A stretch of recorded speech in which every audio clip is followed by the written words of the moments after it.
Chapter 1853. Your Highness, Dragon Mountain is tall and surrounded by mountains on the south, north, and west. It's shaped like a dustpan. The trees on the mountain are lush and the environment is quiet. If you stand at the top of the main peak and look east along the Sulphur Ditch, you'll be able to see all of Taiyuan City. It's truly a place of beauty and beauty. It's said that when Zen Master Hongli traveled here, he saw a five-colored cloud of light shining from the ground. Within the cloud of light, there were 4 boys playing on the lotus seat, shaking the earth and causing rocks to crumble. On the shore, the image of Amitabha Buddha appeared, and the 3 jinn came to pay their respects. After Zen Master Hongli recorded this phenomenon, he reported it to the court and applied to build a temple here. Thus, the current boy temple was established. In the southwest corner of Taiyuan City, Li Tai, Qin Huayu, Meng Wenhao, Iron Egg, and the other Yanhuang College students were escorted by 300 Imperial Army soldiers led by Wuxia Xianxia to the peak of Dragon Mountain. Standing at the top of the mountain and looking east, they could see the entirety of Taiyuan City illuminated by the morning sun. It was a dazzling sight. The provincial governor's guard sent by Wang Liaoyuan was now beside Li Tai, explaining to him with all his heart. "Ha! You know quite a lot." Looking around, Li Tai was very satisfied with the environment. He couldn't help but praise the guard. When the guard heard this, he immediately beamed with joy and said, "Your Highness is too kind. This lowly one is a native of Source Peak Prefecture. I was born and raised here, so I naturally know more than others. This lowly one has been to the Boy Temple many times. Your Highness, please come this way. In front of you is the Buddha Pavilion of the Boy Temple, where the 3 sages of the West are enshrined." At this point, the guard pointed to the north and made an inviting gesture to Li Tai. It was a massive Buddhist pavilion with 2 floors. It was built against the mountain, and its scale was extremely grand. Wuxia Xianxia gave a look to his left and right, and 2 groups of Imperial Army soldiers immediately filed out toward the Buddha Pavilion in the north. Li Tai saw this and said nothing. He stood to the side, quietly waiting for something. Not long after, an Imperial Army soldier ran out and cupped his fist at Wuxia Xianxia. "General, everything in the Buddhist pavilion is normal. There's no danger." Wuxia Xianxia nodded and then gave Li Tai a look. Li Tai understood and said to the guard from the Bing Province Governor's Mansion, "Since you are familiar with this place, then lead the way." "Yes. Your Highness." The guard cupped his fists and slowly walked towards the Buddha Pavilion on Li Tai's left.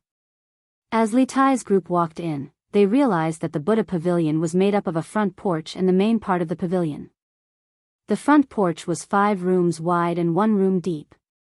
It was around 10 zhang wide and 20 zhang deep. There were 9 pillars, all of them in the shape of large lotuses. They were arranged in a north-south direction, and the lotus-covered part of the pillars was around 3 feet in diameter. The roof was made of stone and the floor was paved with stone, but the rooms were made of square bricks. The main part of the Buddha Pavilion was around 10 zhang wide and 50 zhang deep. It was even more spacious than the front porch. The walls were built vertically with stone strips, and the northern part of the wall was built directly on top of natural rock. In the middle part of the wall, the door to the room was open.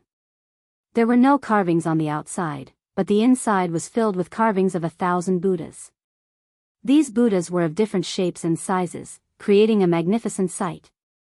Inside the Buddha Pavilion, the 3 saints of the West were carved into the cliffs, Amitabha, Guanyin, and Mahastamaprapta Bodhisattva. The 3 Buddhas were lofty, each more than 10 zhang tall. Just their heads alone were more than 20 zhang tall. These Buddhas were so dignified that one couldn't help but feel awe. This Buddha Pavilion is really magnificent. Just these 3 Buddhas and the thousands of Buddha carvings on the stone walls can be called a Buddhist holy land. It's a pity that it was abandoned and ruined because of the war in the Central Plains. After walking around the Buddha Pavilion, Qin Huayu couldn't help but sigh. Qin Huayu's mother was a Buddhist, and the Qin family had even built a Buddhist hall in the backyard. Under the influence of what he saw and heard, Qin Huayu more or less had a good impression of Buddhism, which was why he sighed. Hearing this, the others couldn't help but nod. In all fairness, although this boy's temple was a little dilapidated on the surface, the majestic buildings, Buddhas, and exquisite carvings in the temple all showed its former glory and how much effort the founder of the temple had put in. Could its intrinsic artistic value be covered by the dust in the temple? Whether it was dilapidated or glorious, now that we can use this Buddhist temple, we can be considered to have made the best use of it. Because he had spent a long time hanging out with Li Zixuan, a disciple of the celestial master Taoist sect, Li Tai was not interested in Buddhism. Hearing Qin Huayu and the others sigh, he said somewhat disapprovingly, "Qin Ke, are you planning to choose here?" Hearing Li Tai's words, Meng Wenhao's heart moved and he asked aloud. When Li Tai assigned the task in the morning, he thought that it would take a lot of time to choose the location of the telegram relay station. However, he never expected that after just a trip to Dragon Mountain, Li Tai had the intention of finalizing the location. Wasn't this too smooth? However, although he was surprised, Meng Wenhao did not let down his guard. He did not say anything about the telegram relay station, because there was an outsider here, the guard of the Bingzhou provincial governor's mansion. It was related to the success or failure of the academy's mission and the safety of the academy's teachers and students. Every one of them had to be extremely cautious. More or less. However, before I decide, I have to confirm some things. Li Tai nodded and responded to Meng Wenhao. Then, he said to the guard of the Bingzhou provincial governor's mansion, "Is there another floor above this Buddhist pavilion?" "What's the floor above for?" The guard quickly replied, "Your Highness, I have been to the floor above. It's just a few meditation rooms. There's nothing special about it. It should be habitable after some tidying up." Li Tai nodded and said, "Good. I know. There's nothing for you to do here. You have done well. Go down the mountain and return to the city to receive your reward from Governor Wang." From the beginning to the end, he did not ask the name of the guard of the Bingzhou provincial governor's mansion because he did not need to know. "Yes. Thank you, Your Highness." The guard was overjoyed as he quickly bowed to express his thanks. After saying that, he bowed to Li Tai and turned to leave the mountain. Chapter 1854. Where are Mr. Ingchui and the others? Back at the post house, Li Tai saw Dugu Feiying looking around in front of the post house. He was anxious to inform Ingchui and the others about the location of the relay station, so he didn't take Dugu Feiying's abnormality to heart and asked anxiously, "Your Highness, big brother, you're back?" "Mr. Ingchui." Mr. Ingchui and the others are packing up in the backyard. When Dugu Feiying saw Li Tai and the others, especially when he saw that Dugu Xian had returned, he immediately perked up and answered. Last night, other than the teachers and students of Yanhuang Academy and the Imperial Army led by Dugu Xian, there were also the materials and machinery needed to build the telegraph relay station that they had brought from Yanhuang Academy on this trip to the north. These things were all priceless treasures in this era and couldn't be bought with money. In order to ensure that there wouldn't be any mishaps and that the purpose of their trip wouldn't be revealed, these materials and equipment were allocated a courtyard to store in the courier station. Furthermore, there were specialized Imperial Army guards guarding it day and night. This prince will go take a look." Li Tai nodded in response. After saying that, he directly walked into the courier station. Dugu Xian didn't follow. Firstly, the entire post house was under his control, so he didn't need to worry about Li Tai's safety. Secondly, Dugu Feiying's eyes clearly showed that something was wrong. This was something that Dugu Xian, who had been his brother for many years, could easily tell. "What's wrong?"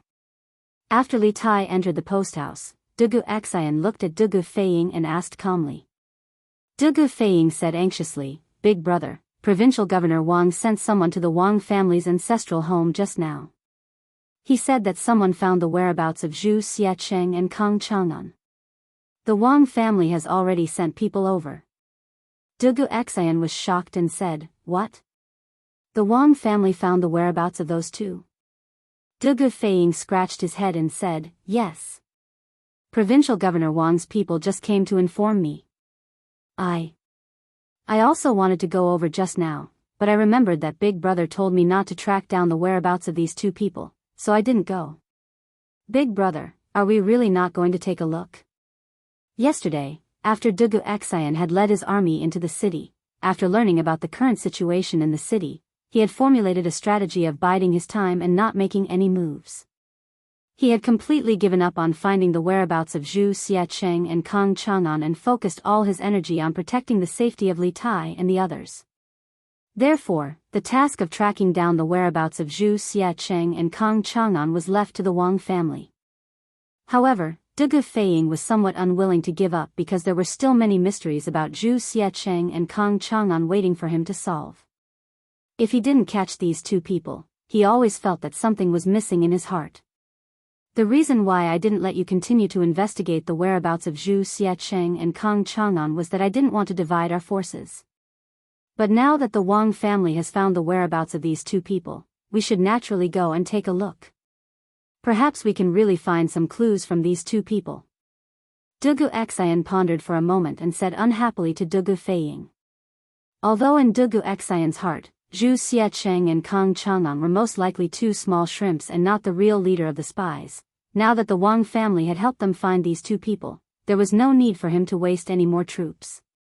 Moreover, if these two people really did know something, then this trip would definitely not be a loss. Perhaps with the clues provided by these two people, they could follow the vine to the melon and catch the real mastermind behind the scenes. Good, good, good. The people sent by the Wang family told me that Wuxia Xianxia and Kang Chang'an are hiding in the basement of the fifth house on the east side of Shuoran Square in the south of the city. I'll bring people there now. Seeing that Wuxia Xianxia had agreed to go and check on the two criminals, Wuxia Xianxia immediately said excitedly. Wuxia Xianxia frowned because he suddenly realized that something seemed to be wrong, so he interrupted Wuxia Xianxia and said, "You and the rest of the brothers stay here to protect His Highness. I'll go and take a look alone." Wuxia Xianxia was unwilling and wanted to refute, but Wuxia Xianxia glared at him sternly, so he could only reply in a muffled voice, "Yes. Big brother." Wuxia Xianxia nodded and asked an imperial guard to bring him a mount. He rode alone and sped toward the south of the city. "Commander, these two people are Wuxia Xianxia and Kang Chang'an, whom the master is looking for. They were hiding in the cellar in the backyard. However, when I brought people here, the master of the house had already disappeared. In the backyard of the fifth house on the east side of Shuoran Square in the south of Taiyuan City. A thin young man dressed in black cupped his fists and bowed to another tall man dressed in black with a round collar. Grand Commander. This tall man in black with a round collar was Wang Qinggu, the Grand Commander of the Wang clan's Shadow Guards. He could be considered a legend among the Wang clan's Shadow Guards. At the age of 30, he had already reached the Grandmaster realm. With such talent, he could easily serve as a general in the Great Tang. Bai Qing, tell me, how did you find them? Wang Qingwu's eyes were like lightning. He glanced at Wuxia Xianxia and Kang Chang'an, who were tied up like dumplings, and then turned his eyes back to the thin man in black in front of him and asked in a deep voice. This Bai Qing was from the second division of the Wang family's Shadow Guards, which was under the control of the second branch. Yesterday, the Wang family had sent out all their forces to look for the suspects, but they still could not find them. However, this Bai Qing easily found them, which made Wang Qinggu suspicious. Bai Qing's eyes flashed, and he hurriedly bowed and said, "Commander, I was patrolling Shuoran Square this morning and saw that the door of this house was wide open. It was very unusual, so I went in to take a look and found that there was no one in the house. I was about to leave when I suddenly heard a noise from the backyard, so I went to the backyard to check. I didn't expect that there were people hiding in the basement of the backyard. After questioning, I found that these two people were wanted by the head of the family. I was worried that I couldn't deal with them alone, so I hurriedly sent someone back to the family to send a message to you." This guy's explanation could be said to be watertight, but Wang Qinggu looked at him suspiciously. After a moment of silence, Wang Qinggu waved his hand and said, "Take these two people back, and then go to the courier station to bring the accountant of the Chu ironware shop back to the ancestral house. Verify their identities." "Yes." 4 warriors in golden armor came out of the crowd and dragged Wuxia Xianxia and Kang Chang'an, who were tied up on the ground. Wang Qinggu waved his hand and said, let's go back to the ancestral house. A group of people immediately took Zhu Xiaqiang and Kang Chang'an out of the house. Bai Qing followed behind, and a trace of excitement and greed flashed in his eyes. He muttered to himself, the head of the family gathered all the forces to arrest these two people, which means that these two people are very important, and the one who caught them is me, Bai Qing. I'm rich. Haha. The head of the family will definitely reward me a lot this time. In fact, the situation was not like what Bai Qing said just now. Bai Qing was indeed ordered to patrol Xuanren Mill in the morning, but just as he walked into the gate of Xuanren Mill, an arrow was aimed at his face. Although Bai Qing had some martial arts, he could not dodge this sudden arrow with his kung fu. Just as Bai Qing closed his eyes and shouted in his heart, "I'm going to die," the arrow did not pierce his head. Instead, it was an inch away from his ear. With a bang, it was deeply nailed to the wall. Bai Qing was still in shock, but after the person who assassinated him shot the arrow, he did not do anything else. He turned his head to look at the arrow nailed to the wall and saw a piece of cloth tied to the arrow shaft. His heart moved, and he quickly went forward to take the arrow from the wall. He opened the cloth and saw the words written on it: "The person being chased by the Wang family is hiding in the basement of the backyard of the fifth house in the east of Xuanren Mill." After seeing this line of small words, Bai Qing subconsciously did not believe it. He thought that this was a prank by some bored person, but after thinking about it carefully, he felt that something was wrong. Which bored person could shoot an arrow into a wall more than 2 inches deep? Then he thought of the fact that Wang Yu had mobilized the entire Wang family's power to search for Zhu Xiaqiang and Kang Chang'an in Taiyuan City. If he caught these two people, he would definitely receive a lot of rewards from the family. Even his position among the Wang family's secret guards would be raised to a higher level because of this. Thinking of this, Bai Qing put away the cloth with the words and secretly went to the fifth house in the east of Xuanren Mill alone. Because he did not want others to share the credit with him, he did not plan to call any of his companions. But unexpectedly, he really did find Zhu Xiaqiang and Kang Chang'an in the basement of the backyard of the house. Bai Qing could not help but be overjoyed. Thus, the scene just now happened. Obviously, the arrow just now was not meant to assassinate him, but someone had sent him a message. As for why Bai Qing lied to Wang Qingguo, the reason was because of benefits. If he told the truth that someone had sent him a message to point out Zhu Xiaqiang and Kang Chang'an's hiding place, and that was why he caught the two people, then it would seem that he did not play any role in this matter. In order to show more of his credit, he could only say that he had found Zhu Xiaqiang and Kang Chang'an's hiding place by himself. On the other side, he was experiencing a real assassination. Wuxia Xianxia rode alone from the center of the city to Xuanren Mill. When he was 3 houses away from Xuanren Mill, suddenly, dozens of arrows with cold light shot toward him from the surrounding walls of the houses. Wuxia Xianxia was a martial arts master at the grandmaster level, and his perception of danger was far more sensitive than Bai Qing's. The moment before the arrows were shot, he felt a sense of danger, and his heart skipped a beat. In the face of dozens of arrows, Wuxia Xianxia pulled out the sword at his waist. With the help of Li Zishuan, he had learned the 9 strategies beyond the swords, arrow-breaking style. There was a flash of sword light in the air, and the dozens of arrows were all broken by Wuxia Xianxia. Ding, ding, ding. The arrows fell on the bluestone with a crisp sound, and the space was instantly silent. "Who are you, scoundrel? How dare you commit murder in Taiyuan City? Come out." Wuxia Xianxia had already dismounted. He stood with his sword in hand, glanced around, and shouted in a deep voice. Chapter 1855.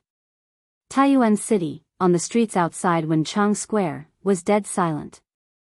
Wuxia Xianxia, alone with his sword, was holding his breath as he faced off against the air. Just a moment ago, dozens of glowing arrows had been shot at him from the walls around him.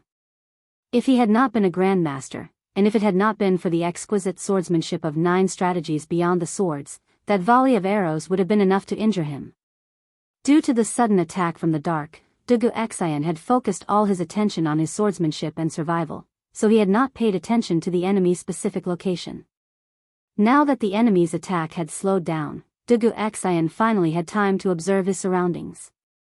However, at this moment, there was no one around him. If it had not been for the dozens of broken arrows lying on the ground, Dugu Xian would have thought that the frightening scene he had just experienced was an illusion. An expert. There was definitely a martial arts expert among the enemy, and there was more than one. When Dugu Xian had blocked the volley of arrows, he had clearly felt that a few of the arrows carried a huge amount of true qi. The person who had shot the arrows was definitely at the peak of qi transforming stage or above. Moreover, other than the few extremely powerful true qi arrows, the other assassins who had shot the arrows were all above the qi transforming stage.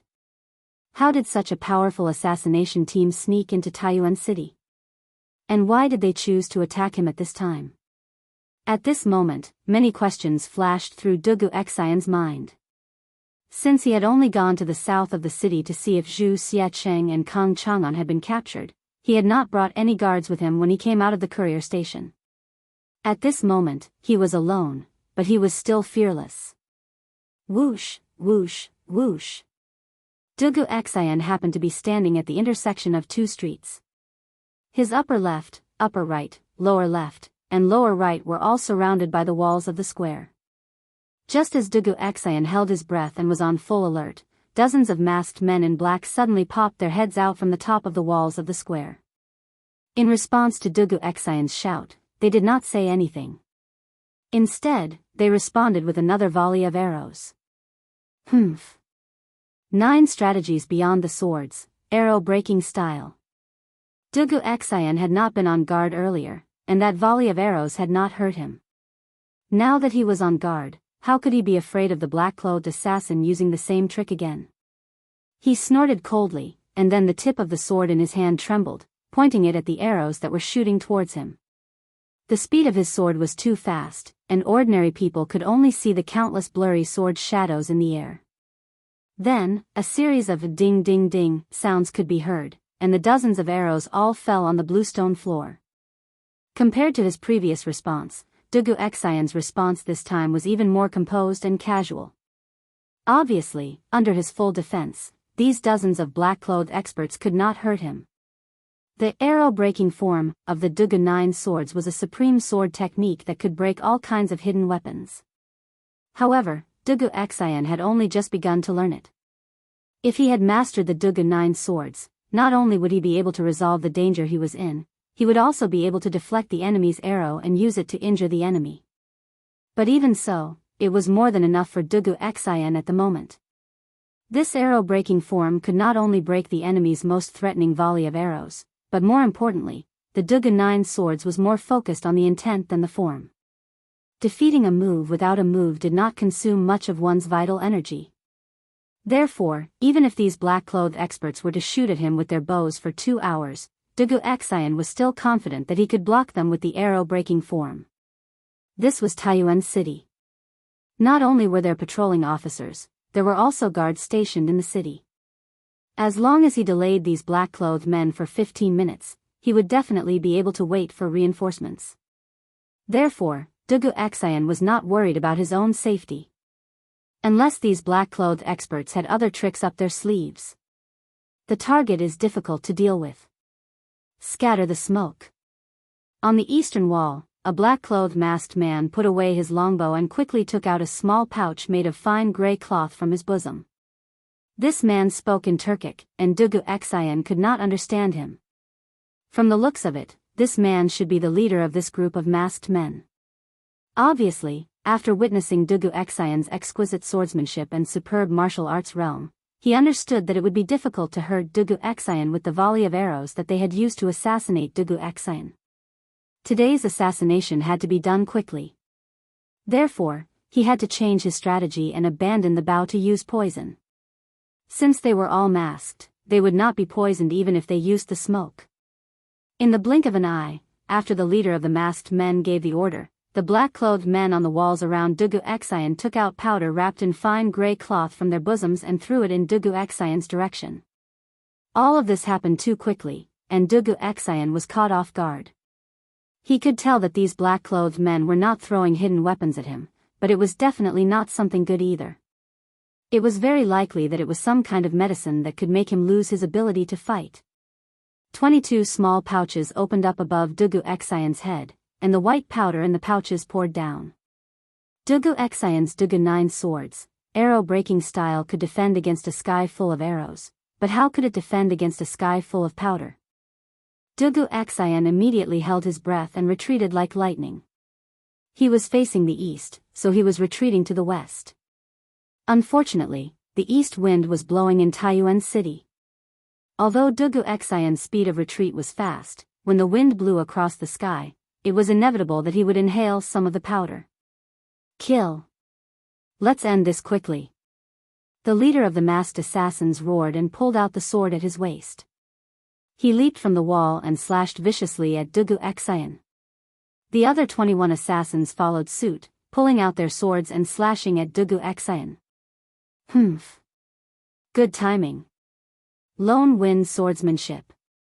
Dugu Xian was not afraid at all, and a vicious glint flashed in his eyes. Previously, when these assassins were attacking from afar, it was not easy for him to take them down one by one. That was because it was difficult to change directions in the air. If he used his qinggong to leap onto the wall and kill one of the assassins, the other assassins would definitely shoot at him immediately. At that time, not only would it be difficult for him to change his position in the air, but it would also be difficult for him to use 9 swords, arrow-breaking style.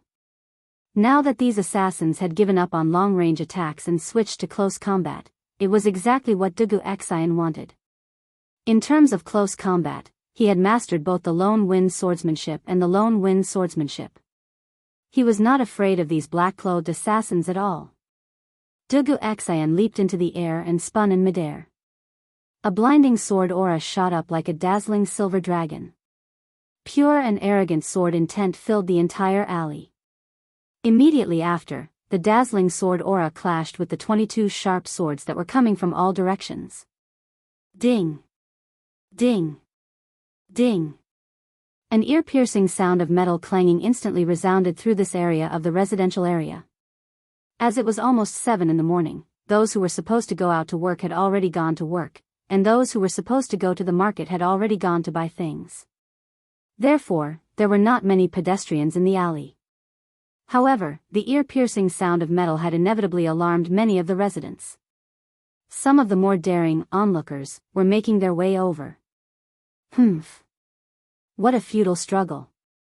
At that moment, the leader of the masked assassins could not help but snort coldly. Dugu Xian could not help but be startled because the leader of the assassins was speaking in Han Chinese. You are Han Chinese?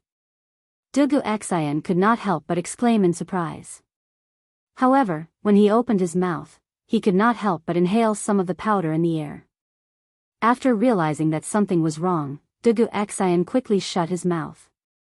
At that moment, the leader of the assassins snorted coldly.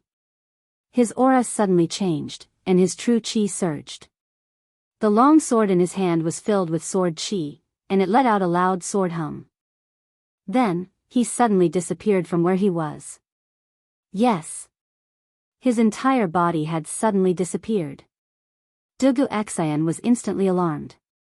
He instinctively used his footwork and leaned his body slightly to the right by 3 inches. At the same time, a long sword glowing with a faint blue light appeared on his left side without warning. It brushed past his belt and stabbed forward viciously.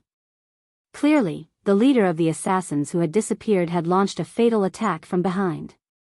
If Dugu Xian had not subconsciously leaned his body to the right just now, that sword would have pierced through his entire body. A Grandmaster expert. This was the first time Dugu Xian had faced the leader of the assassins head-on. However, it was this exchange that made him realize that he had underestimated his opponent's strength. This leader of the assassins in black was actually a Grandmaster expert. Moreover, it seemed that he was a Grandmaster expert who specialized in assassination. At this moment, Dugu Xian suddenly felt a little dizzy. He understood that it was the effect of the powder that the other party had scattered. This caused him to feel a chill in his heart. Putting aside the fact that the other party's strength was higher than he had estimated, he had even been poisoned by the other party. It was truly a case of when it rains, it pours. Dugu Xian knew that if he could not escape in a short period of time, or if the reinforcements did not arrive before he fell, then it was very likely that he would die here today. Eh? The leader of the assassins exclaimed in surprise when his killing blow missed. Then, he gently raised his sleeve, and several cold lights shot out from his sleeve, heading straight for Dugu Xian's face. Hidden weapons. This leader of the assassins, as a grandmaster expert, actually carried hidden weapons with him. This really refreshed Dugu Xian's three views. Generally, martial artists who had stepped into the grandmaster realm had their own pride. Under normal circumstances, they disdained to use underhanded means such as hidden weapons and poison. However, the black-clothed assassin leader in front of him not only used poison, but also carried hidden weapons with him. He was really unscrupulous. Chapter 1856. Grand Commander. Grand Commander, bad news. Bad news. General Dugu, who entered the city yesterday, was attacked by a group of black-clothed masked assassins in the southern alley. The secret guard of the Wang family, who had run out from the place where Dugu Xian and the black-clothed assassins were fighting fiercely, had just passed through two houses when he ran into Wang Qinggu, who was escorting Wuxia Xianxia and Kang Chang'an back to the Wang family's ancestral home. He was startled at first, but then he hurried forward and cupped his fists. What? You're saying that someone tried to assassinate General Dugu in the city? Wang Qinggu was shocked when he heard this, and he hurriedly waved his hand to signal for the troops behind him to stop. He then looked at the shadow guard and asked in a low voice. The shadow guard panted as he said, "Yes. Grand Commander." There were more than 20 of them, and General Dugu was alone. When this subordinate arrived, General Dugu seemed to be on the verge of collapsing. Should we go? Hu Daliang, Bai Qing, take 10 of your brothers and bring Zhu Xiacheng and Kang Chang'an back to the ancestral home. The rest of you, follow me. Without waiting for the guard to finish speaking, Wang Qinggu bellowed and ordered his subordinates. Yes. Grand Commander. A round-faced man with a full beard and Bai Qing hurriedly responded in unison. With that, the two of them called over 10 Wang family shadow guards and brought Zhu Xiacheng and Kang Chang'an back to the Wang family ancestral home. Wang Qinggu waved his hand, and the remaining 10 or so Wang family shadow guards followed him. Under the lead of the shadow guard who had reported earlier, they galloped wildly in the direction of the battle between Dugu Xian and the black-clothed men. As Wang Yu's trusted aide, Wang Qinggu naturally understood Wang Yu's current attitude toward the imperial court and the imperial family. He also knew why the Wang family's forces, both on the surface and in the shadows, had mobilized in full force yesterday to search for two businessmen who had nothing to do with the Wang family. It was precisely because of this that Wang Qinggu had made the decision to rescue Dugu Xian without any hesitation the moment he heard that someone had tried to assassinate him. Putting aside the fact that the Wang clan had mobilized all its forces yesterday mainly because Dugu Xian's younger brother, Dugu Feiying, had personally come to Wang Yu's door to ask for help, given the current relationship between the Wang clan and the imperial court, Wang Yu could not possibly sit by and watch as the commander of the imperial army was assassinated in the Wang clan's headquarters, Source Peak City, was assassinated by an unknown group of people. If something were to happen to Dugu Xinjin in Source Peak City, the Wang family and the officials of Source Peak City would face endless trouble. Therefore, there was no need to report this matter to Wang Yu. Wang Qinggu could guess Wang Yu's attitude. Most importantly, there was no time for him to return to the ancestral home and report the situation to Wang Yu. On the other side, at the post house.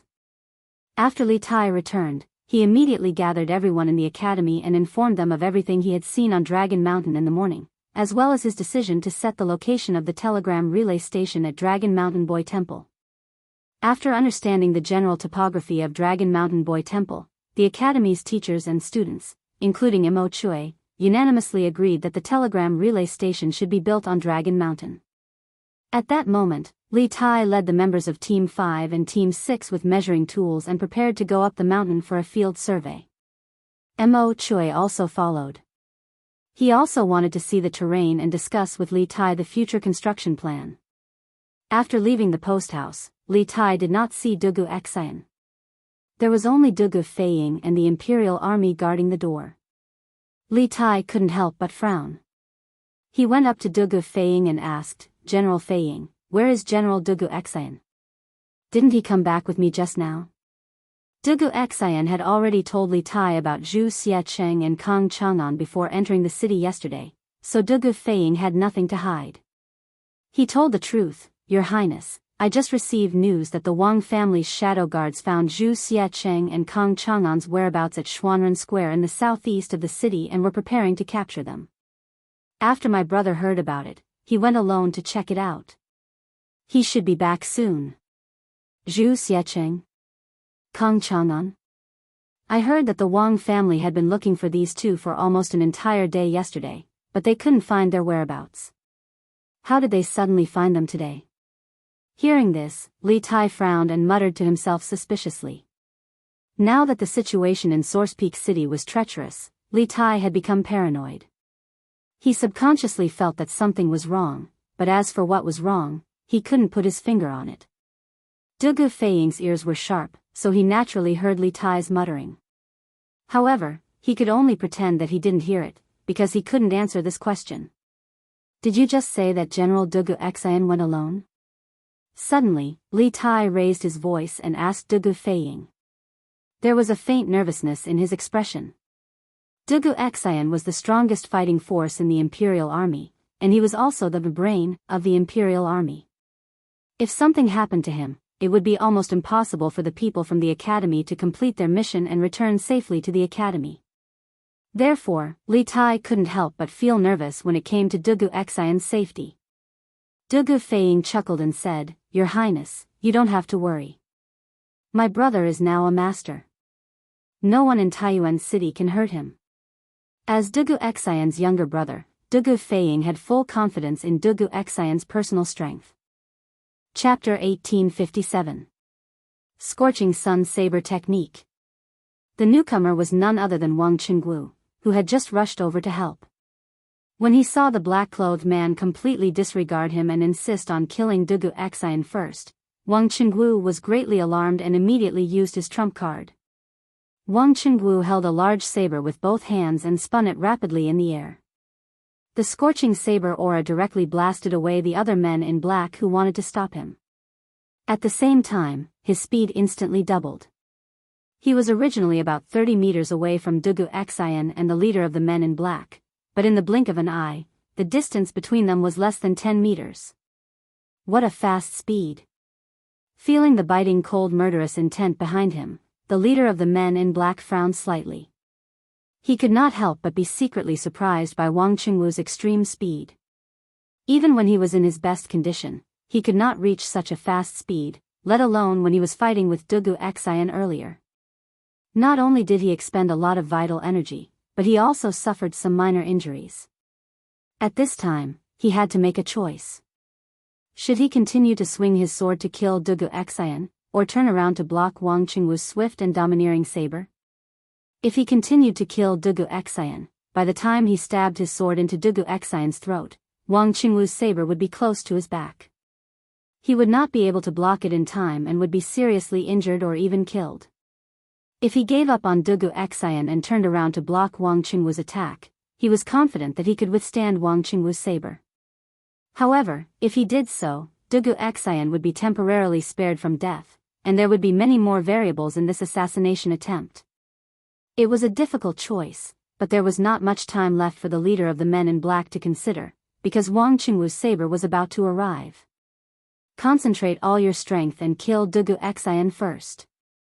At this critical moment, the leader of the black-clothed men did not hesitate. Almost instantly, he made a decision. He turned around at lightning speed and quickly formed a sword move to meet Wang Qinggu, who was flying towards him. At the same time, he shouted to the rest of the black-clothed men around him when he was attacked. Only children could make choices. Of course, adults would want all of them. The leader of the men in black did not want to die, but he did not want Dugu Xian to live either. Therefore, while turning around to block Wang Qinggu, he decisively ordered the rest of the assassins to surround and kill Dugu Xian. Although Dugu Xian was a master, at this time, he was not only severely poisoned, but also seriously injured. Any warrior in the Qi-forming realm could easily kill him, not to mention that there were at least a dozen assassins in the Qi realm around Dugu Xian. Under the joint attack, Dugu Xian would die. Therefore, the leader of the black-clothed men did not hesitate to turn around and block Wang Qingwu. You don't know your own strength. Seeing the leader of the men in black block with his sword, Wang Qingwu's eyes flashed with a trace of contempt and ridicule. He snorted coldly and pushed the genuine qi all over his body to the extreme. Suddenly, the temperature in the space around him rose sharply. The leader of the men in black was the closest. At this moment, he felt as if there was a big burning fireball smashing toward him. At this moment, he realized that he had underestimated Wang Qingwu's strength. Wang Qingwu was definitely a master of martial arts close to the middle stage of the Grand Master realm. The leader of the men in black wanted to change his move and turn around to escape, but it was too late. Everyone only heard a loud bang. The saber and the sword only had a short collision in the air, and the leader of the men in black was directly shaken out. He also hit the other two assassins who were going to assassinate Dugu Xian. Although the leader of the men in black was in the same martial arts realm as Wang Qingwu, he forgot that he was good at assassination, not head-on combat. Wang Qingwu, who was flying toward him, was very aggressive with his genuine qi and saber skills. Obviously, he was good at head-on combat. The leader of the men in black was using his own weakness against his opponent's strength. The outcome had already been decided before the fight. It had to be said that the previous battle with the drugged Dugu Xian had given the leader of the black-clothed men a misconception that his direct combat strength was also very strong. However, he had forgotten that Dugu Xian had been drugged at that time, and had been relying on his strong willpower to stay awake. His strength was also much weaker than before, and there was no way he could beat Dugu Xian at his peak. Protect General Dugu. Try to keep one of these assassins alive. Wang Qingwu, who had shown his great power with one strike, did not stop. He swung his saber diagonally and split the two assassins who were surrounding him. He let out a loud cry and then rushed forward like lightning, trying to save Dugu Xian, who was struggling under the siege of the men in black. Seeing this, the dozen or so shadow guards of the Wang family hurriedly drew their weapons and joined the fray. Although the overall strength of these people was slightly inferior to the assassins, as the Wang family's shadow guards, they had all undergone many years of rigorous training. In terms of combat experience and tactical coordination, they were completely superior to these black-clothed men. Thus, the Wang family's shadow guards and the men in black were locked in a stalemate. On Wang Qingwu's side, this guy relied on his extraordinary strength to take care of the two assassins blocking his way and finally met up with Dugu Xian. As for the leader of the black-clothed men, the assassin, he didn't dare to face Wang Qingwu head-on. He could only use his own movement skills to constantly harass and assassinate Wang Qingwu and Dugu Xian. The scales of victory were slowly tipping in Dugu Xian's favor. General Dugu, how are you? Wang Qingwu asked Dugu Xian, who was barely standing behind him, during a break in the battle. I'm fine. Dugu Xian's sword was planted on the ground as he struggled to support his body. At this moment, not only did he want to sleep, but his eyelids were also struggling. He also felt that his vision was turning dark, and his physical strength was rapidly depleting. He was poisoned. General Dugu, hang in there. I'll open a bloody path for you. Wang Qingwu said to Dugu Xian as he focused and held the broadsword in his hand.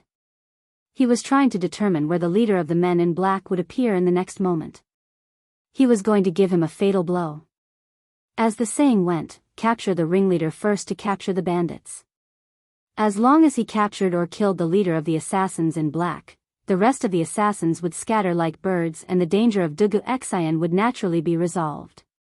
Obviously, Wang Qingwu could see that Dugu Xian was not in a good condition.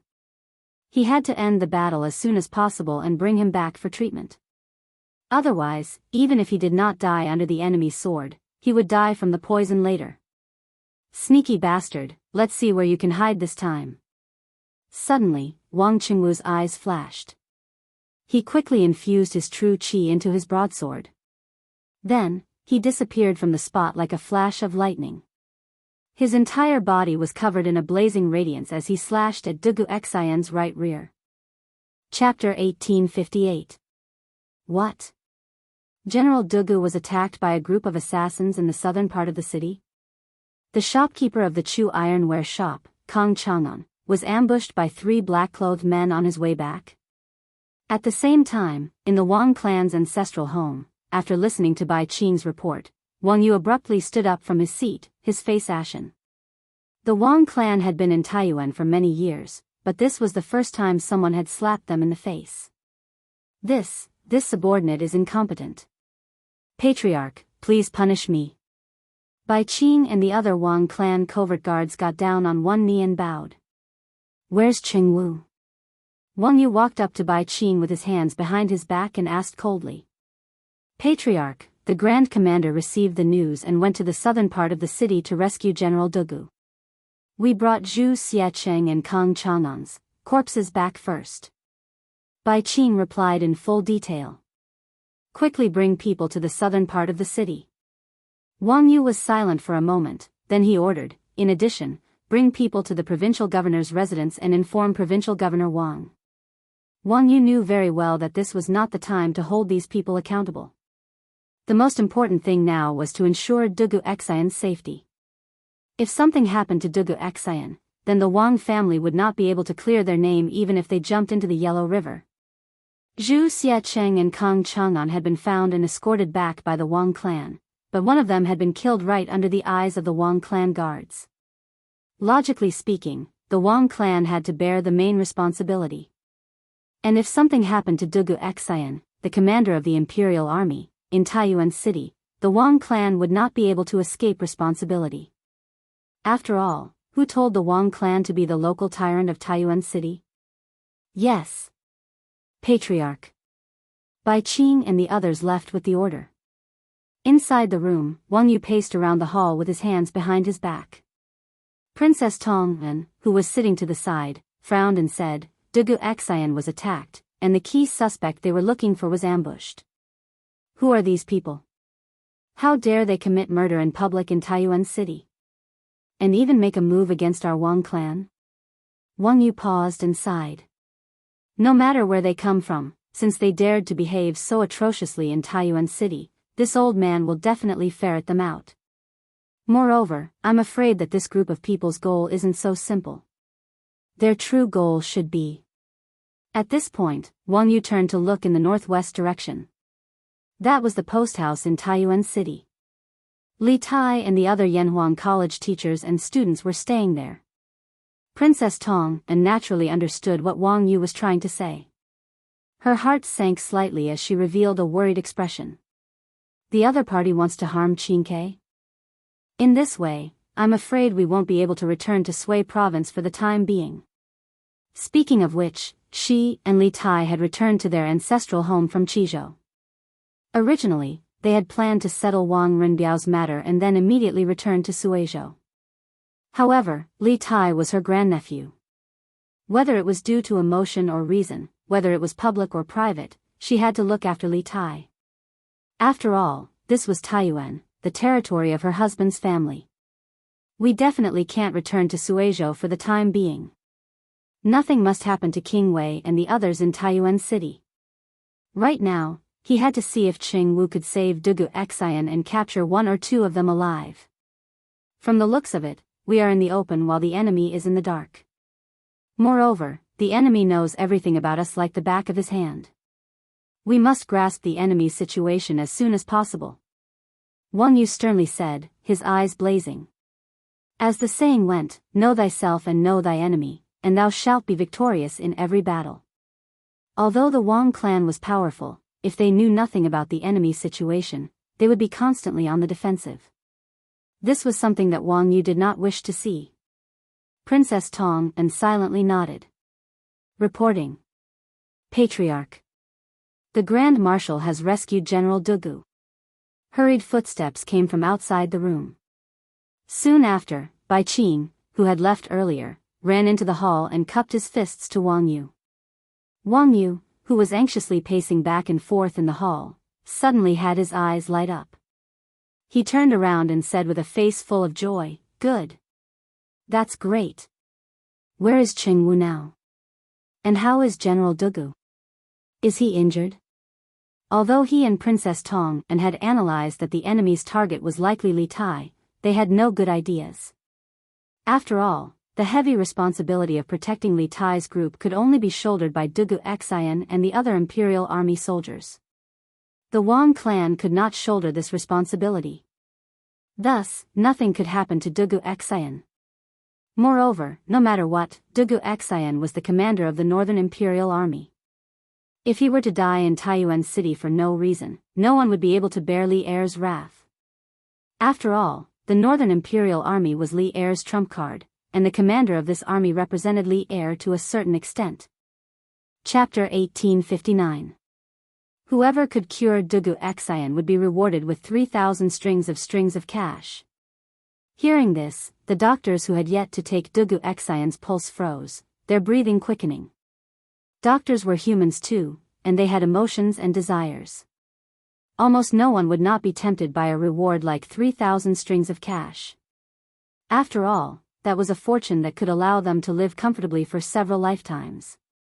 However, the prerequisite for all of this was to cure Dugu Xian. This old man is quite knowledgeable in detoxification. "May I take a look at General Dugu?" Just as everyone was about to give it a try, an old man stroked his beard and said, "Old sir, please." Dugu Feiying hurriedly gestured for the old man to go ahead. The old man nodded, and then he slowly walked over to the bed. He first took Dugu Xian's pulse, and then he looked at the wounds on Dugu Xian's arms and back. His expression instantly changed when he saw them. Dugu Feiying hurriedly asked, "Old sir, what poison was inflicted on my brother? Is there an antidote?" Everyone in the room, including the doctors, turned to look at the old man. Although the doctors could tell that Dugu Xian was poisoned, they didn't know what kind of poison Dugu Xian was poisoned with. This was also the main reason why they couldn't do anything about it. After all, if they did not even know what poison the patient was inflicted with, how could they possibly cure it? The old man calmly returned Dugu Xian's body to its original position on the bed, then said with a serious expression, "General Dugu was inflicted with 3 poisons. The first is a knockout powder, which should have been inhaled through the nose and mouth, causing General Dugu to be unconscious. As for the second poison, if I'm not wrong, it should come from the devil's snare flower in India. Moreover, it's taken from the devil's snare flower seed and not its petals, so it's more poisonous. The person who injured General Dugu should have smeared this poison on their weapon. Those who are poisoned will first feel dizzy and have a headache, followed by tachycardia, hallucinations, delirium, and convulsions. If the poison isn't detoxified as soon as possible, it will take at most 2 days to half a day for the poisoned person to slowly die in their sleep. The third poison is the strong poison hook kiss, which should have been smeared on the weapon. The victim will first feel dizzy, then have their heartbeat slow down and then speed up. Their limbs will also feel cold. This poison is extremely strong, and if the antidote is not cured within 2 hours, the victim will definitely die. Not even a deity can save him. Hook kiss, also known as heartbreak grass, humang vine, etc., is highly poisonous. The moment the old man finished speaking, the doctors in the room were shocked. They could not help but whisper, "What? Devil's snare and hook kiss? Both of them are rare poisons in the world." That's right. No wonder I didn't see it earlier. It turns out that General Dugu was poisoned by these 2 poisons. I'm afraid he's done for. Sigh. These 2 poisons, I'm afraid no one in this world. I don't know if half-immortal Lu can cure them. He is an expert in detoxification. Hearing these people's private discussions, even if Dugu Feiying didn't know how to treat illnesses and save people, he still knew his brother's current situation. However, he still looked at the old man unwillingly and asked, "Old mister, since you already know what kind of poison my brother is suffering from, then you must have a way to cure my brother's poison, right? Don't worry, as long as you can cure my brother, the Dugu family is willing to take out 3,000 strings to express our gratitude." When Dugu Feiying said this, the doctor standing at the side immediately felt uncomfortable. What was the most uncomfortable thing in the world? There was money to be earned, but he couldn't earn it himself. The old man bitterly laughed, shook his head, and said, "The people of Taiyuan City call me half-immortal Lu, but this old man is just a mortal with a mortal body. How can I be considered a half-immortal? I'm afraid that only a true immortal can cure General Dugu's poison. This old man is really powerless.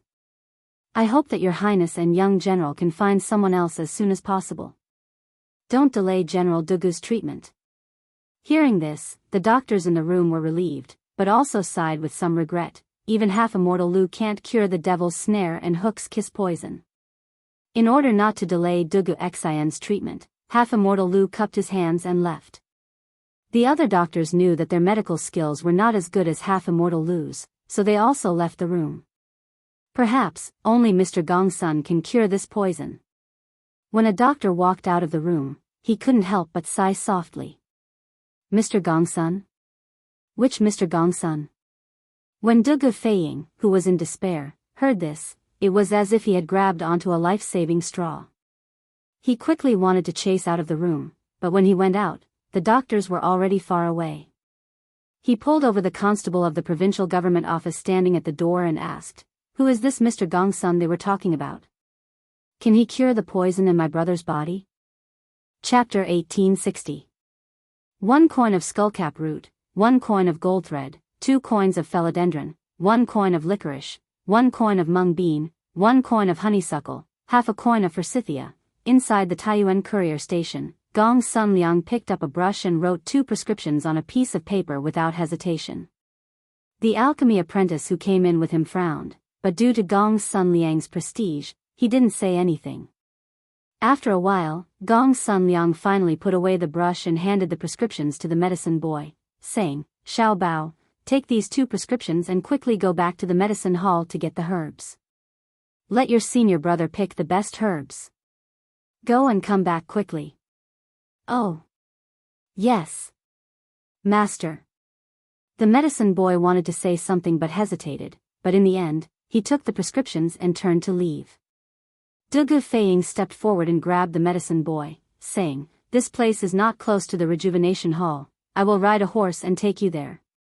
This way, we can save a lot of time." He did not forget that before Master Lu left, he said that if the hook kiss poison in Dugu Xian's body was not cured within 2 hours, he would die without a doubt. Although Gong Sun Liang in front of him had promised to save Dugu Xian, Dugu Feiying did not dare to risk his brother's life. In fact, since Gong Sun Liang could boast, then the 2 hours were invalid. Even if the medicine boy could not come back within 2 hours, he had his own way to ensure that Dugu Xian would not die. The medicine boy looked back at Gong Sun Liang and saw that Gong Sun Liang was smiling without saying anything, so he nodded in agreement. "Thank you, General." After saying that, the 2 walked out of the post house together. Inside the room, Gong Sun Liang opened the medicine box and took out a wooden box with 24 gold needles. He waved to Iron Egg who was standing beside Li Tai and said, "Kid, come and help this old man lift this general up and take off his clothes. This old man wants to give him the needles." Li Tai frowned and complained in his heart, "Is this old man still holding a grudge? Is that why he's called Iron Egg and not me?" In fact, this was completely Li Tai thinking too much. Although Gong Sun Liang had an eccentric temperament, he was already 70 to 80 years old. His tolerance was not small to the point of being angry with a child. The reason why he called for Iron Egg to come over and help instead of Li Tai was because in terms of physique, Iron Egg was stronger than Li Tai. Moreover, Li Tai was the king of Wei. Even if he did not put him in his eyes, he could not so blatantly order him around. Otherwise, Li Tai's subordinates would jump out and accuse him. He did not want to cause trouble. "Oh."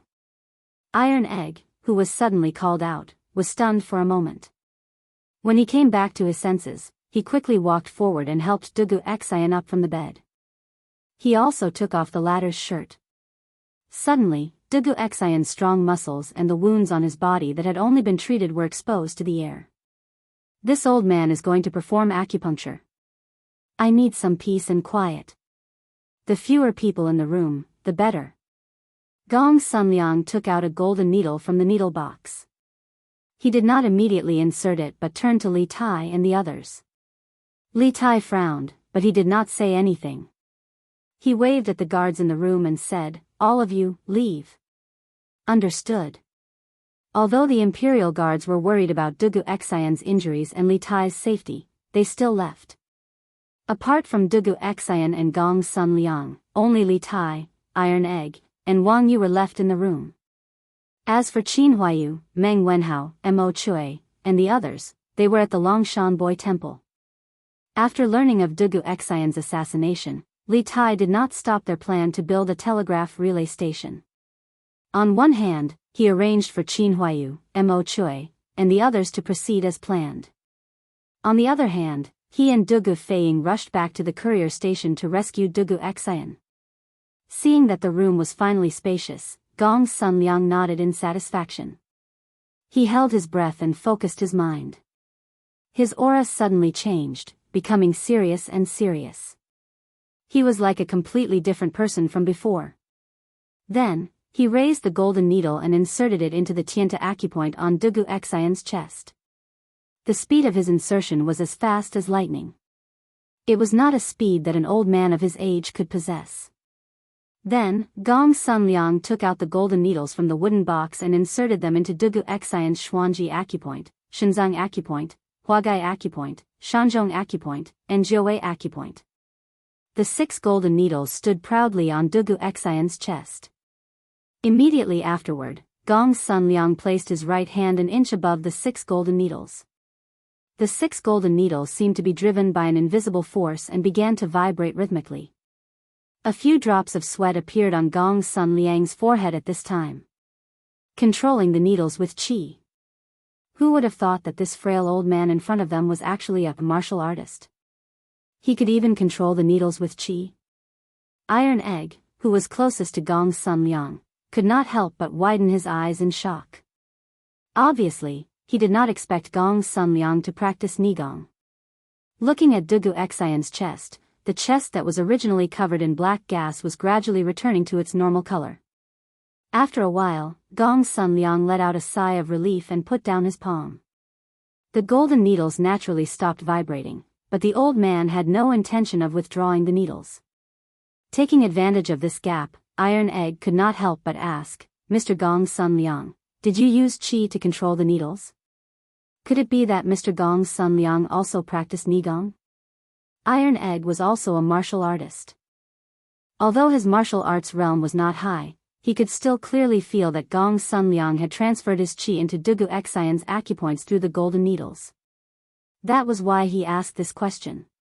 Gong Sunliang was sitting on the couch with his eyes closed at this time. When he heard Iron Egg's question, he opened his eyes and looked at Iron Egg with interest.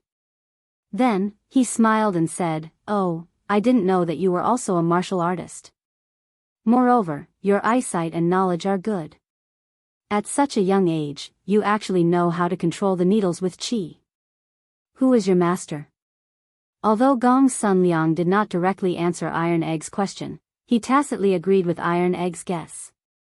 Hearing this, Li Tai, who was standing to the side, widened his eyes in shock. Although he was not a martial artist and had never practiced medicine, he had still heard of using qi to control needles.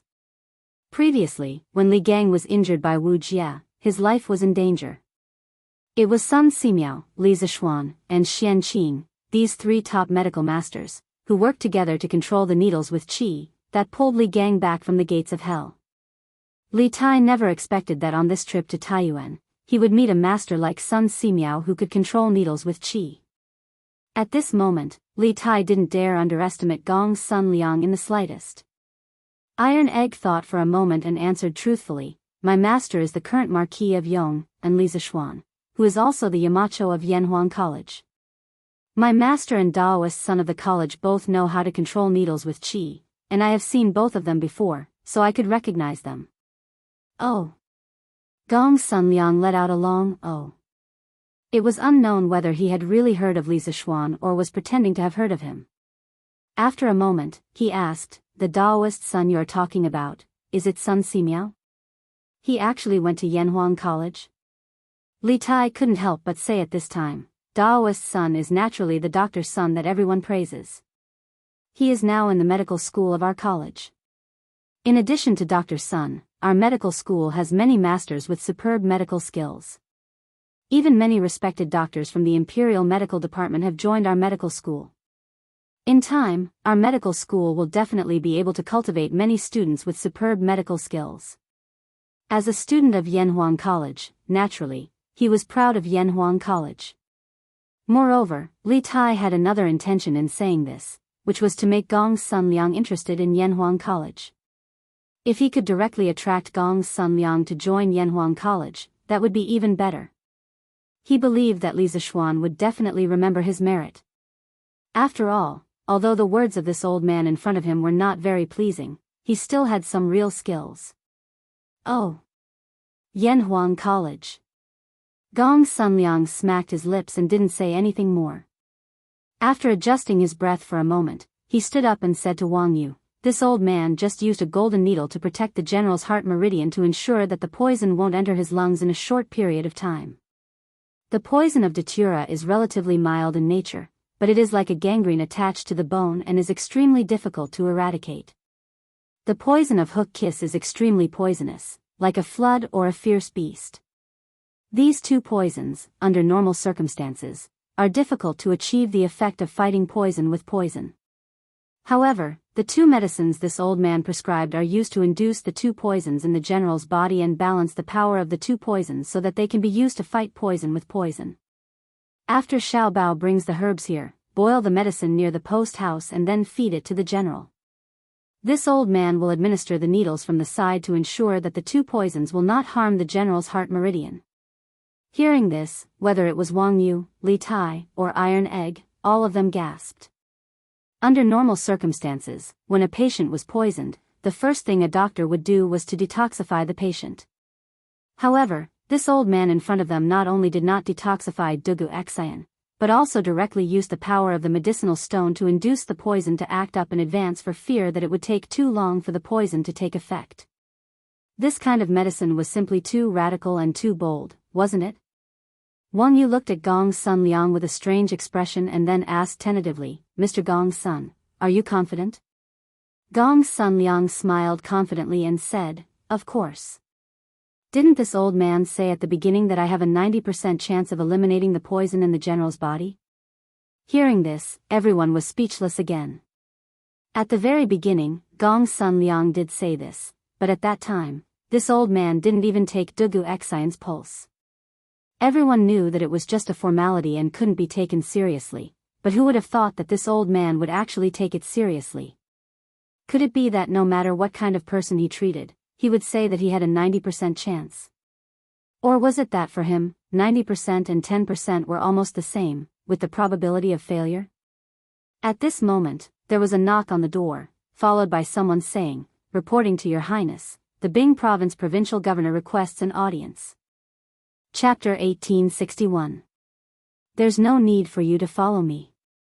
The Imperial Army will be responsible for my safety. You are the provincial governor of a province and have a lot of work to do. I don't want Bing Province to fall into chaos because of me. I can't bear the responsibility. In Taiyuan Post Station, Li Tai hesitated for a moment.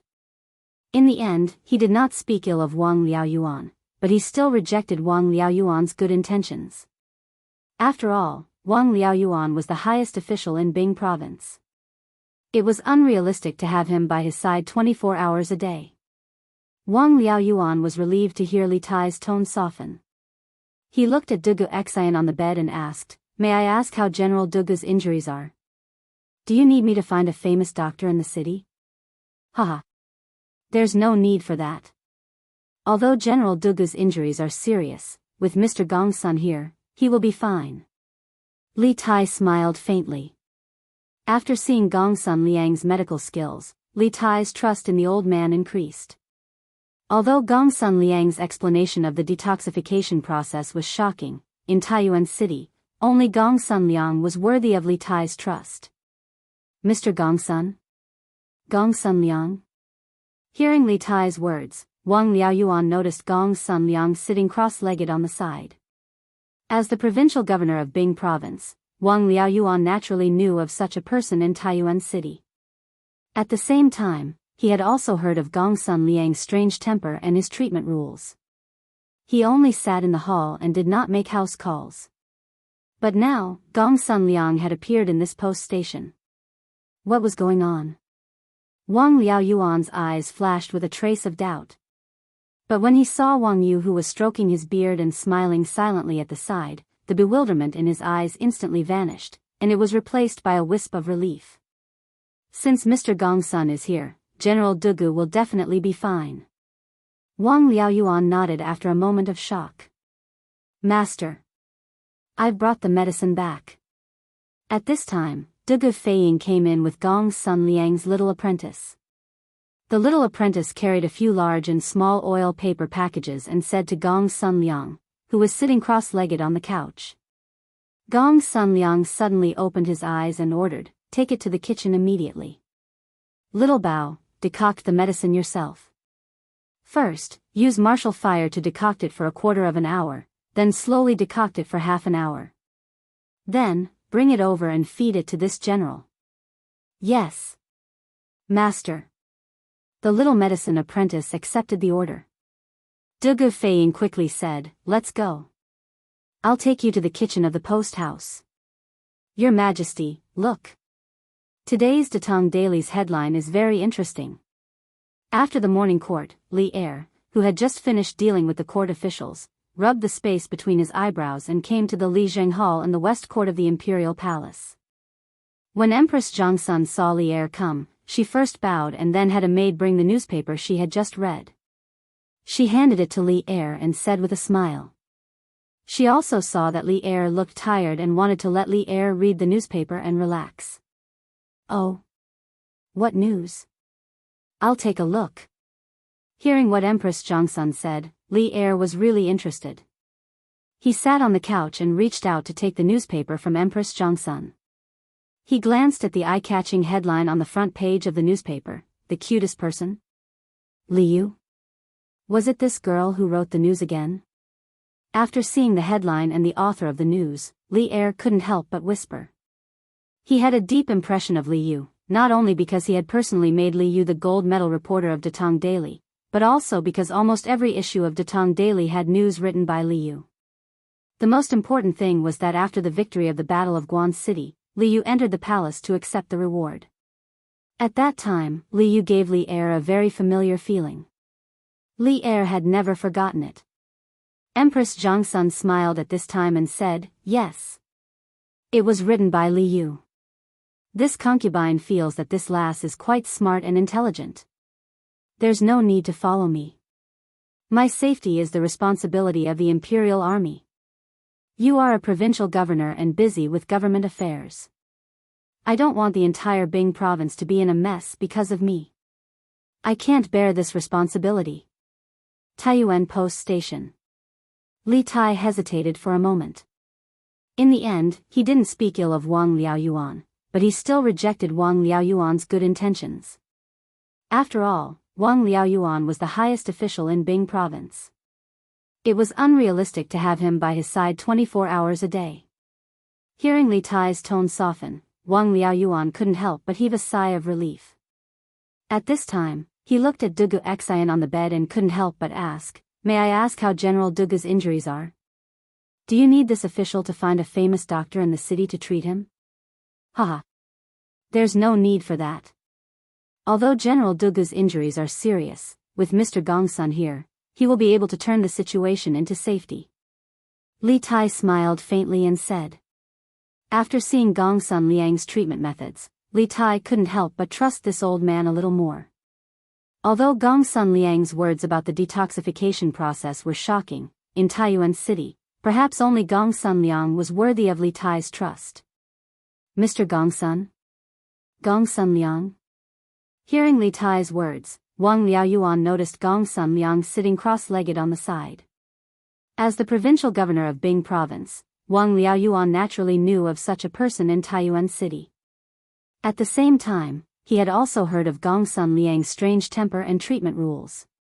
He only sat in the hall and never visited patients. But now, Gong Sun Liang appeared in this post station. What was going on? A trace of doubt flashed in Wang Liaoyuan's eyes at this time. But when he saw Wang Yu stroking his beard and smiling silently, the doubt in his eyes dissipated and was replaced by a touch of relief. Since Mr. Gong Sun is here, General Dugu will definitely be able to turn the situation into safety. After being stunned for a moment, Wang Liaoyuan nodded. Master. I've brought the medicine back. At this moment, Dugu Feiying pushed open the door from outside with Gong Sun Liang's little medicine boy. The little medicine boy held a few large and small oil paper packages and said to Gong Sun Liang, who was sitting cross-legged on the couch. Gong Sun Liang suddenly opened his eyes and ordered, "Take it to the kitchen immediately. Xiao Bao, boil the medicine yourself. First use martial fire to fry it for 15 minutes, then slowly fry it for half an hour. After that, bring it over and feed it to this general." Yes. Master. The little medicine boy obeyed the order. Dugu Feiying hurriedly said, "Let's go. I'll take you to the back kitchen of the post station." Your Majesty, look, today's Datong Daily's headline looks very interesting. After the morning court, Li Er, who had just finished dealing with the court officials, rubbed the space between his eyebrows and came to the Li Zheng Hall in the west court of the imperial palace. When Empress Jiangsun saw Li Er coming, she first bowed and then had a maid bring the newspaper she had just read. She handed it to Li Er and said with a smile. She also saw Li Er's tired face and wanted to let Li Er read the newspaper to relax. Oh. What news? I'll take a look. Hearing Empress Jiangsun's words, Li Er was really interested. He sat on the couch and reached out to take the newspaper handed over by Empress Jiangsun. His eyes swept over the eye-catching headline on the front page of the newspaper, "The cutest person?" Li Yu? Was it this girl who wrote the news again? After seeing the headline and the author of the news, Li Er couldn't help but whisper. He had a deep impression of Li Yu, not only because he had personally made Li Yu the gold medal reporter of Datong Daily, but also because almost every issue of Datong Daily had news written by Li Yu. The most important thing was that after the victory of the Battle of Guan City, Li Yu entered the palace to accept the reward. At that time, Li Yu gave Li Er a very familiar feeling. Li Er had never forgotten it. Empress Jiangsun smiled at this time and said, "Yes. It was written by Li Yu. This concubine feels that this lass is quite smart and intelligent. There's no need to follow me. My safety is the responsibility of the imperial army. You are a provincial governor and busy with government affairs. I don't want the entire Bing province to be in a mess because of me. I can't bear this responsibility." Taiyuan Post Station. Li Tai hesitated for a moment. In the end, he didn't speak ill of Wang Liaoyuan, but he still rejected Wang Liaoyuan's good intentions. After all, Wang Liaoyuan was the highest official in Bing province. It was unrealistic to have him by his side 24 hours a day. Hearing Li Tai's tone soften, Wang Liaoyuan couldn't help but sigh in relief. At this time, he looked at Dugu Xian on the bed and couldn't help but ask, "May I ask how General Dugu's injuries are? Do you need this official to find a famous doctor in the city to treat him?" Haha. There's no need for that. Although General Dugu's injuries are serious, with Mr. Gongsun here, he will be able to turn the situation into safety. Li Tai smiled faintly and said. After seeing Gongsun Liang's treatment methods, Li Tai couldn't help but trust this old man a little more. Although Gongsun Liang's words about the detoxification process were shocking, in Taiyuan City, perhaps only Gongsun Liang was worthy of Li Tai's trust. "Mr. Gongsun? Gongsun Liang?" Hearing Li Tai's words, Wang Liaoyuan noticed Gongsun Liang sitting cross-legged on the side. As the provincial governor of Bing province, Wang Liaoyuan naturally knew of such a person in Taiyuan City. At the same time, he also heard of Gongsun Liang's strange temper and treatment rules. He only sat in the hall and didn't make house calls. But now, Gongsun Liang appeared in this post station. What was going on?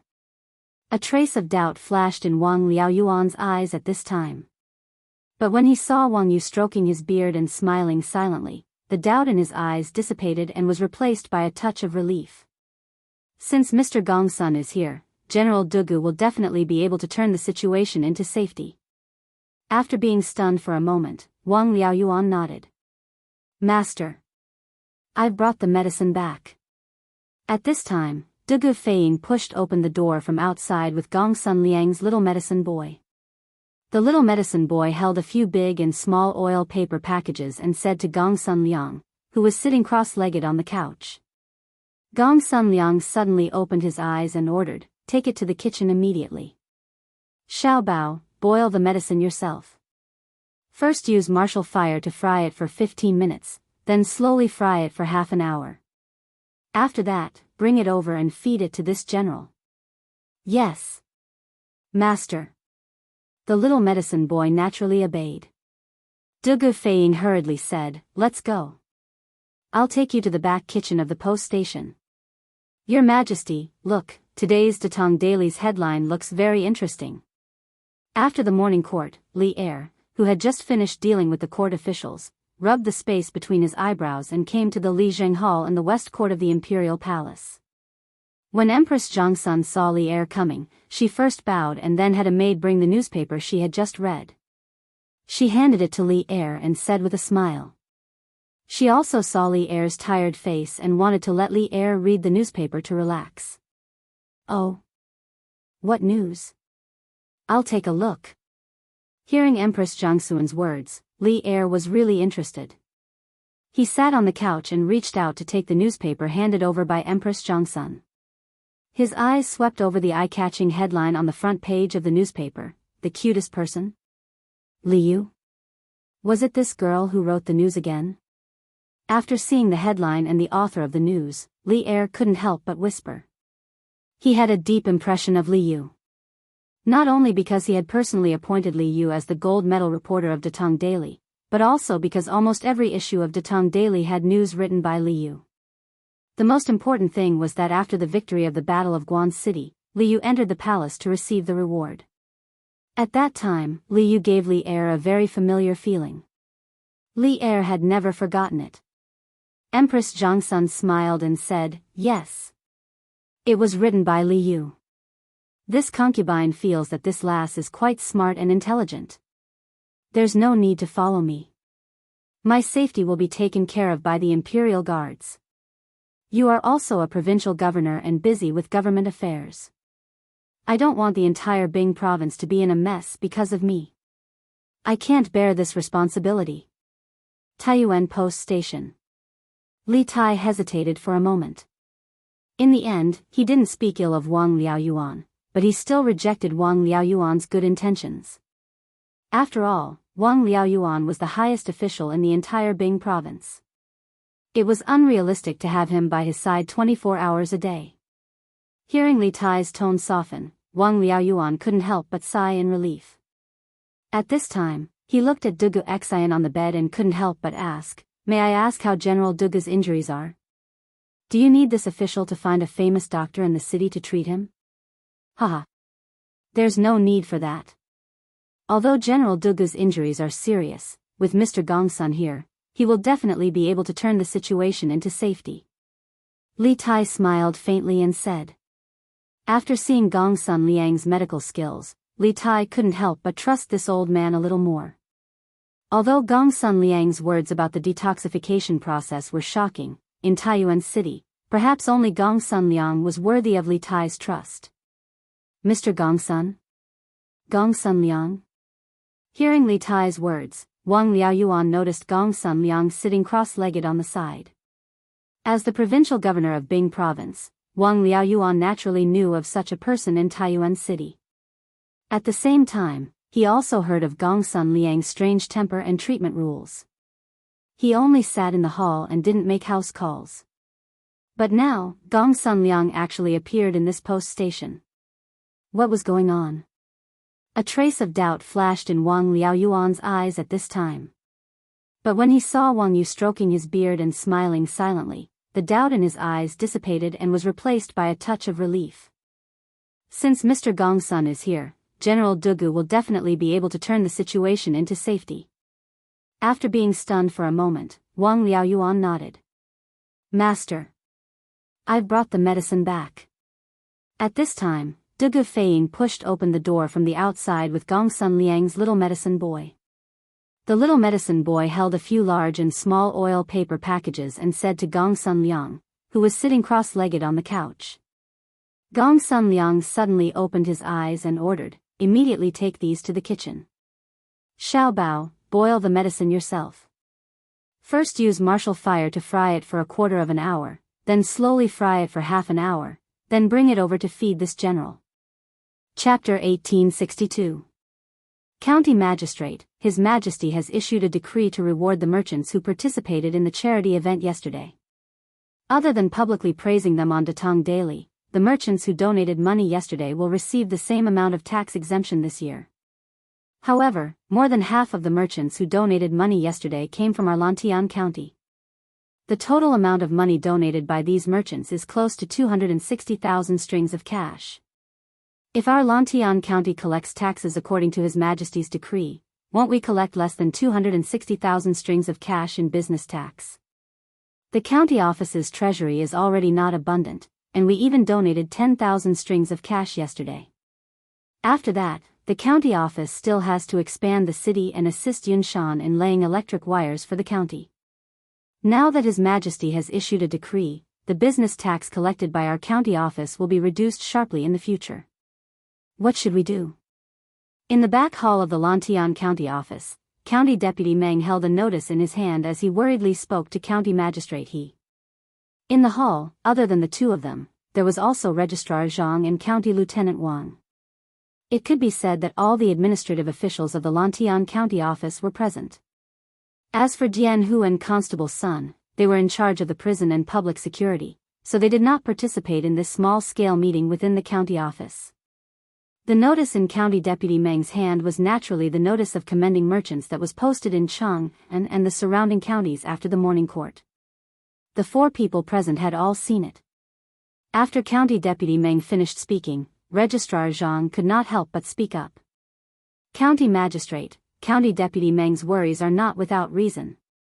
Back then, Marquis returned the financial authority of Lantian County to the county office and instructed us to collect and use the taxes collected by the county office for the people. Seeing that the business in the city has just picked up and the business tax collected is increasing month by month, the county office dares to start many large and small projects. Right now, we have such a big business and borrowed a lot of money from Yanhuang Bank. Furthermore, the expansion of the city walls and the laying of electric wires will require a lot of money. If we follow His Majesty's decree to collect taxes, in the remaining 5 months of this year, I'm afraid we will only be able to collect 1 or 2,000 strings of cash in business tax, which is just a drop in the bucket. In this way, not only will the 2 projects be stopped, but the money that our county office owes Yanhuang Bank will also be difficult to pay off. Therefore, I think that if we don't follow the Emperor's order to collect taxes, we will continue to collect taxes according to the original policy. It had to be said that Li Er's imperial edict to reward the merchants who participated in the donation gathering yesterday had somewhat disrupted the development of Lantian County. If the tax reduction decree was implemented according to the imperial edict, Lantian County would suffer a huge financial loss. First of all, there were currently more than 600 merchants in Lantian County.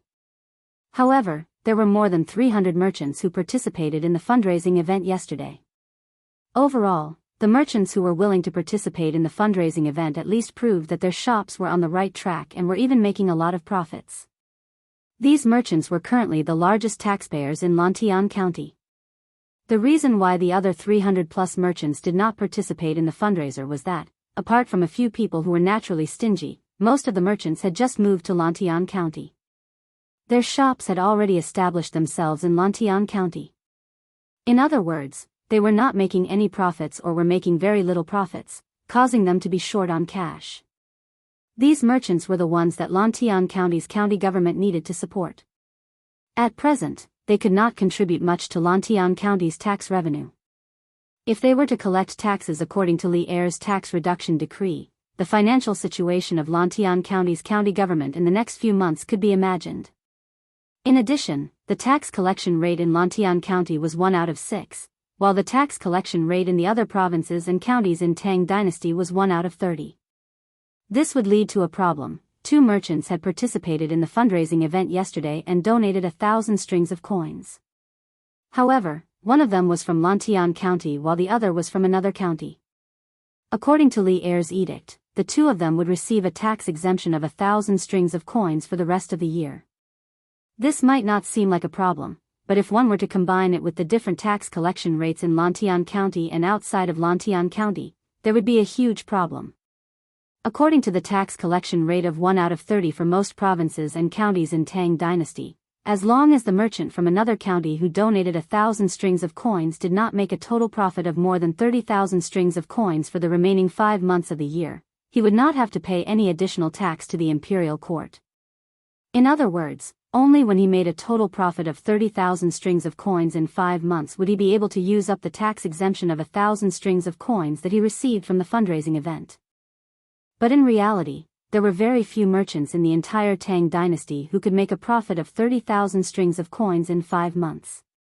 In other words, even though the merchant from another county who donated 1,000 strings of coins received a tax exemption of 1,000 strings of coins, he would not be able to use up this tax exemption because his profits in 5 months were likely to be only 10,000 strings of coins or less. In this way, the imperial court's actual loss of tax from this merchant was only 1 out of 30 of 10,000 strings of coins, which was around 300 strings of coins or less. But the Lantian County merchant who donated 1,000 strings of coins was different.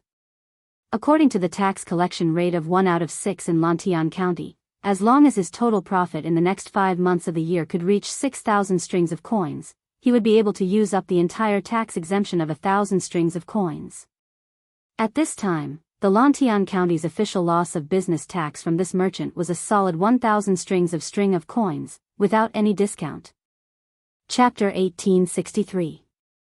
In some TV series, there was often such a scene, when the male lead, female lead, was seriously injured and unconscious, it was difficult to feed the medicine. Therefore, the female lead, male lead, would first pack the medicine into her mouth, and then feed the male lead, female lead, the medicine mouth to mouth. Putting aside the need of the plot for the time being, from a pure medical point of view, did this method have a scientific basis? Obviously not. Not to mention that when a person was lying down, it was very easy to reflux and accidentally inhale the liquid into the trachea. Even if the medicine was fed mouth to mouth, it would not change this reality.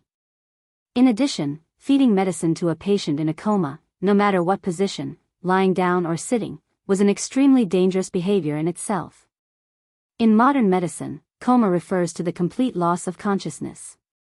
It is a serious vision of a person who has completely lost awareness of things. It is a high degree of mental breakdown due to the serious suppression of the higher nerves for various reasons. The cause must be found as soon as possible, and effective measures must be taken in time to save the patient. Generally, coma is divided into 2 types, shallow coma and deep coma. Shallow coma refers to the patient losing consciousness, but the pharyngeal reflex, corneal reflex, and pupil reflex still exist. The patient will still have a painful expression and slight movement in response to strong stimuli such as compression of the eye socket and stimulation of the nerves of the eye socket. In deep coma, the patient does not respond to various stimuli. The clinical symptoms are muscle relaxation, incontinence, and so on. It is impossible for such a patient in a deep coma to spontaneously swallow. Once the liquid is poured into the mouth, because the patient does not have the basic swallowing reflex, the liquid will not squirm along the esophagus to reach the stomach. Instead, a large amount of liquid will gather in the throat, making it very easy to reflux and accidentally inhale due to choking. In other words, these things will mistakenly enter the trachea and reach the lungs, resulting in aspiration pneumonia. In this case, a lung infection is often life-threatening. Therefore, in modern hospitals, as long as the patient's swallowing reflex is not good, such as the neurological department's medulla oblongata paralysis, the doctor will consider feeding the patient with a gastric tube and nasal feeding diet as well as medicine and water. They will not risk the patient's life. Although Gong Sun Liang did not know the professional terms such as swallowing reflex and advanced nerves, Nor did he know that there was such an alternative method of feeding drugs through a nasogastric tube. It did not mean that one's personal problem-solving ability would be limited even if one's knowledge was limited by the age when one reached the peak of one's expertise in a certain field. When he first examined Dugu Xian's injuries, Gong Sun Liang had not only checked Dugu Xian's pulse, but also checked Dugu Xian's eyelids, mouth, and other parts of his body. He wanted to confirm whether Dugu Xian was still conscious and whether he could swallow medicine on his own. It was because he was certain that the unconscious Dugu Xian still had a certain level of consciousness that Gong Sun Liang gave him the prescription and dared to let the little medicine boy decoct and feed the medicine to Dugu Xian. "All right, little treasure. I won't feed him for now. Take the bowl of medicine and wait at the side." Under the care of the little medicine boy, Dugu Xian barely managed to drink half a bowl of medicine. If he was fed any more, the medicine would all flow out. Seeing this, Gong Sun Liang spoke up to stop him. In his opinion, half a bowl of medicinal soup was enough for the two poisons in Dugu Xian's body to take effect. "Yes, Master." The little medicine boy did not hesitate. After wiping the medicine from the corner of Dugu Xian's mouth with a handkerchief, he decisively took the bowl of medicine and stood aside. Chapter 1864. Your Majesty. His Highness King of Wei has sent an urgent report. In the hall of Ganlu, Li Er, who had received spiritual comfort from Empress Jianghu, was reviewing memorials. A young eunuch from the imperial astronomer urgently requested an audience. After the young eunuch entered the hall, he held a slip of paper in his hands and bowed to Li Er to report. An urgent report from Azure Sparrow? Li Er raised an eyebrow, a bad premonition rising in his heart. He hurriedly said to the young eunuch, "What urgent report? Quickly bring it up for us to see." "Yes, Your Majesty." The young eunuch raised the slip of paper over his head. Zhao Song hurriedly walked over, took the slip of paper, and then quickly walked forward and handed it to Li Er. "What? Dugu Xian was assassinated in Taiyuan City?" After taking the slip of paper from Zhao Song and reading its contents, Li Er's face suddenly paled and he cried out in alarm. His voice was thick with anger and disbelief. Just a few minutes ago, he had declared in front of Empress Jianghu how many guards Li Tai had in Taiyuan City and how safe he was. But in just a few minutes, the cruel reality had viciously slapped Li Er in the face. Li Tai's strongest fighting force, the commander of the Great Tang's Northern Yamen Imperial Army, had been assassinated in Taiyuan City. Although he didn't know Dugu Xian's current condition, whether he had been injured or whether his injuries were fatal, the assassination attempt on Dugu Xian meant that there was a faction in Taiyuan City that was resisting the Great Tang Imperial Court and plotting something. They had even dared to assassinate a general of the Imperial Court. This meant that Li Tai was not absolutely safe in Taiyuan City and might be the next target of the assassins. This also reflected the grim situation in Taiyuan City. Zhao Song, who was standing next to Li Er, also revealed a look of shock upon hearing Li Er's words.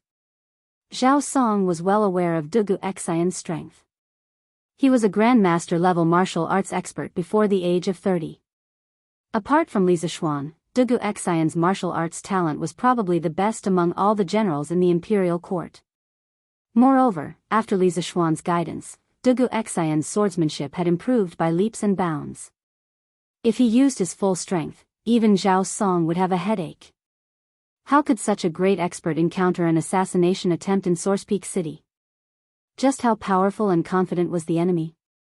Send a telegram quickly.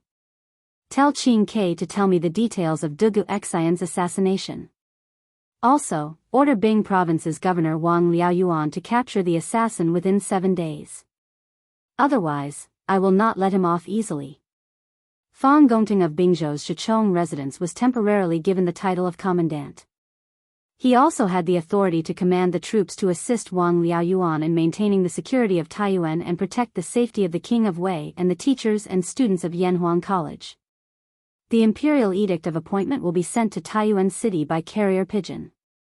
After reading the contents of the note, Li Er's face darkened. After thinking for a moment, he gave the order to the young eunuch from the imperial astronomer. It was a military taboo to change generals in battle, so Li Er did not directly remove Wang Liaoyuan from his position. Instead, he gave the latter a chance to make up for his mistakes. Yes. Your Majesty. The young eunuch replied, then quickly left the hall. Zhao Song, write what I just said into an imperial edict. Then, use the Wang family's carrier pigeon to send it to Taiyuan as quickly as possible. After the young eunuch left, Li Er instructed Zhao Song, who was beside him. This matter concerned the appointment of generals and the mobilization of troops. It was impossible to rely on telegrams alone. An official imperial edict was required. Chapter 1865. Fei. Feiying, have you caught Zhu Xiecheng and Kang Chang'an? Hurry. Interrogate them as soon as possible. Long delays may cause trouble. In Taiyuan City, in the inn, Dugu Xian, who had just woken up, felt weak and thirsty. After drinking 3 cups of water from Dugu Feiying, Dugu Xian felt a little better. He had recovered some of his strength, so he grabbed Dugu Feiying's arm and said, "Brother Dugu Feiying, let's go." The first thing on Dugu Xian's mind when he woke up was not his injuries, but the person behind the scenes. Obviously, this assassination had given him a strong sense of urgency. Since the hidden force dared to jump out and assassinate him directly, it meant that the other party's layout in Taiyuan City was basically complete. Their next target was probably Li Tai and the students and teachers of Yanhuang College. Therefore, he had to catch them before they made their next move. Otherwise, Li Tai would be in danger. Big brother, we did catch Zhu Xiecheng and Kang Chang'an, but on the way back, Kang Chang'an was killed. Dugu Xian was killed before he reached Xuanren Square, so he did not know that the Wang family's shadow guards were also attacked on the way back. Therefore, Dugu Feiying hurriedly explained. "WH. What? Kang Chang'an was killed?" Cough cough. When Dugu Xian heard this, he almost jumped out of bed, if his body's condition allowed it. Perhaps because he was too agitated, his breathing became unstable, and he began to cough. Dugu Feiying hurriedly stepped forward and patted Dugu Xian's back. He said anxiously, "Big brother, don't be so agitated. Although Kang Chang'an was killed, we still have Zhu Xiecheng. We can definitely get some information from him." Wang Yu, who was standing to the side, could not help but say, "Commander Dugu, you may not know this, but our Wang family's shadow guards were attacked by 3 black-clothed masters on the way back from escorting Zhu Xiecheng and Kang Chang'an. The 3 men's martial arts were extremely high, and the leader of the Wang family's shadow guards, Wang Qinggu, happened to be at Wenchang Square in the south of the city, so they succeeded in killing Kang Chang'an. After all, it was the Wang family's fault. The Wang family will definitely take good care of Zhu Xiecheng and won't let anything happen to him again. General Feiying is right. Right now, Commander Dugu should focus on recuperating. Zhu Xiecheng is under the care of the Wang family.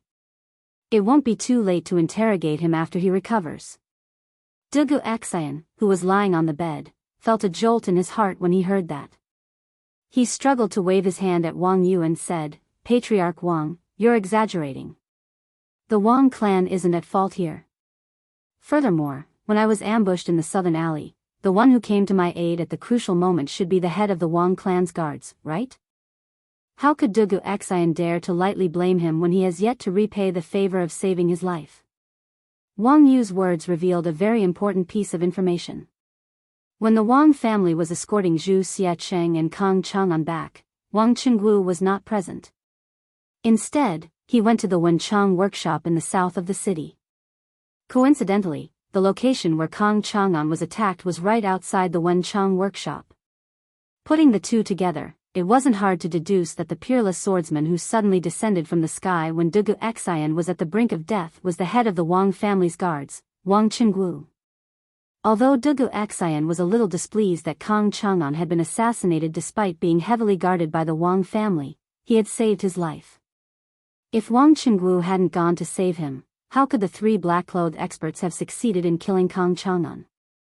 Dugu Xian was still clear about the cause and effect of this matter. Commander Dugu's guess is correct. The one who went to the Wenchang workshop to save you was the head of the Wang family's guards, Wang Qinggu. The Wang family has lived in Taiyuan for generations. Although they don't have the responsibility of guarding the city like the government, they still don't allow anyone to behave atrociously at their doorstep.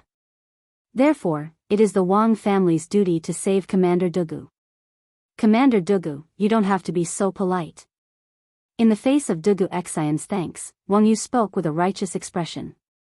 Wang Liaoyuan, who was standing at the side, suddenly felt a little ashamed. Speaking of which, maintaining the law and order of Taiyuan City should be the responsibility of the provincial government or the county government. Dugu Xian had been assassinated in the city, and the person who had saved him wasn't someone from the government, but the head of the Wang family's guards. This made the government lose face. Fortunately, Constable Feng from the provincial government had brought people to the scene at the last moment and had more or less contributed some effort. Otherwise, Wang Liaoyuan's expression would have been even uglier. No matter whether it is the Wang family's duty or just following orders, to me, Dugu Xian, it is still a life-saving grace. How can this life-saving grace just be taken lightly? When I'm feeling better, I will personally visit Brother Qinggu to thank him. Dugu Xian shook his head and insisted. Without waiting for Wang Yu to say anything, he changed the topic and said in a low voice, "But the most important thing right now is to interrogate Zhu Xiacheng as soon as possible." Among the assassins that appeared in the city today, the strongest one was a grandmaster. Their origins are probably not simple. We have to find out their identities and hiding places as soon as possible. Otherwise, we will always be in a passive position. Li Tai, who had been standing at the side for a long time, spoke up at this time. "General Dugu, don't worry about your injuries. Leave the matter of tracking down the assassins to us." But Dugu Xian wanted to say something else, but Li Tai firmly cut him off. "No buts. This is my order. Dr. Gongsun said earlier that General Dugu needs to rest more for the next few days, and you can't use force. I'm still waiting for General Dugu to recover as soon as possible so that you can lead the Imperial Army to protect me. General Dugu, please don't disappoint me. During this time, the Imperial Army will be led by General Fei Ying." It was rare for Li Tai to be so forceful. His resolute words left Dugu Xian with no room to refute. After that, Li Tai turned to look at Wang Yu, Wang Liaoyuan, and the others, and said solemnly, "General Dugu still needs to recuperate. We won't disturb him. In addition, my father has just sent an imperial edict through the telegraph. Everyone, please follow me to receive the edict." When they heard that Li Er had sent an imperial edict, everyone in the room couldn't help but look solemn. Wang Yu's heart was as clear as a mirror. After all, Li Tai had suddenly left the room just now because the telegraph had rung. It must have been a telegram from the palace. Moreover, when Li Tai had replied to the telegram, he must have reported what had happened in Taiyuan City to Li Er. Therefore, Li Er's imperial edict must have had something to do with Dugu Xian's assassination. "Yes, sir." Everyone in the room, except for Dugu Xian, who was lying on the bed, cupped their hands in acknowledgement and followed Li Tai out the door. After a while, the crowd arrived at a side hall. Li Tai stood in front of the crowd and took out a piece of paper from his bosom. He faced the crowd and read it aloud. "Father has ordered Bing Province's provincial governor, Wang Liaoyuan, to investigate Dugu Xian's assassination with all his might. The murderer must be caught within 7 days. Otherwise, he will be severely punished. Fang Gongting of Bing Province's Shichong residence will be temporarily promoted to the rank of commandant. He will also temporarily have the authority to command the army to assist Wang Liaoyuan in maintaining the security of Taiyuan City. He will also protect the safety of Yanhuang College's teachers and students." The content of the imperial edict was very short. It was so short that it didn't seem like an imperial edict at all. There were no pleasantries or anything difficult to understand. It was more like Li Er was giving orders in front of everyone. Although this was only an imperial edict in the form of a telegram, no one could tell if it was real or fake. Whatever Li Tai said was the truth. However, no one questioned the authenticity of the imperial edict. This was because the person who announced the imperial edict was Li Tai, Li Er's favorite son. It was impossible for Li Tai to lie about this matter.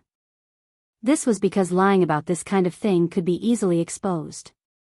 Moreover, once exposed, his political career was basically over. Moreover, Li Tai had no reason to lie about this. There was no benefit to lying to him. Your subject, Wang Liaoyuan, obeys the imperial edict. Listening to the imperial edict, Wang Liaoyuan couldn't help but feel relieved that Li Er didn't dismiss him directly. Instead, he wanted him to make up for his mistakes. However, the 7-day deadline made him nervous again. He was afraid that he wouldn't be able to sleep in the next 7 days. Li Tai nodded and said, although this imperial edict came from a telegraph, you don't have to doubt its authenticity. The imperial edict with the imperial seal has already been sent here by the Wang family's carrier pigeons in the capital. It will probably arrive at noon. At that time, granduncle, please pay more attention. The cultivation of carrier pigeons couldn't be done overnight.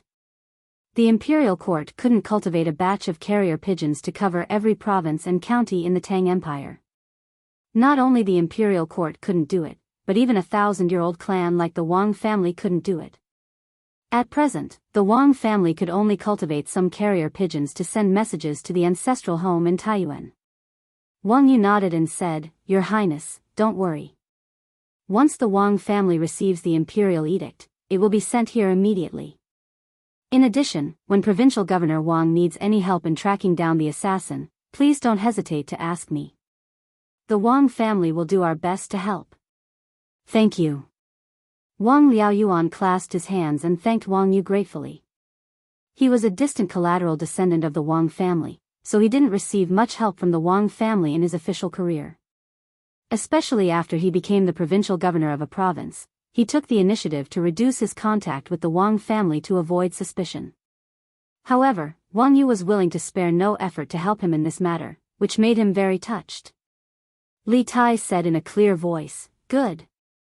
In that case, I hope that all of you can work together to catch the assassin hiding in the city as soon as possible. The first thing is to interrogate Zhu Zeching and see what we can get out of him. Wang Liaoyuan clasped his hands and said, I will do as you command. I will send people to the Wang family to detain Zhu Zeching in the prison of the government office and immediately interrogate him. We will set up a heavy guard and won't let anything happen to him. Li Tai shook his head and said, There is no need to set up a heavy guard. I think that we shouldn't have too much hope for Zhu Zeching. The reason why the assassin only killed Kang Chang'an and let Zhu Zeching go means that they are not afraid of Zhu Zeching falling into our hands. In other words, Zhu Zeching probably doesn't have the information we want. So, for this person, we just need to interrogate him briefly. At the very least, he should know Kang Chang'an's identity. Let's not waste too much time and energy on this person. Calm and wise. While everyone was clamoring to interrogate Zhu Zeching and try to get information about the assassin from him, Li Tai remained absolutely calm. It had to be said that Li Tai was much calmer than before. The people present were not stupid. After hearing Li Tai's words, they all reacted. Indeed, according to the description of the Wang family's secret guards, after the 3 black-clothed masters killed Kang Chang'an, they had the strength to kill Zhu Zeching as well. But why didn't they do that? The only possibility was that Zhu Zeching was just an abandoned pawn that they had pushed out. An abandoned pawn that was useless and didn't know anything about their identities. Your Highness is right. I am ashamed that I almost fell into their trap. Wang Liaoyuan clasped his hands and said, ashamed. After a pause, he continued, after I transfer Zhu Zeching to the prison, I will personally go to the Bing province camp and pass on the Emperor's decree to Fang Zicheng. Then, I will ask Fang Zicheng to immediately mobilize the troops to protect Your Highness and the others, as well as to track down the assassin in the city. Although Li Tai hadn't stamped the imperial edict of appointment and mobilization of troops, Li Tai had just said that the imperial edict would soon be transported to Taiyuan City. Wang Liaoyuan and Wang Yu had no choice but to believe it. Fang Gongting wouldn't dare to doubt it either, because they had already learned from the mistakes of the past. When Li Zishuan mobilized troops from Taiyuan City to stop Wu Jie, he also mobilized troops in the same way. Therefore, in Wang Liaoyuan's opinion, this imperial edict in the form of a telegram could definitely allow Fang Gongting to mobilize the troops in advance. Good. Let's move out immediately. This time, Li Tai didn't reject Wang Liaoyuan's request to have the provincial government's troops protect the academy. Because by now, he also felt the seriousness of the situation. Your Highness, please excuse us. Wang Liaoyuan and Wang Yu cupped their hands and left. Suddenly, only Li Tai, Iron Egg, and Dugu Feiying were left in the studio. Li Tai then turned to Iron Egg and said, Iron Egg, you are good at martial arts. Go to Dragon Mountain for me. These men in black are so arrogant and vicious. I'm worried that they will harm Mr. Mo Chui and the others. Immediately lead a group of Imperial Guards to Dragon Mountain Boy Temple. Iron Egg hesitated for a moment, then shook his head and said, No. I have to stay by your side and protect your safety. This is the task my master gave me. Li Zishuan had asked Iron Egg to follow the academy north not because he wanted Iron Egg to contribute to the construction of the telegram relay station, but because Iron Egg's martial arts were the best among the students of the academy. In addition, he had a good relationship with Li Tai, so he was the most suitable person to protect Li Tai. Li Tai heard this and couldn't help but feel speechless. Dugu Feiying cupped his fists and said, Let me lead the troops to Dragon Mountain. Brother Iron Egg should stay by his Highness's side. Although Dugu Feiying wanted to stay and look after Dugu Xianxia, he didn't forget the mission on his shoulders. Good. Then I'll have to trouble General Feiying. Chapter 1866. Guard Lord, we failed to assassinate Dugu Xianxia. He escaped. In the heavenly guest room of Tongfu Inn, a man in martial attire lowered his head and bowed slightly. He cupped his fists at the middle-aged man in white standing by the window with a fan in his hand. The middle-aged man remained silent. He continued to look at the scenery by the window as if he didn't hear the voice behind him. The man in martial attire tensed up. Thinking of the ruthless methods this man in front of him usually displayed, a trace of panic flashed through his eyes. He hurriedly said, because at the critical moment, the Wang family's secret guards and yamen runners rushed over. We had no choice but to retreat. However, Dugu Xianxia was poisoned by our weapons and hidden weapons. Even if he was saved by the Wang family and the yamen, he won't live long. Naturally, these words were meant to offend the group of people. Listening to his words, the leader of the group of assassins who tried to assassinate Dugu Xianxia in the South Alley was undoubtedly him. However, this fellow had kept his head lowered since he entered the room. No one could see his face clearly. They could only vaguely feel that this person was definitely not old. The middle-aged man by the window still didn't speak. He didn't turn around either. An invisible pressure slowly came from his body. The man in martial attire couldn't hold it in anymore. He hurriedly knelt on one knee and said, This subordinate was incompetent and couldn't complete the mission. Please punish me, Guard Lord. Oh. Incompetent? What a good incompetent. The middle-aged man finally turned around. While waving his feather fan, he said in a cold voice, I've given you 21 experts, and you've already reached the Grandmaster realm. So many people trying to assassinate Dugu Xianxia, but you still failed? Do you think this is a place to raise trash? Although the middle-aged man's voice was calm, everyone could hear the anger hidden in his voice. However, he tried his best to control his volume. After all, this was an inn. If he was too loud, it would inevitably alarm the people in the next room. Hearing this, a layer of cold sweat appeared on the man in martial attire's forehead. He hurriedly said, This subordinate was careless and couldn't kill Dugu Xianxia immediately. As a result, he was rescued. However, I am confident that no one can cure the poison on my weapons and hidden weapons. At the latest, before the sun sets tomorrow, you will definitely hear the news of Dugu Xianxia's death. The middle-aged man closed his folding fan and paced 2 steps in front of the window before he said, All right. I'll believe you one more time. If Dugu Xianxia doesn't die before the sun sets tomorrow, I'll hold you responsible. Yes, yes, yes. The man hurriedly agreed. At this time, the middle-aged man looked at him and said with deep meaning, Xianyi, you should know that we, the wolf guards, never raise trash. Although you are a master of the Grandmaster realm, you always like to do things sloppily. In the long run, I'm afraid even I can't protect you. Take a look at Heavenly Eagle, Twilight Wyrm, and Cloud Scorpion. Even though their strengths are slightly inferior to yours, they were able to kill their targets and escape unscathed from the Wang clan's secret guards. This is not the first time they have successfully completed a mission. I hope you remember that we, the Wolf Guard, do not lack experts. What we lack are people who know how to do things. If you want to live, if you want to stand out, then don't make any more mistakes. Do you understand? Xianyi. So this assassin's name was Xianyi. Moreover, from what the middle-aged man had said, it seemed that they all came from an organization called the Wolf Guard.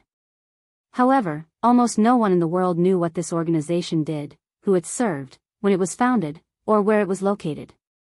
However, the middle-aged man's words were biased. If not for this master assassin called Xianyi drawing the attention of the Wang clan's most powerful secret guard, Wang Qinggu, those 3 peak chi transformation assassins would never have been able to successfully kill Kang Chang'an and escape unscathed. Yes. This subordinate understands.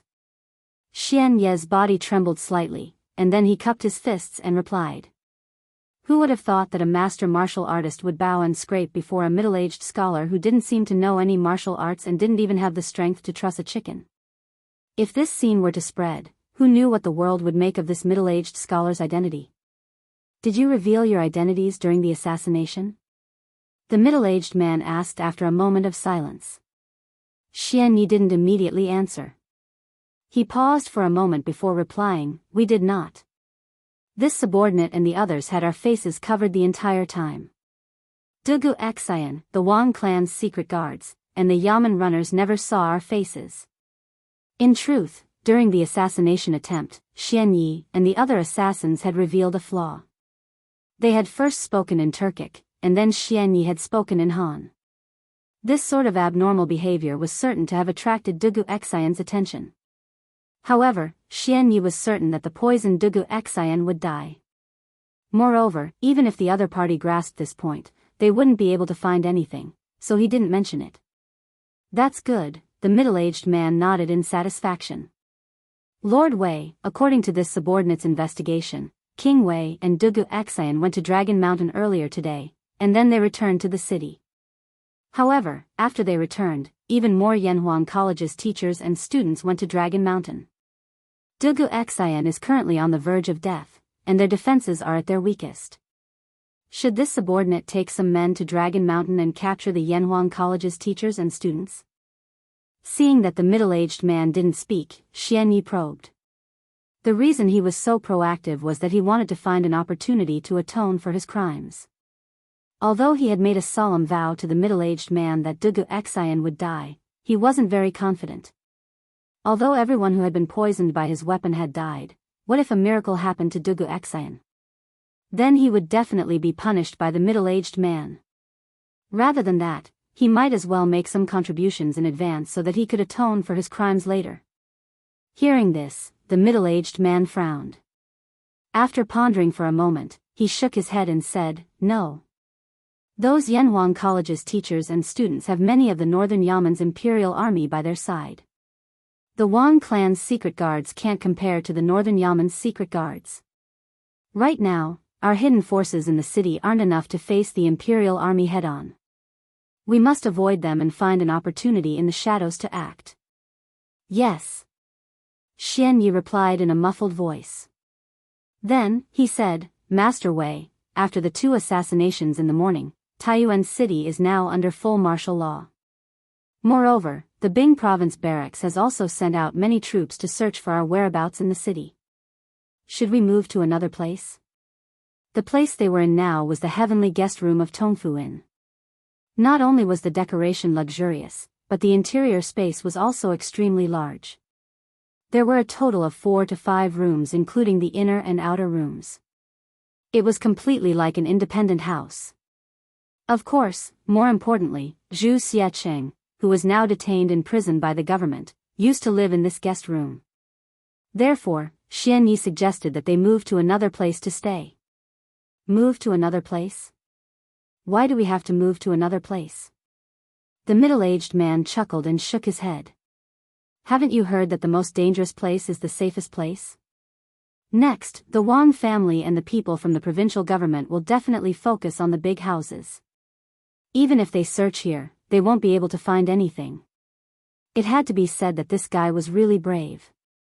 Speaking of which, if a normal person wanted to lurk in Taiyuan City and cause trouble, they would definitely rent a remote house to stay. After all, there were too many people in a place like an inn, not to mention that the guest room he was staying in now had just been occupied by a suspect from the government. Xianyi didn't try to persuade him again, but he was a little puzzled. Master Wei, did we make such a big fuss today just to kill Kang Chang'an and Dugu Xan? Now that the whole city is under martial law, it will be very disadvantageous for our next operation. Humph. Only by stirring up the water will the fish come out and swim. Only then will I know where the fish are and where they are going. The middle-aged man waved his feather fan lightly and smiled confidently. Kang Chang'an's identity is not as simple as it seems. Now that he died in Taiyuan City under the heavy protection of the Wang family's shadow guards, the ones who will have a headache next are the Taiyuan government and the Wang family, not us. And this is just a test of the fish's purpose in coming to Taiyuan City. But there is no need to test them now, someone has already come to tell us the answer. How interesting, it seems that there are some smart ones in this school of fish. These words were very vague, but Xianyi understood. He asked tentatively, Master Wei, that Wang, that person, can we trust him? Will he betray us? The middle-aged man frowned slightly, but after a moment, he smiled faintly. If he wanted to betray us, he wouldn't have gone through so much trouble. In the end, he and I are the same kind of people who don't want to be trapped in this small Taiyuan city. He is also a smart person. And with him secretly helping us, it will be easier for us to succeed. At this point, the middle-aged man turned to look at Xianyi and said with a serious face, Go back now and watch over them. Tell them to bury their weapons properly. Be careful for the next 2 days, don't cause any trouble. I will send a messenger pigeon later and inform the Great Khan of the situation here. I believe that the Great Khan will be interested in this matter. We will hide in the city first and wait for an opportunity to move. Messenger pigeon, the Great Khan. The amount of information hidden in the middle-aged man's words was not small. Just the 3 words Great Khan showed that his allegiance was not to the Central Plains, but to the Great Khan of the Turks, Xieli. Not only could this fellow speak fluent Chinese, but he also knew how to send a messenger pigeon. Obviously, he was a man from the Central Plains. Why would a man from the Central Plains work for the Great Khan of the Turks? And his status in the Turks was not low either. Who was this person? There were too many mysteries in this, waiting for Li Tai and the rest to solve. If they could not solve it, it would be difficult for them to complete their mission. Yes.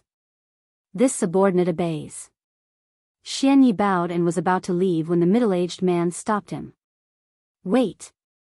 Xianyi paused, and the middle-aged man said lightly, If there is nothing important in the next 2 days, try not to come here and bother me. Yes. Master Wei.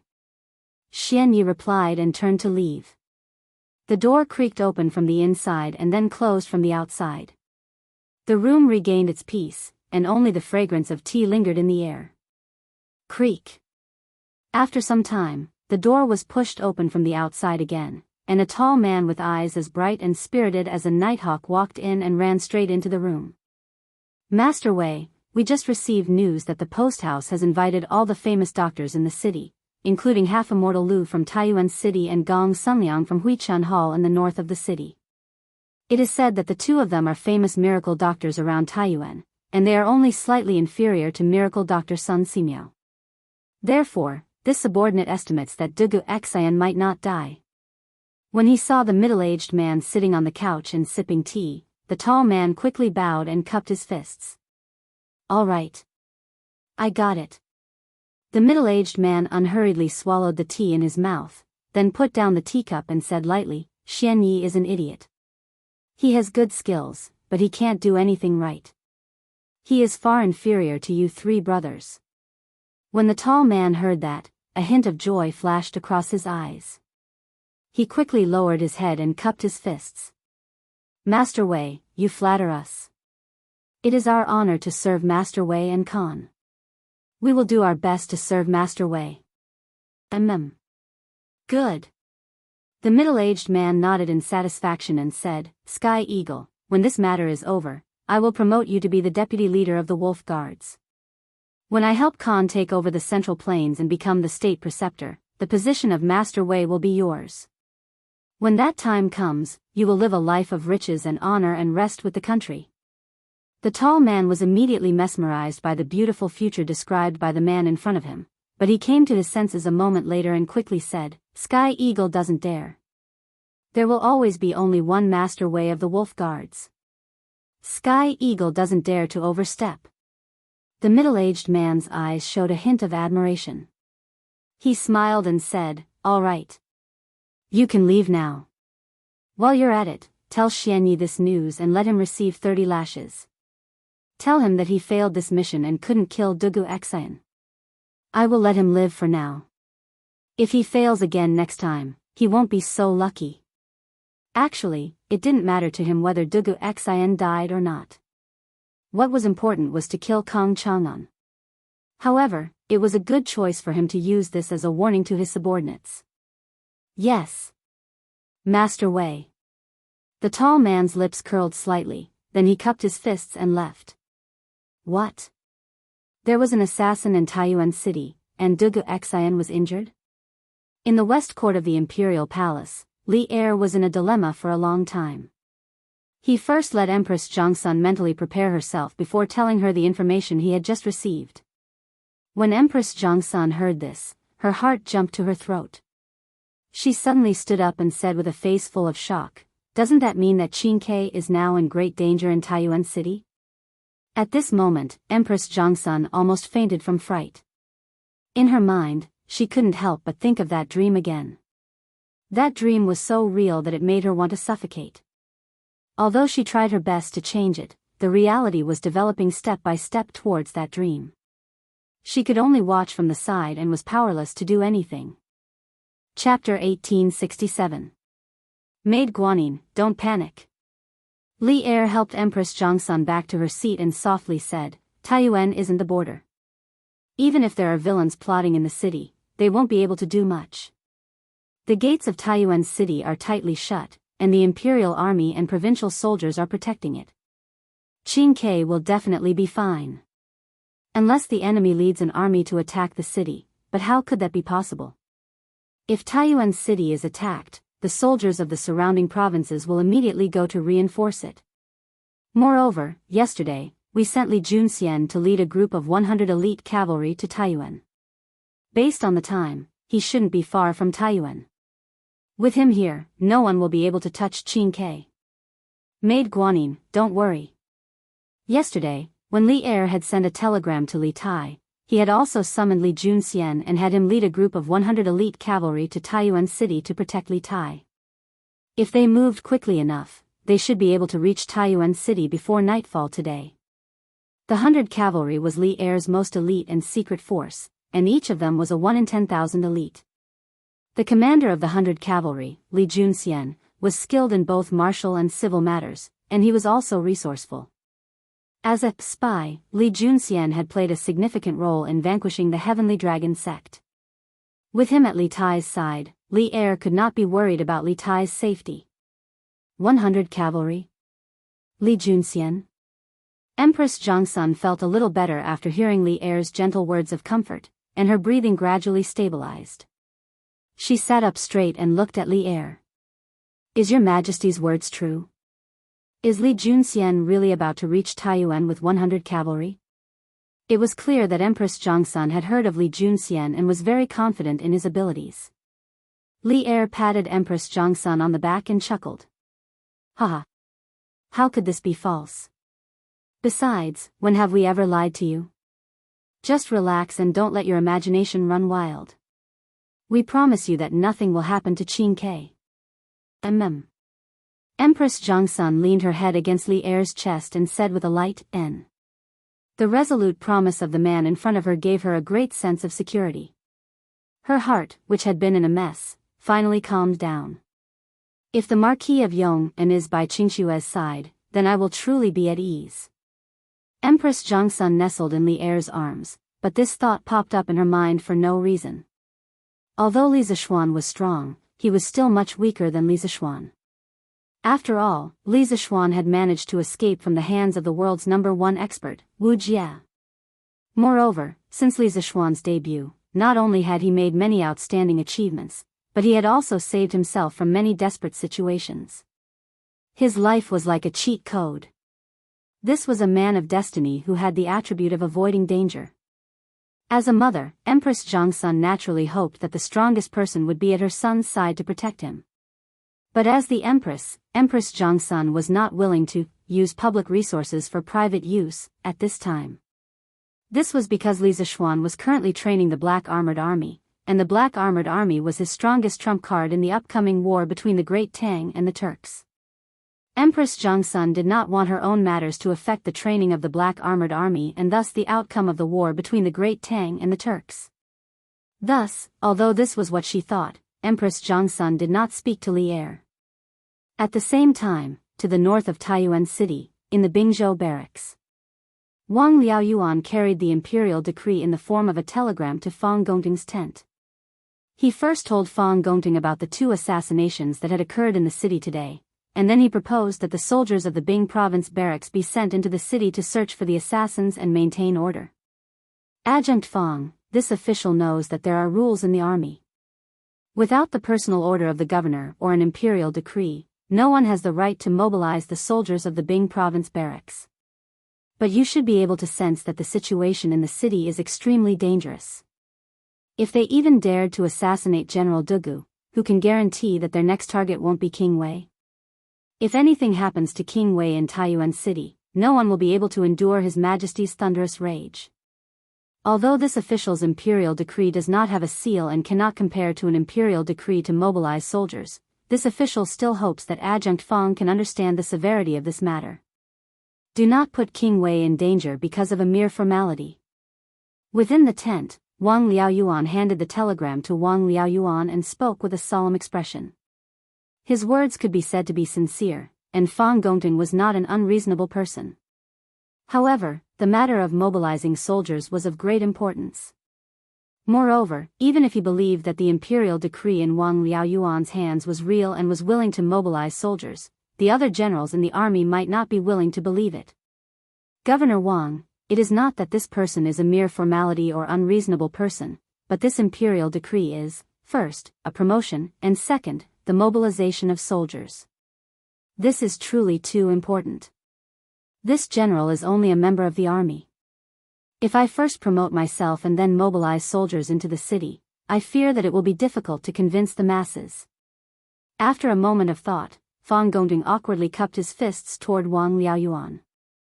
In the end, Fang Gongting was only a member of the army. If he used the telegram in Wang Liaoyuan's hands to promote him to commandant, it was inevitable that there would be some discordant voices in the army. This was because ever since the Bing province barracks had stopped the Turkic army at Yanmen Pass and the original commandant Su Tingda had died at Yanmen Pass, many generals in the Bing province barracks had covetously eyed the position of commandant. If Fang Gongting was promoted to commandant in such an unconventional manner, it would truly be difficult to convince the masses. Hearing this, Wang Liaoyuan's brows furrowed. After some thought, he said, Adjunct Fang, you might not know, but when the Marquis of Yong'an came to the Bing province barracks to mobilize soldiers, he did not have an imperial decree. Instead, he had the same telegram as this official right now.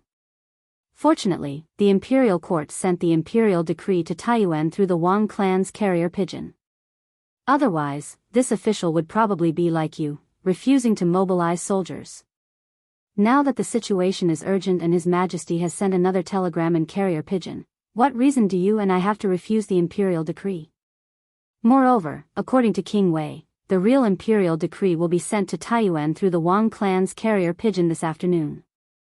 If you and I know that His Majesty has given an imperial decree yet don't mobilize soldiers ahead of time, giving the enemy an opportunity to take advantage of. If His Majesty pursues this matter, neither of us will be able to bear the responsibility. Wang Liaoyuan's meaning was very simple. If the imperial decree sent by Li Er in the form of a telegram was sent to other places, the officials of other places would naturally have reason to not believe it because they had never seen it before. However, now that the imperial decree was sent to Taiyuan City, they had no reason to not believe it because the same situation had happened once before. Fang Gongting was silent for a moment. He gritted his teeth and cupped his fists. Since Marquis used this method to mobilize soldiers last time, this general naturally has no reason to refuse. How about this? This general will summon all the officers and soldiers. Governor Wang, you will read the imperial edict. But please, for the time being, you will only read the imperial edict regarding the mobilization of the troops. As for the temporary transfer of this general to the commandant, you will have to wait for the official imperial edict before announcing it to the officers and soldiers. In any case, Governor Wang's main goal is to mobilize soldiers into the city. Moreover, when we attacked the Turks in the north last time, most of the soldiers in our Bing province barracks personally participated in the battle. You only need to tell the soldiers how Marquis Yong and mobilized the soldiers last time. This general believes that the soldiers naturally won't dare to disobey. This was a compromise. Right now, the Bing province camp was like a group of dragons without a leader. Although Fang Gongting was the one with the highest prestige, there were still other generals who were on par with him. If he was directly promoted to Bing province commandant in such an abnormal way, it would definitely cause some people to be dissatisfied. Rather than this, it was better to mobilize the soldiers first and wait for the official decree to come before announcing the promotion. This would minimize the variables to the greatest extent. With Wang Liaoyuan's authority and prestige in the Bing province barracks, Fang Gongting believed that it would be easy to achieve his goal if he only used the imperial decree to mobilize the soldiers. Wang Liaoyuan's eyes flashed. After a moment of silence, he nodded. Good. Then I'll have to trouble Governor Fang. Fang Gongting was right. His purpose in coming to the barracks was to mobilize the soldiers. As for the power struggle in the army, he wasn't interested and didn't dare to be interested. This was because Bing province was different from other places. The military power here was controlled by the governor and had nothing to do with the governor. Governor Wang is too polite. Then this general will go and gather the soldiers. Fang Gongting stood up and cupped his fist. Good. Fang Gongting left the tent and immediately ordered the soldiers to gather at the commander appointment platform. Just as he had expected, when Wang Liaoyuan took out the telegram and explained that Li Zishuan had used the same procedure to mobilize the soldiers in the Bing province barracks, the soldiers were all convinced of the authenticity of the imperial decree. This was especially true for those soldiers who had accompanied Li Zishuan in stopping Wu Jie and the Turkic wolf cavalry. In this way, the matter of mobilizing the troops would be completed without a hitch. At 9:15 in the morning, 10,000 soldiers filed out of the Bing province barracks. Under Fang Gongting's lead, these 10,000 soldiers entered Source Peak City and began to search the streets for people with weapons and suspicious identities. The bailiffs of the provincial government, the Wang clan's shadow guards, and the soldiers of the Bing province barracks gathered in the city. For a moment, the atmosphere in the city was unprecedentedly tense. An invisible net was cast over Source Peak City, making it impossible for any hidden faction to hide. At the same time, in the prison of the Bing province barracks, Wang Liaoyuan, Dugu Feiying, Li Tai, and Wang Yu, these four representatives of the various factions, were interrogating Zhu Xiecheng. In truth, Li Tai's status as a prince was not suited to enter the prison. The ancient people were mostly superstitious and believed that the yin qi in the prison was heavy and inauspicious. Before entering, Wang Liaoyuan had tried to persuade Li Tai, but Li Tai was eager to understand the truth and insisted on following. No one could do anything about it. Chapter 1868. Zhu Hongsheng, your real name is Zhu Xiecheng, right? Are you a Turk?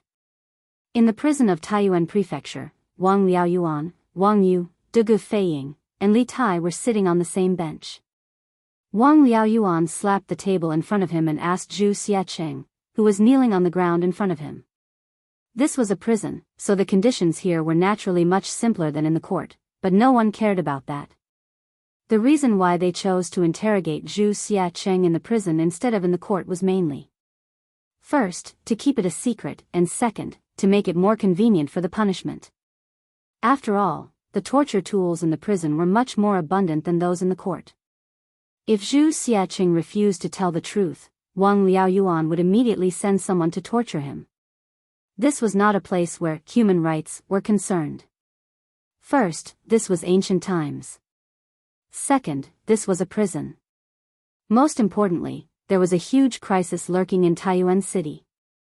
Li Tai's life was in great danger, and Zhu Xiaocheng happened to be the only person Wang Liaoyuan had caught who might know the enemy's background. In this case, even if Wang Liaoyuan killed Zhu Xiaocheng, the civil and military officials would not hold Wang Liaoyuan responsible for anything, let alone human rights. Zhu Xiaocheng looked up at Wang Liaoyuan unhappily and said nothing. Then he lowered his head again. Wang Liaoyuan stopped breathing and then said angrily, "Humph. Now that things have come to this, what else do you have to hide? Do you still think that someone can save you? Don't forget that when you were taken away from Xuanren Mill, you were attacked on the way. This means that the person behind you wants you to die, not to save you. If you still want to live, then tell me everything you know. Otherwise, Kang Chang'an will most likely end up like you." In fact, Wang Liaoyuan rarely used harsh punishments when dealing with criminals. When facing Zhu Xiaocheng, he instinctively wanted to give him a chance to confess. That was why he said so much. Otherwise, if it was another official who saw this scene, it was very likely that the criminal would be punished severely. As soon as Wang Liaoyuan finished speaking, Zhu Xiaocheng's body clearly trembled. He raised his head and looked at Wang Liaoyuan and the others. After hesitating for a moment, he stuttered, If I tell you the truth, can I really live? Humph. How dare you talk about conditions? If you don't tell me, do you think I won't kill you right now?" Zhu Xiaocheng's words angered Dugu Feiying, who had just returned from patrolling Dragon Mountain. Dugu was ordered by Li Tai to bring people to Dragon Mountain to protect Mo Chui and the other Yanhuang College teachers and students. However, when he arrived, he found that everything was normal. There was nothing out of the ordinary. The students had already started building and started testing the machines. Dugu Feiying, and the Imperial Army. Of course, he returned. As soon as he returned, he saw Wang Liaoyuan interrogating Zhu Xiaocheng, so he followed Li Tai. His most respected brother had just been assassinated in the morning and almost died. He was still angry, but Zhu Xiaocheng was still stammering. Wasn't he trying to provoke him? How could Dugu Feiying tolerate this? As he spoke, Dugu Feiying had already stood up.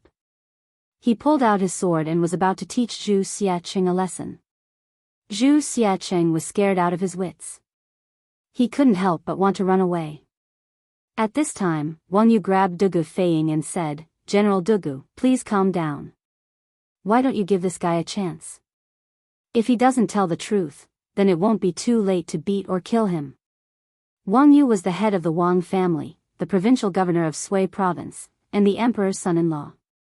In addition, when Dugu Feiying went to the Wang family's ancestral home to ask for help, Wang Yu didn't hesitate to send out all of the Wang family's forces to help Dugu Feiying find Zhu Xiaocheng and Kang Chang'an's whereabouts.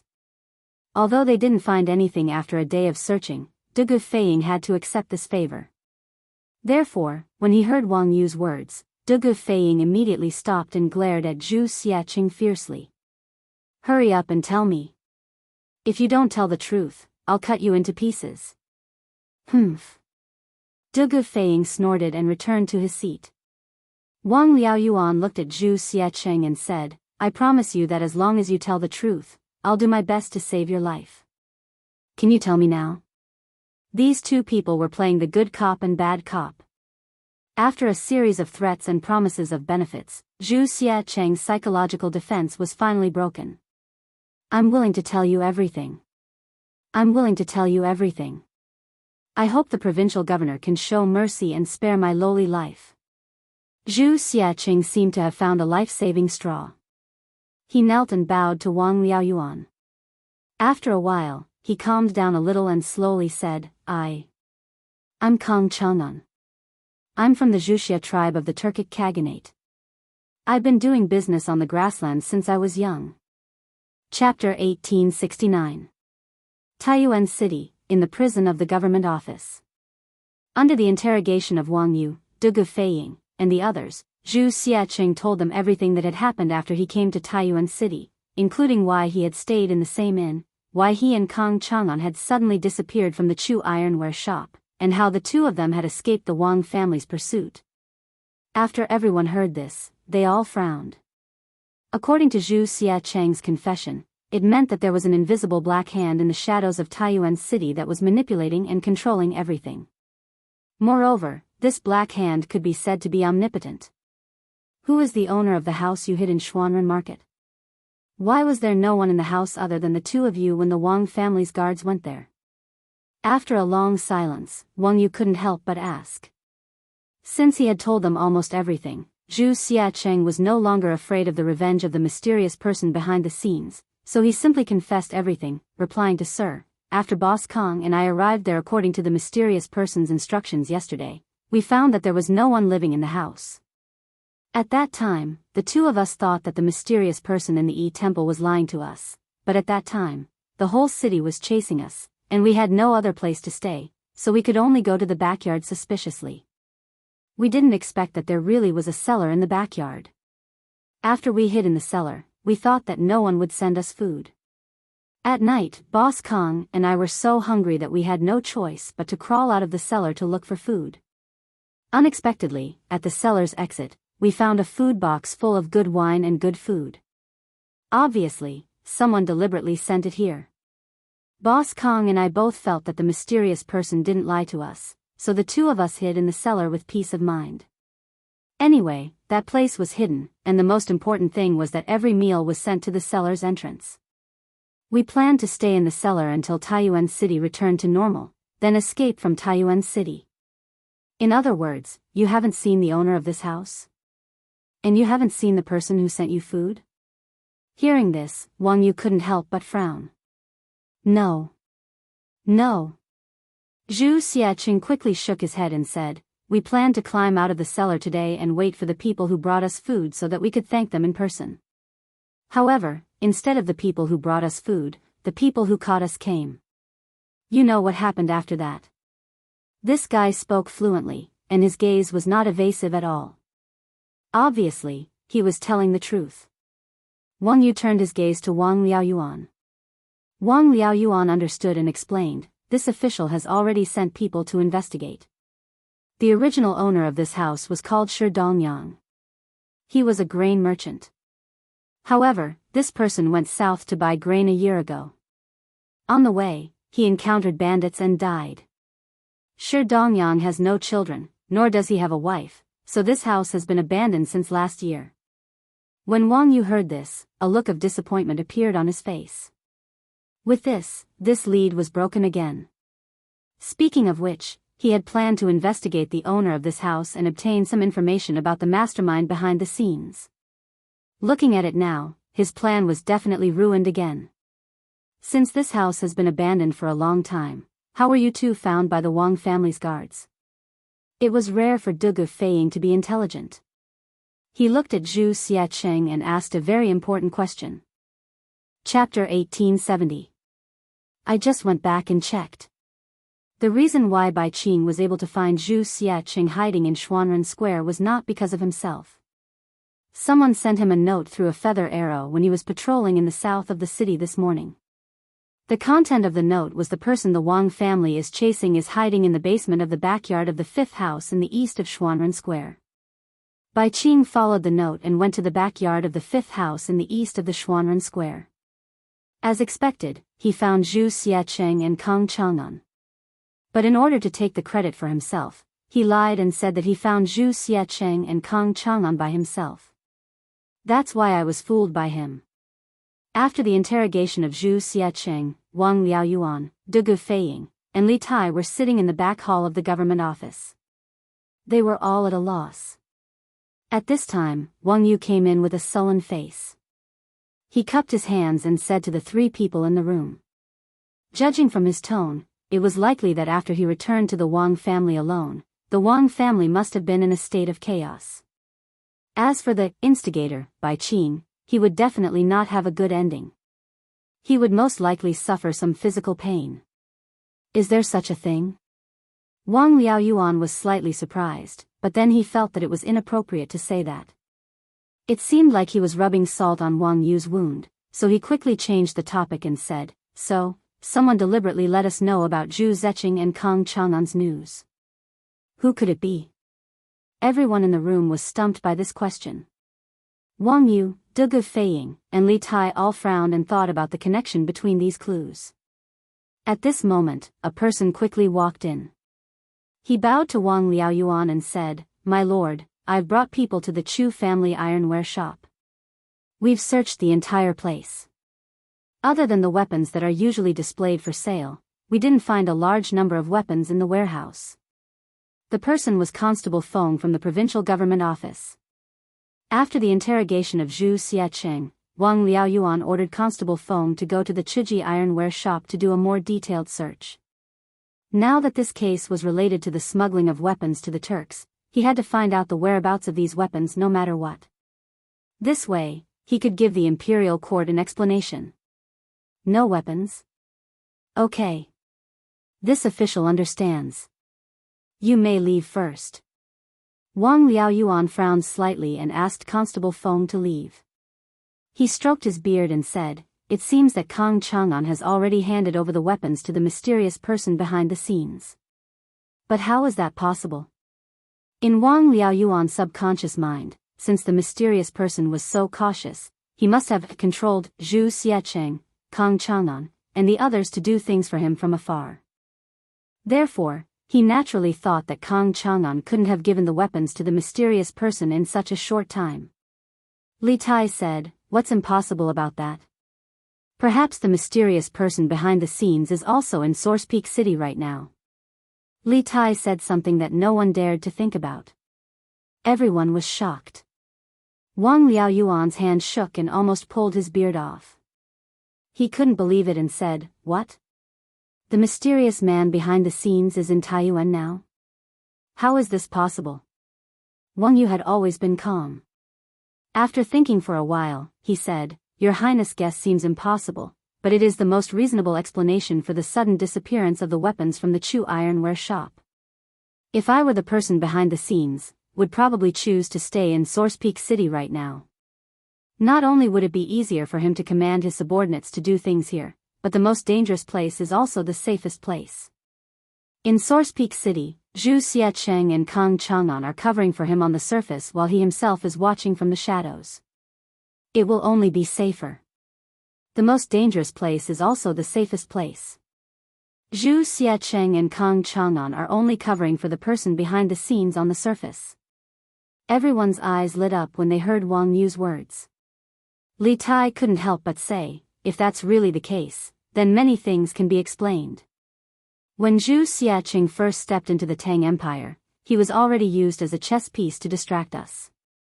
Although this person seems to have many clues, none of them are directly related to the mysterious person behind the scenes. We can't find any information about the mysterious person through him. Therefore, there is no risk to the mysterious person behind the scenes by using this kind of person to distract himself. 2 days ago, General Fei Ying brought people to Source Peak City to investigate the hidden dangers in the city in advance. He quickly noticed the suspicious Zhu Xiaqiang, which means that the mysterious person's plan was successful. At that time, because of Zhu Xiaqiang and Kang Chang'an, Source Peak City was in turmoil.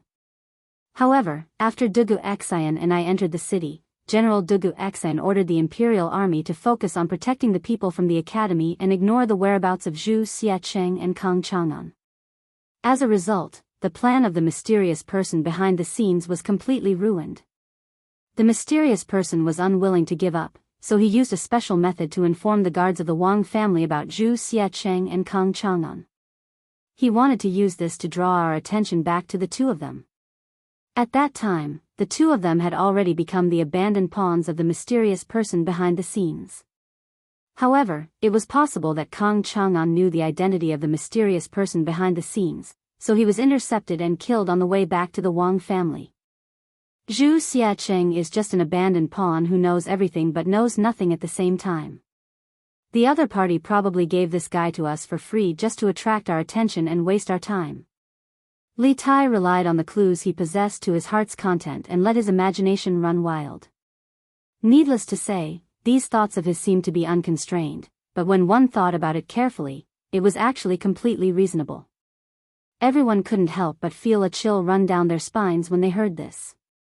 Because if the matter was really as Li Tai guessed, then the scheming of this mysterious person behind the scenes was so deep, his methods were so secretive, and he was so cunning that it simply caused one to shudder with fear. They had fallen into the trap set by the mysterious person from the very beginning. Your Highness, what you said is reasonable, but also creepy. If this is the case, then haven't we all fallen into the mysterious person's trap? Wang Yu frowned and said worriedly. Wang Liaoyuan said in a low voice, the mysterious person behind the scenes is so cunning. We must catch him as soon as possible. Otherwise, the consequences will be unimaginable. De Gufeiying said with a troubled look, but now that Kang Chang'an is dead, our only clue is gone. How can we find the mysterious person behind the scenes? Chapter 1871. The 9 families of Jianghu referred to the Swedes and their descendants who came to the Central Plains from China during the Northern and Southern dynasties, the Sui dynasty, and the Tang dynasty. Their kings all had the surname Jianghu.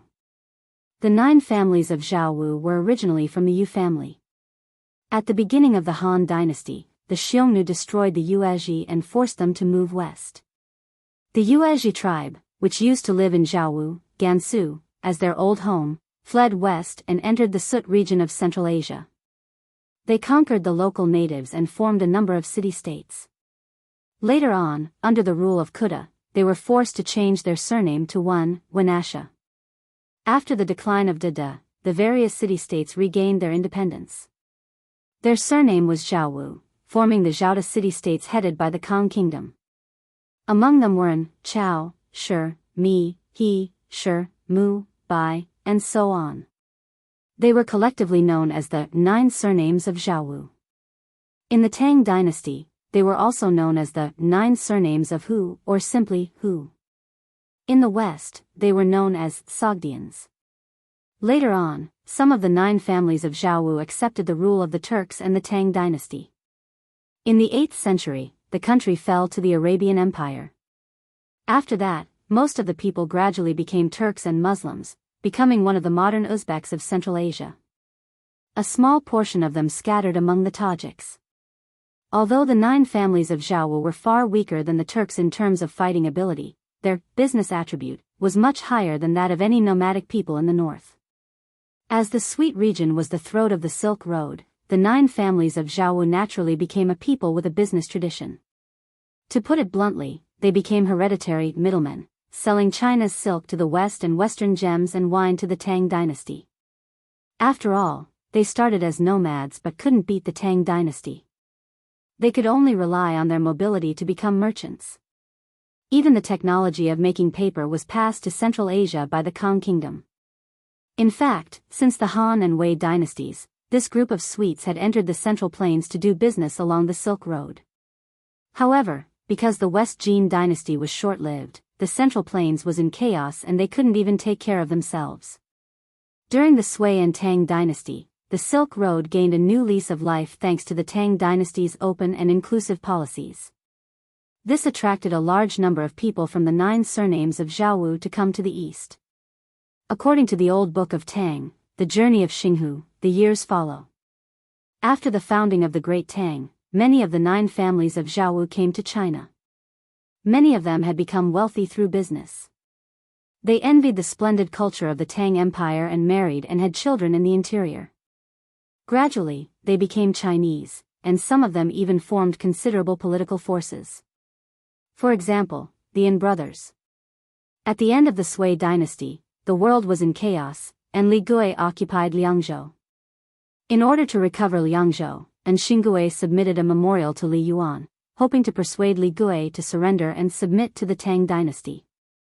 Li Yuan did not agree, so the two of them once again offered a plan and ultimately helped the Tang army to flatten Prince Liang, Li Gui, who occupied Heshi. Because of the outstanding contributions of the Yin brothers, and Xingui was conferred the title of Right Marquis Great General, the title of Liangguo Duke of Shangzhou State, the title of Liangguo Duke, the title of 600 households, and 10,000 pieces of silk. And Xiaoren was also conferred the title of Great General of the Left Martial Marquis, conferred the title of Duke Shen, bestowed upon the Tian residence, and conferred upon 600 households. However, this peace had nothing to do with Lushan's peace. Although they were all Socrates and had the surname N, this N was like our Lu, Wang, and Li surnames. There were many Socrates with this surname. Not only that, the descendant of the Yin family, N Baoyu, was later placed in an important position by the famous general Li Guangbi. He contributed a lot in the fight against the Lushan rebellion, and the imperial court gave him the surname of Li. Li Baoyu's cousin, Li Baozhen, became the Zhe Road Jidushi. In the fight against the rebellion of the Hesua towns, he contributed a lot and was promoted to the position of inspector of the prefectures. The Yin family could be considered a family of martyrs. In truth, during the Lushan rebellion, there were many who sacrificed their lives for the sake of bringing sugar. For example, Li Guangbi was a Khitan, a standard who. Due to the Tang dynasty's policy of opening up, many foreigners became officials in the imperial court, forming the unique foreign soldiers and generals in the history of the Tang dynasty. The 9 families of Jianghu were a power that could not be ignored. In general, the biggest characteristic of the 9 families of Jianghu was that they were rich, very rich. Once a person had money, they would think of ways to obtain a certain political position. The 9 families of Jianghu were no exception. Other than those who entered the imperial court as officials by chance, a large number of the 9 families of Jianghu were doing business in the Tang dynasty while using money to attach themselves to some powerful local forces. Moreover, the 9 families of Jianghu were like branches of the same tree. The 9 families of Jianghu who were doing business outside the Tang dynasty were surprisingly united. It was not an exaggeration to say that, when one side is in trouble, all sides will help. Therefore, the influence of the 9 families of Jianghu in the Tang dynasty could not be underestimated. Not to mention that Kang Chang'an was from the Kang kingdom, the sovereign country of the 9 families of Jianghu. Coincidentally, this guy had connections with the royal family of the Kang kingdom. In this way, Kang Chang'an's death was not just a murder case. It could very well turn into a diplomatic dispute. If the authorities of Taiyuan City could not give a reasonable explanation for Kang Chang'an's death, not only would the Kang kingdom not leave the matter at that, the Kang kingdom or the 9 families of Jianghu in the Tang dynasty would probably not rest. They might cause endless trouble for the authorities of Taiyuan City. After all, whether it was modern society or feudal society, although money was not omnipotent, it could solve most problems, such as hiring assassins, monopolizing the market, disrupting the prices of goods in the city, and so on. No matter what methods they used, Wang Liaoyuan and the others would not have it easy. When a group of people was extremely wealthy, even if they didn't have any official position, the influence they had was incomparable to that of ordinary people. Kang Chang'an and Kang Chu were the same. But was the Tang dynasty afraid of the 9 families of Jianghu? Obviously not. In terms of overall national strength, even if the 9 families of Jianghu were multiplied by 10, they might not be able to defeat the Tang dynasty at its peak. The strength of the 9 families of Jianghu did not lie in national strength, but in the soft power of the economy. Not only did they monopolize the trade between the Tang dynasty and the Western countries, but they also controlled the commercial and economic lifelines of many provinces and counties in the Tang dynasty. As the saying goes, pull one hair and the whole body will be affected. If the Tang dynasty made a move against the 9 families of Jianghu, although it could win, it would also suffer great losses. This one was shocked to hear that Brother Kang's ironware shop was suddenly closed down and that Brother Kang himself had met with an accident. Therefore, I came to the provincial governor's office to ask the provincial governor to uphold justice for Brother Kang and find out who killed Brother Kang. In the back hall of the government office in Taiyuan, Kang Chu naturally saw the shock of Wang Liaoyuan, Wang Yu, and Li Tai, but he did not make a fuss about it. Instead, he calmly cupped his hands and said to Wang Liaoyuan. Chapter 1872. Asking him to leave. Facing Kang Chu, who was being unreasonable, Wang Liaoyuan decisively asked him to leave. After all, he was an official and represented the Taiyuan government. Kang Chu was just a small merchant from another country in Taiyuan City. What right did he have to question him again and again? Provincial governor, please wait. Wang Liaoyuan asked Kang Chu to leave, but Kang Chu didn't know what was good for him. He said loudly, Provincial governor, Brother Kang died in Taiyuan City under unknown circumstances. I sincerely hope that provincial governor can allow me to participate in the investigation. On one hand, I can answer to my king. On the other hand, I have many capable people under my command that can help provincial governor solve the case and catch the murderer. Good heavens, this bastard actually wants to participate in the government's investigation? Wang Liaoyuan's face darkened. He said in a low voice, Thank you for your kindness. But you don't have to participate in the investigation. Finding the truth and catching the murderer is the responsibility of the Taiyuan government and me. You don't have to worry about it. If you don't have anything else to say, please leave. Don't interfere with the investigation. Wang Liaoyuan did not care that Kang Chu was using the king of the Kang kingdom to threaten him. It was impossible for Kang Chu to meet the king of the Kang kingdom. Even if he could meet the king of the Kang kingdom and speak to him, Wang Liaoyuan would not be afraid. That was because the most important thing for the entire Taiyuan officialdom was to eliminate all hidden dangers in the city that were harmful to Li Tai so as to ensure his safety. Apart from that, there was nothing more important than this. Kang Chu was very dissatisfied. He said, Provincial governor, you don't want me to participate in this case. Is there something else? Or are you confident that you can solve the case in a short time? How dare you? Wang Liaoyuan could not hold it in anymore. He shouted angrily, Why should the provincial governor report to you about the investigation? I am paid by the imperial court. I should share the burden of the Tang emperor. Are you questioning the fairness of the imperial court? Even if the king of the Kang kingdom was here, he wouldn't dare to say such nonsense. If you continue to cause trouble here, this official will definitely charge you with the crime of disrupting the investigation. There was a saying that a weak country had no diplomacy, and Wang Liaoyuan's words were a perfect example. The Tang Empire and the Turkic Empire were both extremely powerful countries in Asia. Although the Kang Empire was good at economics and had strong, soft power, its comprehensive national strength was still less than 1/10 of the Tang Empire's. Therefore, Wang Liaoyuan's words were quite forceful. Kang Chu was embarrassed by Wang Liaoyuan's scolding. He bowed and said, Then I request to leave the city. I want to return to Kang country and tell Brother Kang's family about this bad news. Please allow me.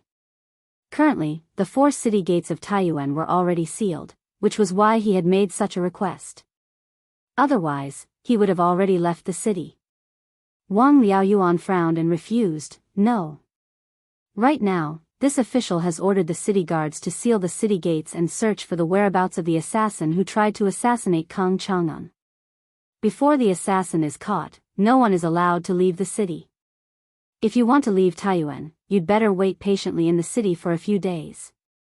Kang Chu said with an ugly face, Brother Kang and I are best friends. Now, I just want to leave the city and return to Kang country to tell Brother Kang's family about the bad news of Brother Kang's death. Why is provincial governor stopping me?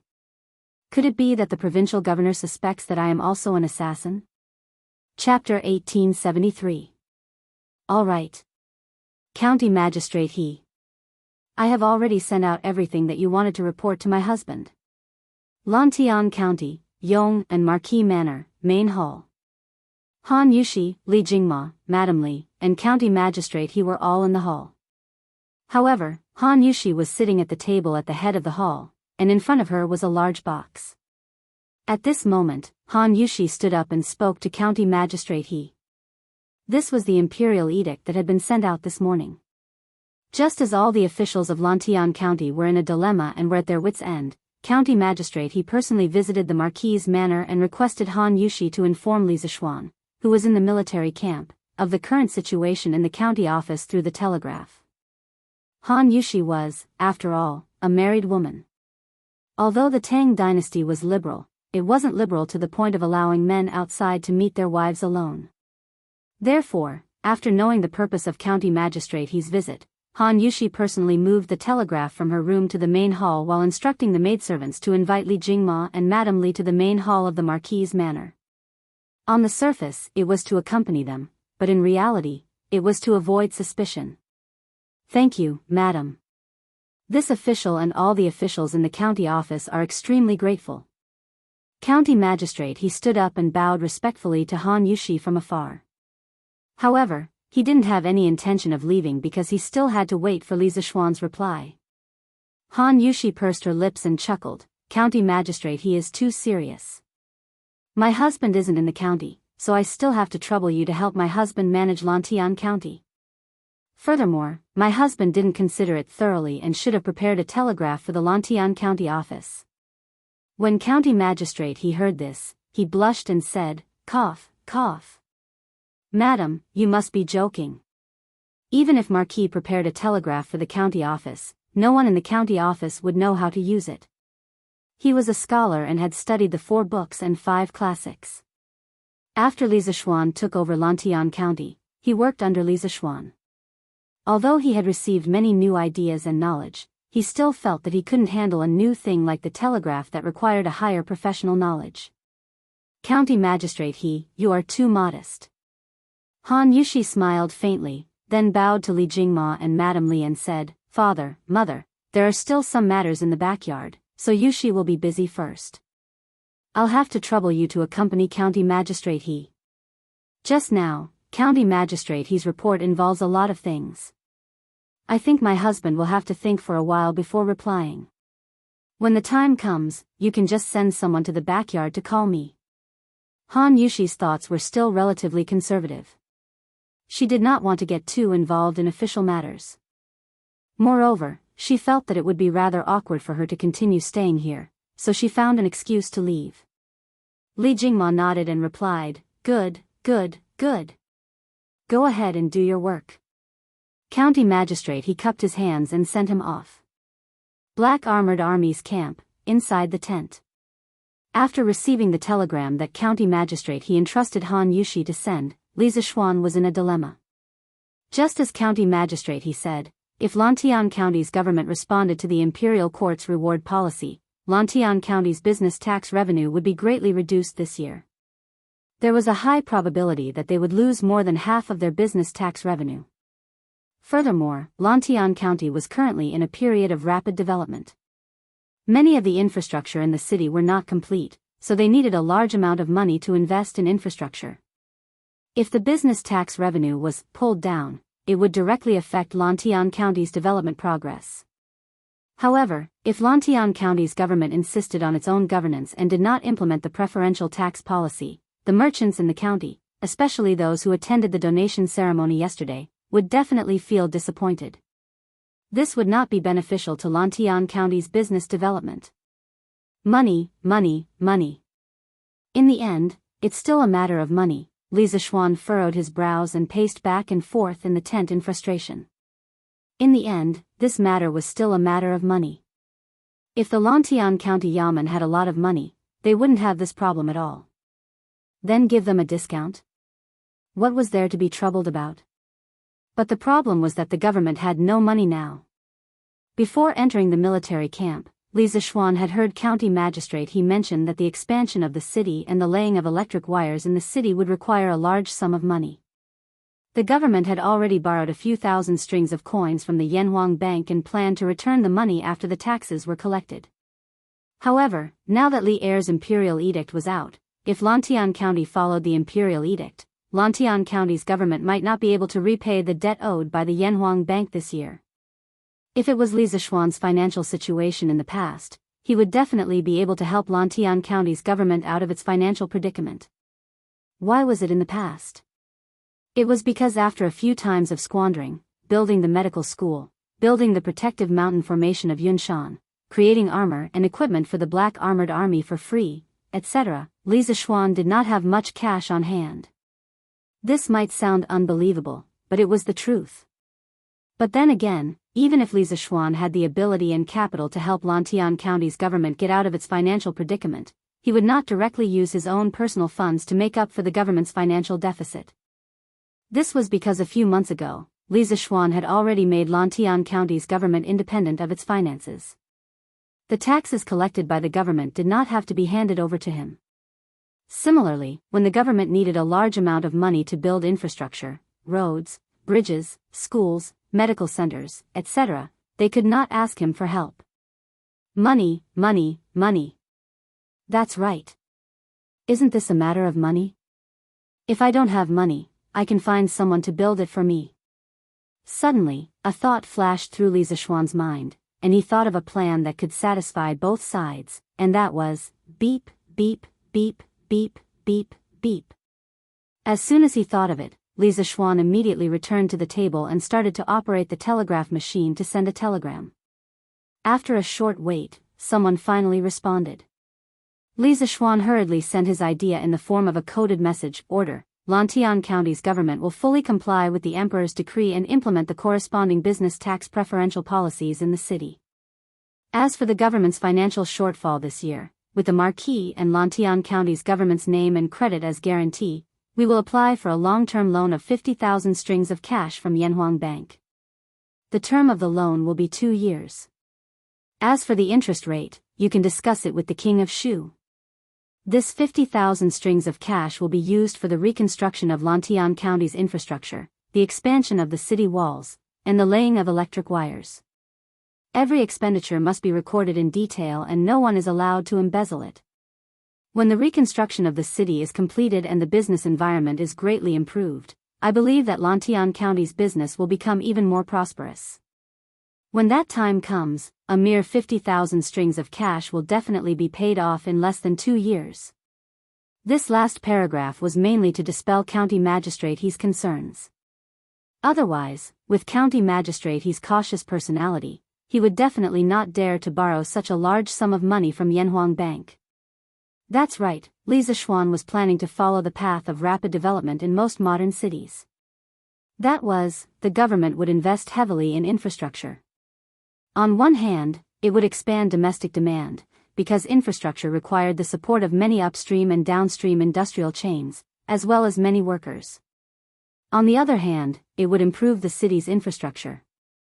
In fact, it was mainly the transportation facilities that would drive the development of various industries in the city. Chapter 1874. Marquis has ordered us to follow His Majesty's decree and implement preferential business tax policies in Lantian County. As for the county government's financial shortfall this year, we will use the name and credit of Marquis and Lantian County government as a guarantee to apply for a long-term loan of 50,000 strings of cash from Yanhuang Bank. The loan period is 2 years. After receiving Li Zishuan's reply and instructions from the telegraph, County Magistrate he did not dare to delay any further. He immediately left the Marquis mansion and returned to the county government. He gathered County Deputy Meng, Registrar Zhang, County Officer Wang and the rest to the back hall of the county government and announced Li Zishuan's decision on the spot. After he finished speaking, the officials in the room were all shocked. County Deputy Meng even exclaimed, "Borrow 50,000 strings of cash. So much money, when will our county government be able to pay it back?" Registrar Zhang could not help but say, "Isn't 50,000 strings of cash a little too much? Our county government has already borrowed 7,000 to 8,000 strings of cash from Yanhuang Bank.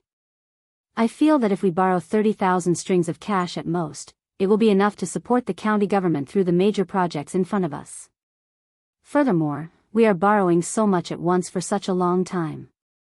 Yanhuang Bank may not be willing to lend it to us." County Officer Wang also deeply agreed.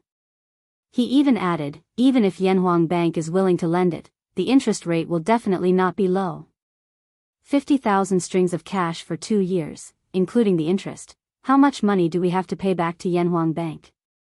If it were not for Li Zishuan's strong character, County Officer Wang would have suspected that Li Zishuan made this decision on purpose to help Yanhuang Bank get business.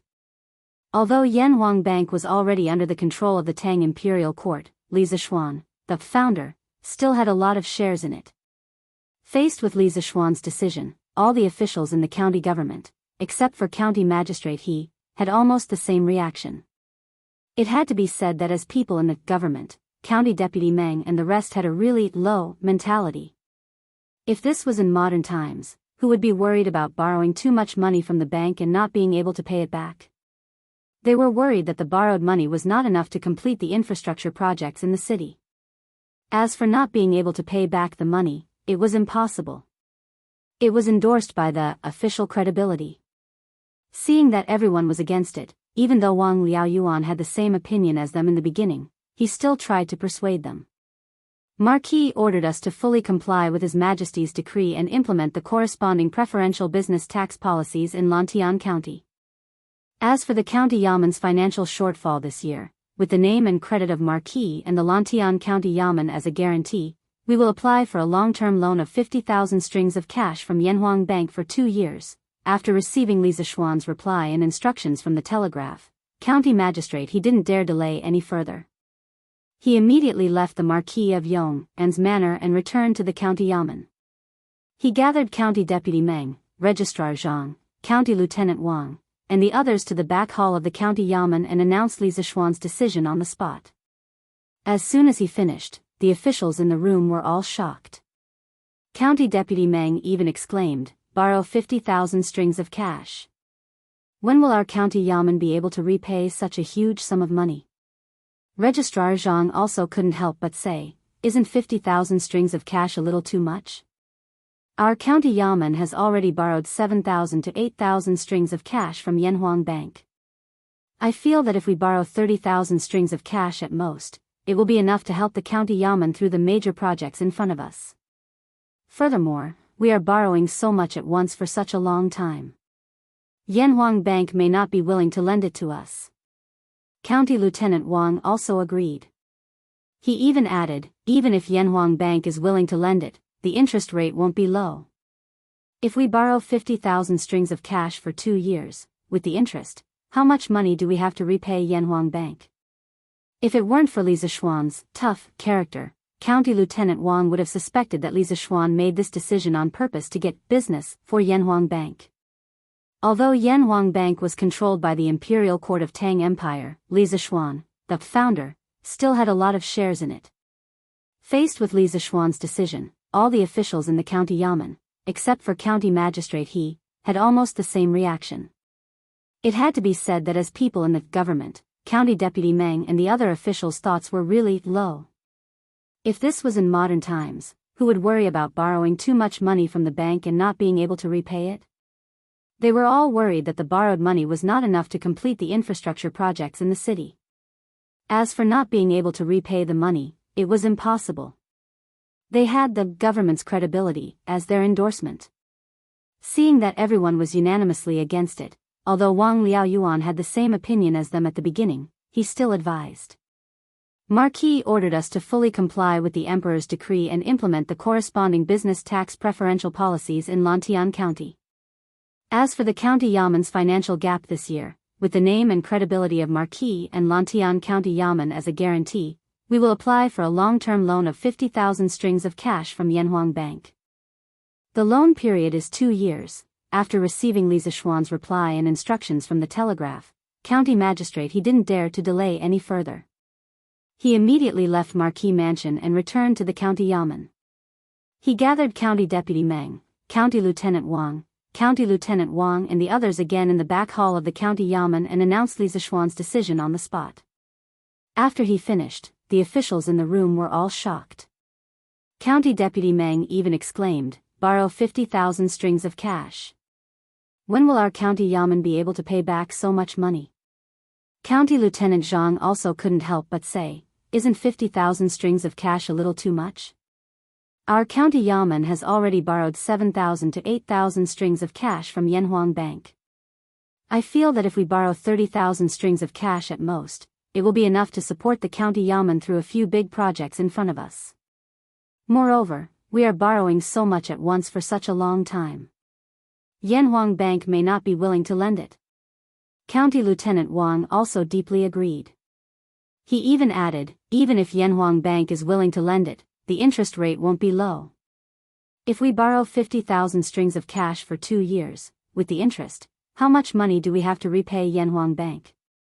If it weren't for Li Zishuan's tough character, County Lieutenant Wang would have suspected that Li Zishuan made this decision on purpose to get business for Yanhuang Bank.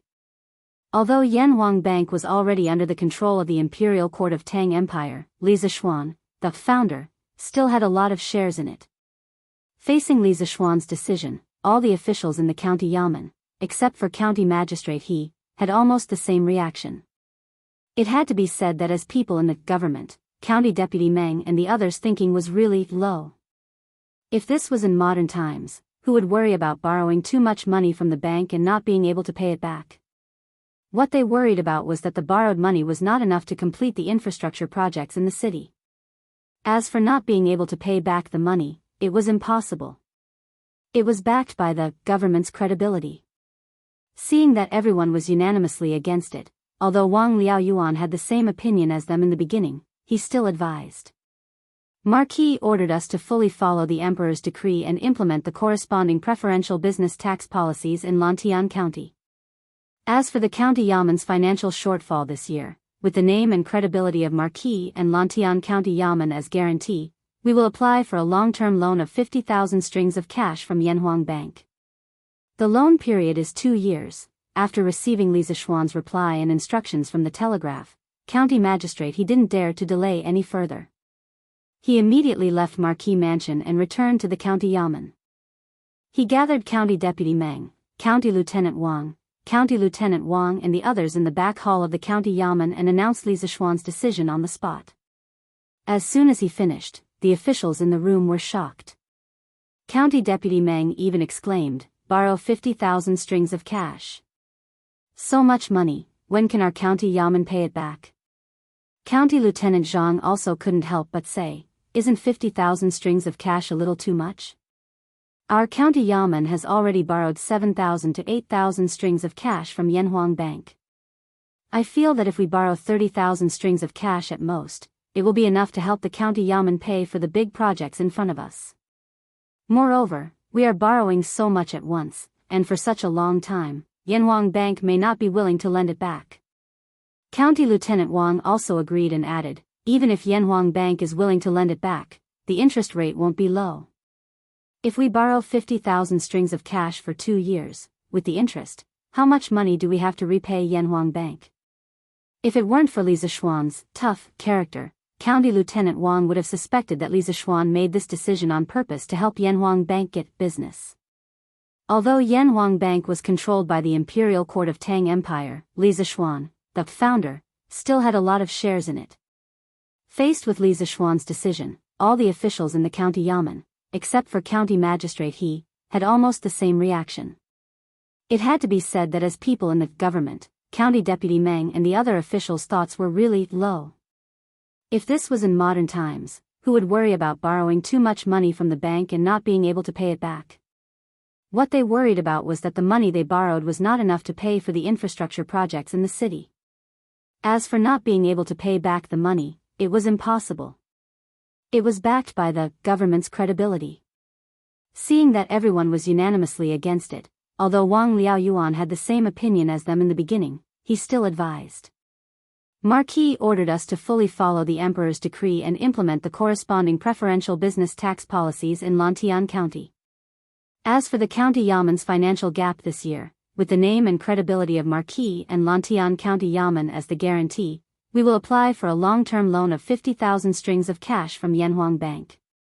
The loan period is 2 years. After receiving Li Zishuan's reply and instructions from the telegraph, county magistrate He didn't dare to delay any further. He immediately left Marquis Mansion and returned to the county yamen.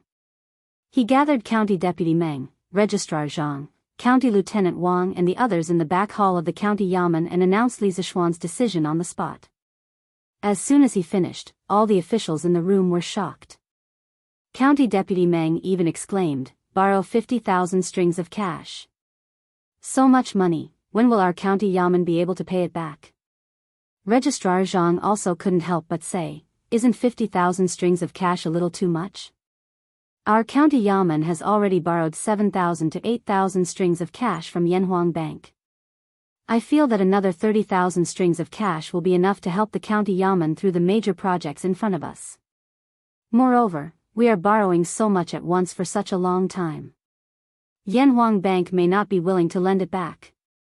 County Lieutenant Wang also deeply agreed. He even added, even if Yanhuang Bank is willing to lend it back, the interest rate won't be low. 50,000 strings of cash for 2 years. With the interest, how much money do we have to pay back to Yanhuang Bank? If it weren't for Li Zishuan's tough character, County Lieutenant Wang would have suspected that Li Zishuan made this decision on purpose to help Yanhuang Bank get business. Although Yanhuang Bank was already under the control of the Imperial Court of Tang Empire, Li Zishuan, the founder, still had a lot of shares in it. In the face of Li Zishuan's decision, all the officials in the county yamen, except for County Magistrate He, had almost the same reaction.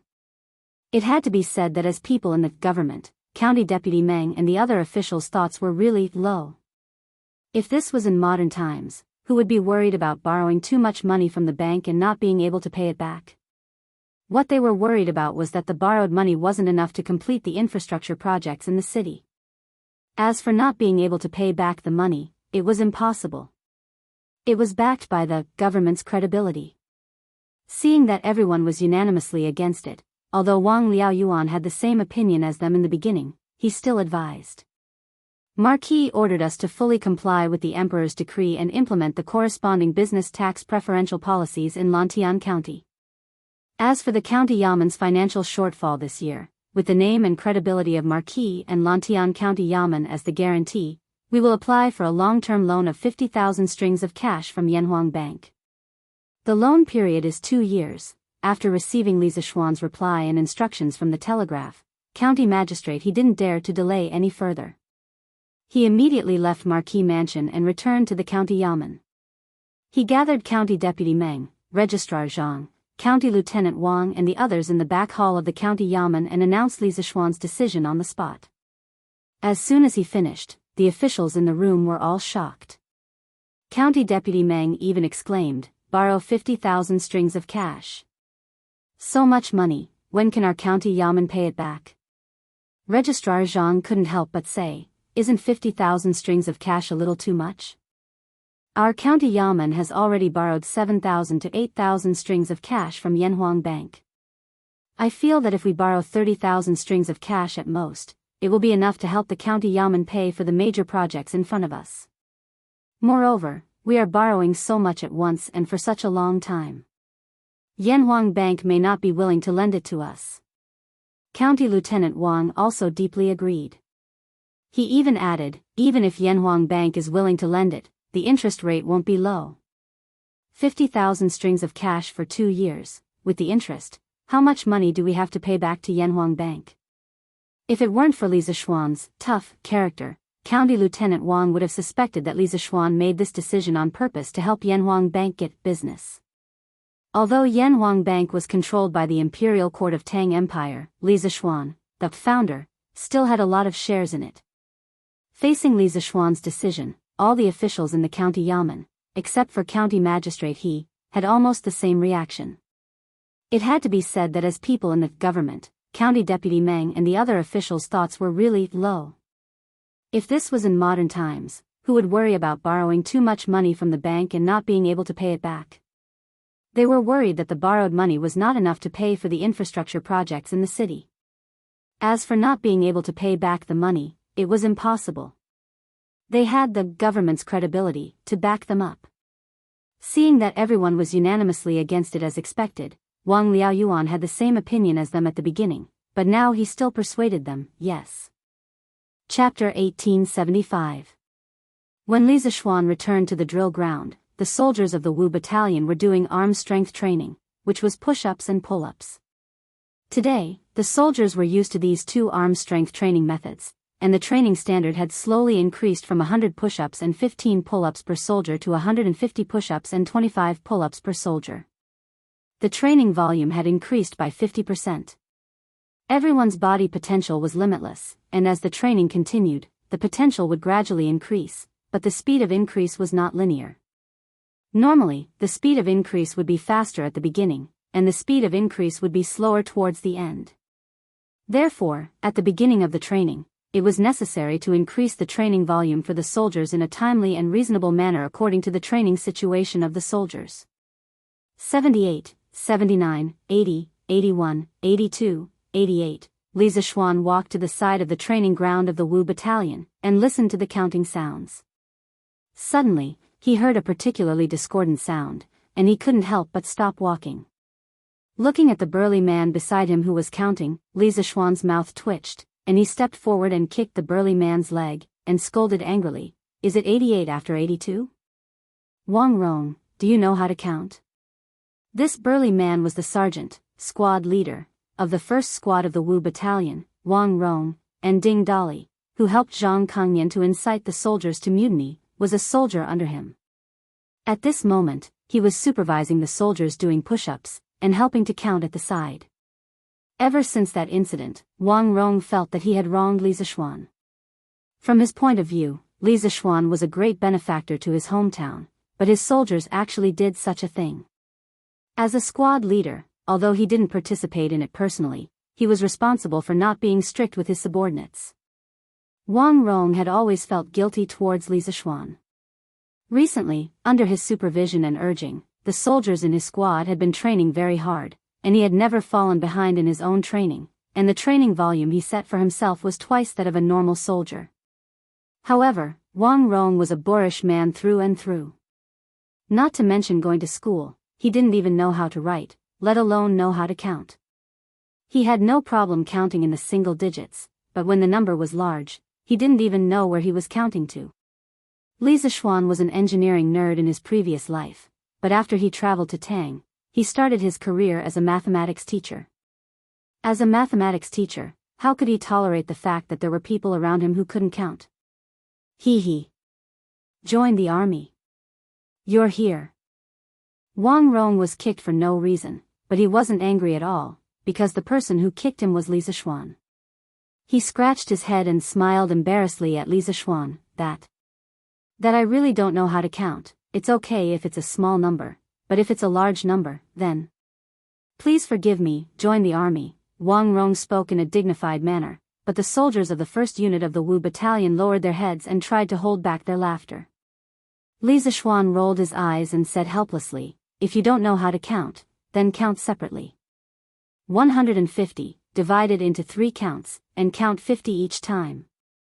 Otherwise, if you count like that, you'll get 8 out of 10 people wrong." Wang Rong's eyes lit up when he heard that, and he couldn't help but say excitedly, "Divided into 3 counts? That's a good idea. Join the army, you're indeed a literary star." Chapter 1876. I see.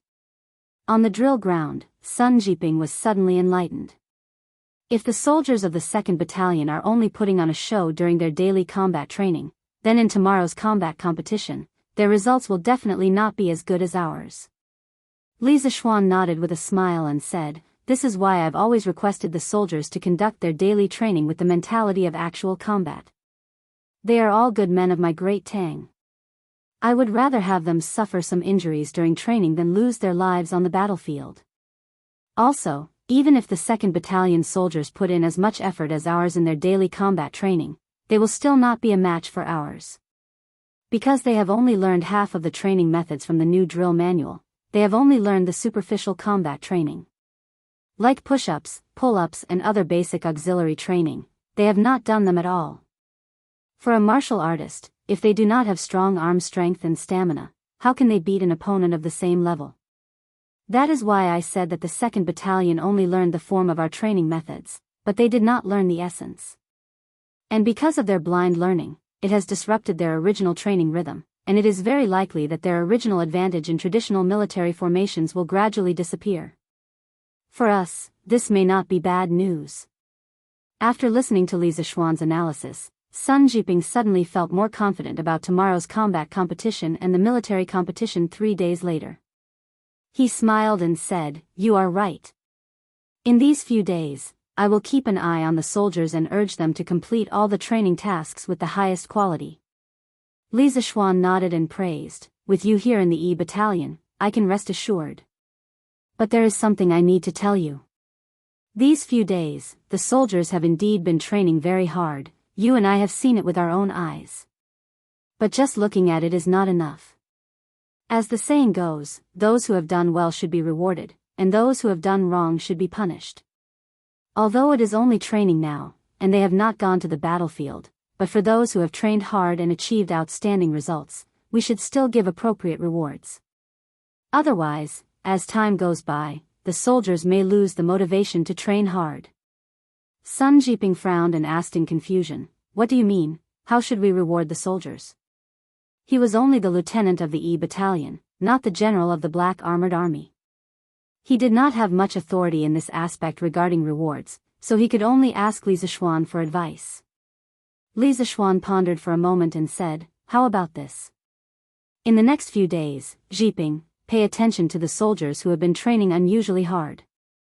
I want you to pick out a group of outstanding soldiers who have outstanding training and record them in a book.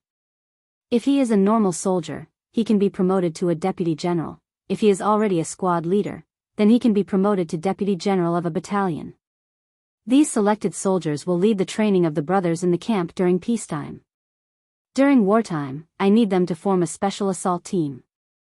I want them to take down the enemy's most elite and hard to take down forces on the battlefield." Special assault team. Hearing this new term from Li Zishuan's mouth, Sun Jiping was stunned for a moment. After thinking about it carefully for a while, he roughly understood what kind of existence the so-called special forces were. After a moment of silence, Sun Jiping cupped his fists and said solemnly, "This general obeys." "I see." On the drill ground, Sun Jiping suddenly realized what was going on. If the soldiers of the B Battalion are just putting up a show during their daily combat training, then in tomorrow's combat competition, their results will definitely not be as good as ours. Li Zishuan nodded with a smile and said, "This is why I've always requested the soldiers to conduct their daily training with the mentality of actual combat. They are all good soldiers of the Tang Empire. I would rather they get injured during training than lose their lives on the battlefield. Also, even if the soldiers of the B Battalion put in as much effort as our soldiers in their daily combat training, they will still not be a match for our soldiers. Because they have only learned half of the training methods from the new drill manual, they have only learned the superficial combat training. Like push-ups, pull-ups and other basic auxiliary training, they have not done them at all. For a martial artist, if they don't have strong arm strength and stamina, how can they beat an opponent of the same level? That's why I said that the B Battalion only learned the form of our training methods, but not the essence. And because of their blind learning, it messed up their original training rhythm, and it is very likely that their original advantage in traditional military formations will gradually disappear. For us, this may not be a bad news." After listening to Li Zishuan's analysis, Sun Jiping suddenly felt more confident about tomorrow's combat competition and the military competition 3 days later. He smiled and said, "You are right. In the next few days, I will keep an eye on the soldiers and urge them to complete all the training tasks with quality and quantity." Li Zishuan nodded and praised, "With you here in the E Battalion, I can rest assured. But there is something that I need to tell you. In the past few days, the soldiers have been training very hard. You and I have seen it with our own eyes. But just looking at it is not enough. As the saying goes, one should be rewarded for meritorious deeds, and one should be punished for wrongdoings. Although it is only training now and not going to the battlefield, but for those who have trained hard and achieved outstanding results, we should still give appropriate rewards. Otherwise, as time goes by, the soldiers may lose the motivation to train hard." Sun Jiping frowned and asked with some confusion, "How should we reward the soldiers according to your idea?" He was only the lieutenant of the E Battalion and not the general of the Black Armored Army. Regarding the rewards for the soldiers, he did not have much authority in this aspect, so he could only ask Li Zishuan for advice. Li Zishuan frowned and pondered for a moment, then said, "How about this? For the next few days, Jiping, pay close attention to the soldiers who are training unusually hard. I want you to pick out a batch of outstanding soldiers and record all of them in a book. If he is a normal soldier, you can promote him to a deputy general of a team. If he is already a squad leader, you can promote him to a deputy general of a battalion. These selected soldiers will lead the training of the brothers in the battalion during normal times, but during wartime, I need them to form a special assault team. I want them to specifically take down the most elite and difficult force of the enemy on the battlefield. Special assault team. Sun Jiping was startled when he suddenly heard a new term from Li Zishuan. After thinking about it carefully for a while, he roughly understood what kind of existence the special assault team mentioned by Li Zishuan was. After a moment of silence, Sun Jiping cupped his hands and said seriously, "Yes, sir." Chapter 1877.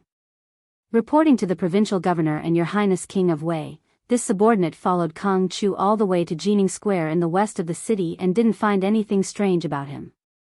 I also didn't see him come into contact with anyone on the way. This subordinate had people hide near his residence and secretly observe. If there is any news, report it immediately. Taiyuan City, back hall of the provincial governor's mansion. Constable Feng strode in from outside and cupped his fists to Wang Liaoyuan and Li Tai. At this time, only Wang Liaoyuan and Li Tai were left in the room. As for Dugu Feiying, he took the weapons scattered by the assassins in the morning and worked with the soldiers of the Bing province barracks to search for the assassins in the city. Wang Yu naturally had to return to the Wang family to make some arrangements. After all, in terms of searching for people, especially in Taiyuan City, the Wang family's ability and strength were not inferior to the government. The reason why Li Tai hadn't left yet was mainly to wait for news from the people who followed Kang Chu. Wang Liaoyuan frowned and asked, "You're saying that Kang Chu has a residence in Jianghu Square?" "Yes." Constable Feng replied. Wang Liaoyuan continued to ask, "Did you find out when he started doing business in Taiyuan City?" Constable Feng cupped his fists and said, "This subordinate found out that Kang Chu came to Taiyuan City 3 years ago. He opened a treasure shop in the city that specializes in selling gems and pearls. In recent years, business has been good, and he's an honest person. Last year, he married a local wife. The woman is the daughter of a country squire from outside Taiyuan City. Her name is Su Xiuhe. After the two of them got married, they were very loving. Nothing out of the ordinary happened." Wang Liaoyuan frowned and didn't say anything. Li Tai asked, "Did you ask Kang Chu's neighbors if any strangers came looking for him or sent him a letter today?" Constable Feng nodded and said, "Your Highness, this subordinate asked an auntie who sells pancakes in front of the Kang residence. She said that in the Kang residence today, other than Kang Chu, there was only an old farmer who carried vegetables in. No one else came in or out of the Kang residence." An old farmer who delivered vegetables. Li Tai's heart skipped a beat and he quickly asked, "What is this old farmer's background? Have you checked?" Constable Feng had obviously done his work well this time. He cupped his fists and replied, "I've asked around. This old farmer is a farmer from Nanha village outside the city. He has a son who lives in the city. He just moved into the city this year and stayed with his son. Basically, he would send vegetables to Kang Chu's house every few days. There's nothing unusual about him." Hearing this, Li Tai couldn't help but frown in silence. Seeing this, Wang Liaoyuan waved his hand at Constable Feng and said, "You did a good job. You can leave now. I have something important to discuss with His Highness." "Here." Constable Feng cupped his fists, bowed, and left. Li Tai raised his head and looked at Wang Liaoyuan. "Provincial Governor Wang, I still think there's something wrong with Kang Chu. Have someone keep an eye on Kang Chu, report to me as soon as you find anything strange." Although Kang Chu looked normal on the surface, Li Tai's intuition told him that Kang Chu was definitely hiding something.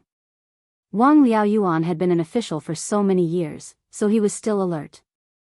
He also felt that there was something wrong with Kang Chu. Hearing this, he nodded and said, "Okay. I'll make the arrangements." Li Tai nodded and stood up. "If that's the case, I'll leave this to Provincial Governor Wang. I still have other matters to attend to, so I'll take my leave first." Although Dugu Xian had been assassinated and the hidden assassin in the city hadn't been caught, the Academy's task of building a relay station still had to continue. It might even have to be sped up. This was because Li Tai didn't know how many more obstacles he would face. He wanted to be as quick as possible. Otherwise, he might not be able to complete the task in 2 months. Wang Liaoyuan's heart skipped a beat as he cupped his fists. The hidden danger in the city hasn't been dealt with yet. It's best if your highness doesn't go out for the next few days. If your highness insists on heading to Dragon Mountain, you can bring the Imperial Guards and the Bing Province barracks soldiers along. Clearly, Wang Liaoyuan could tell that Li Tai wouldn't stop because of the assassin, so he reminded him. Li Tai nodded and said, "Okay. I understand. I'll be careful." With that, Li Tai put his hands behind his back and walked out the door. Taiyuan City was destined to not be peaceful today. In fact, Taiyuan City hadn't been peaceful for the past 2 days. Yesterday, the Wang family's forces on the surface and in the dark had been searching for Zhu Xiacheng and Kang Chang'an in the city. Yesterday, Taiyuan City was buzzing with activity.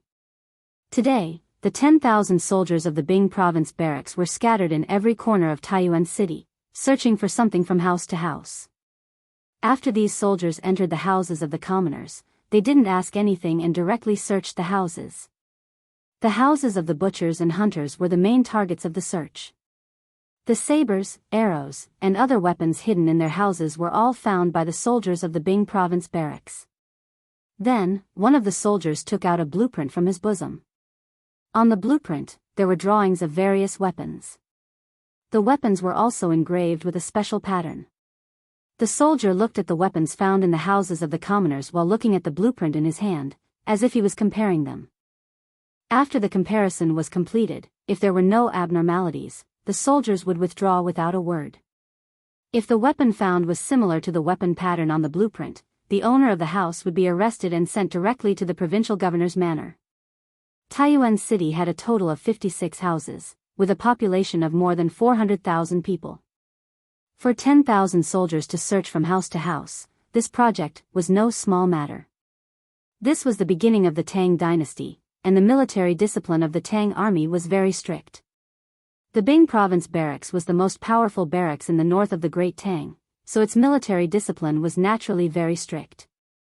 Although the soldiers were searching from house to house, they were very disciplined. Generally, the owners of the houses would gather the women in one place before they entered to search. Thus, although the search of the soldiers caused some inconvenience to the lives of the commoners, on the whole, the commoners of Taiyuan City mostly supported the soldiers' work. Of course, there were always exceptions to everything. Not everyone was willing to cooperate with the search. Some of the rich and powerful families in the city were often unwilling to let the soldiers go in and search. After all, they were all big families and businesses.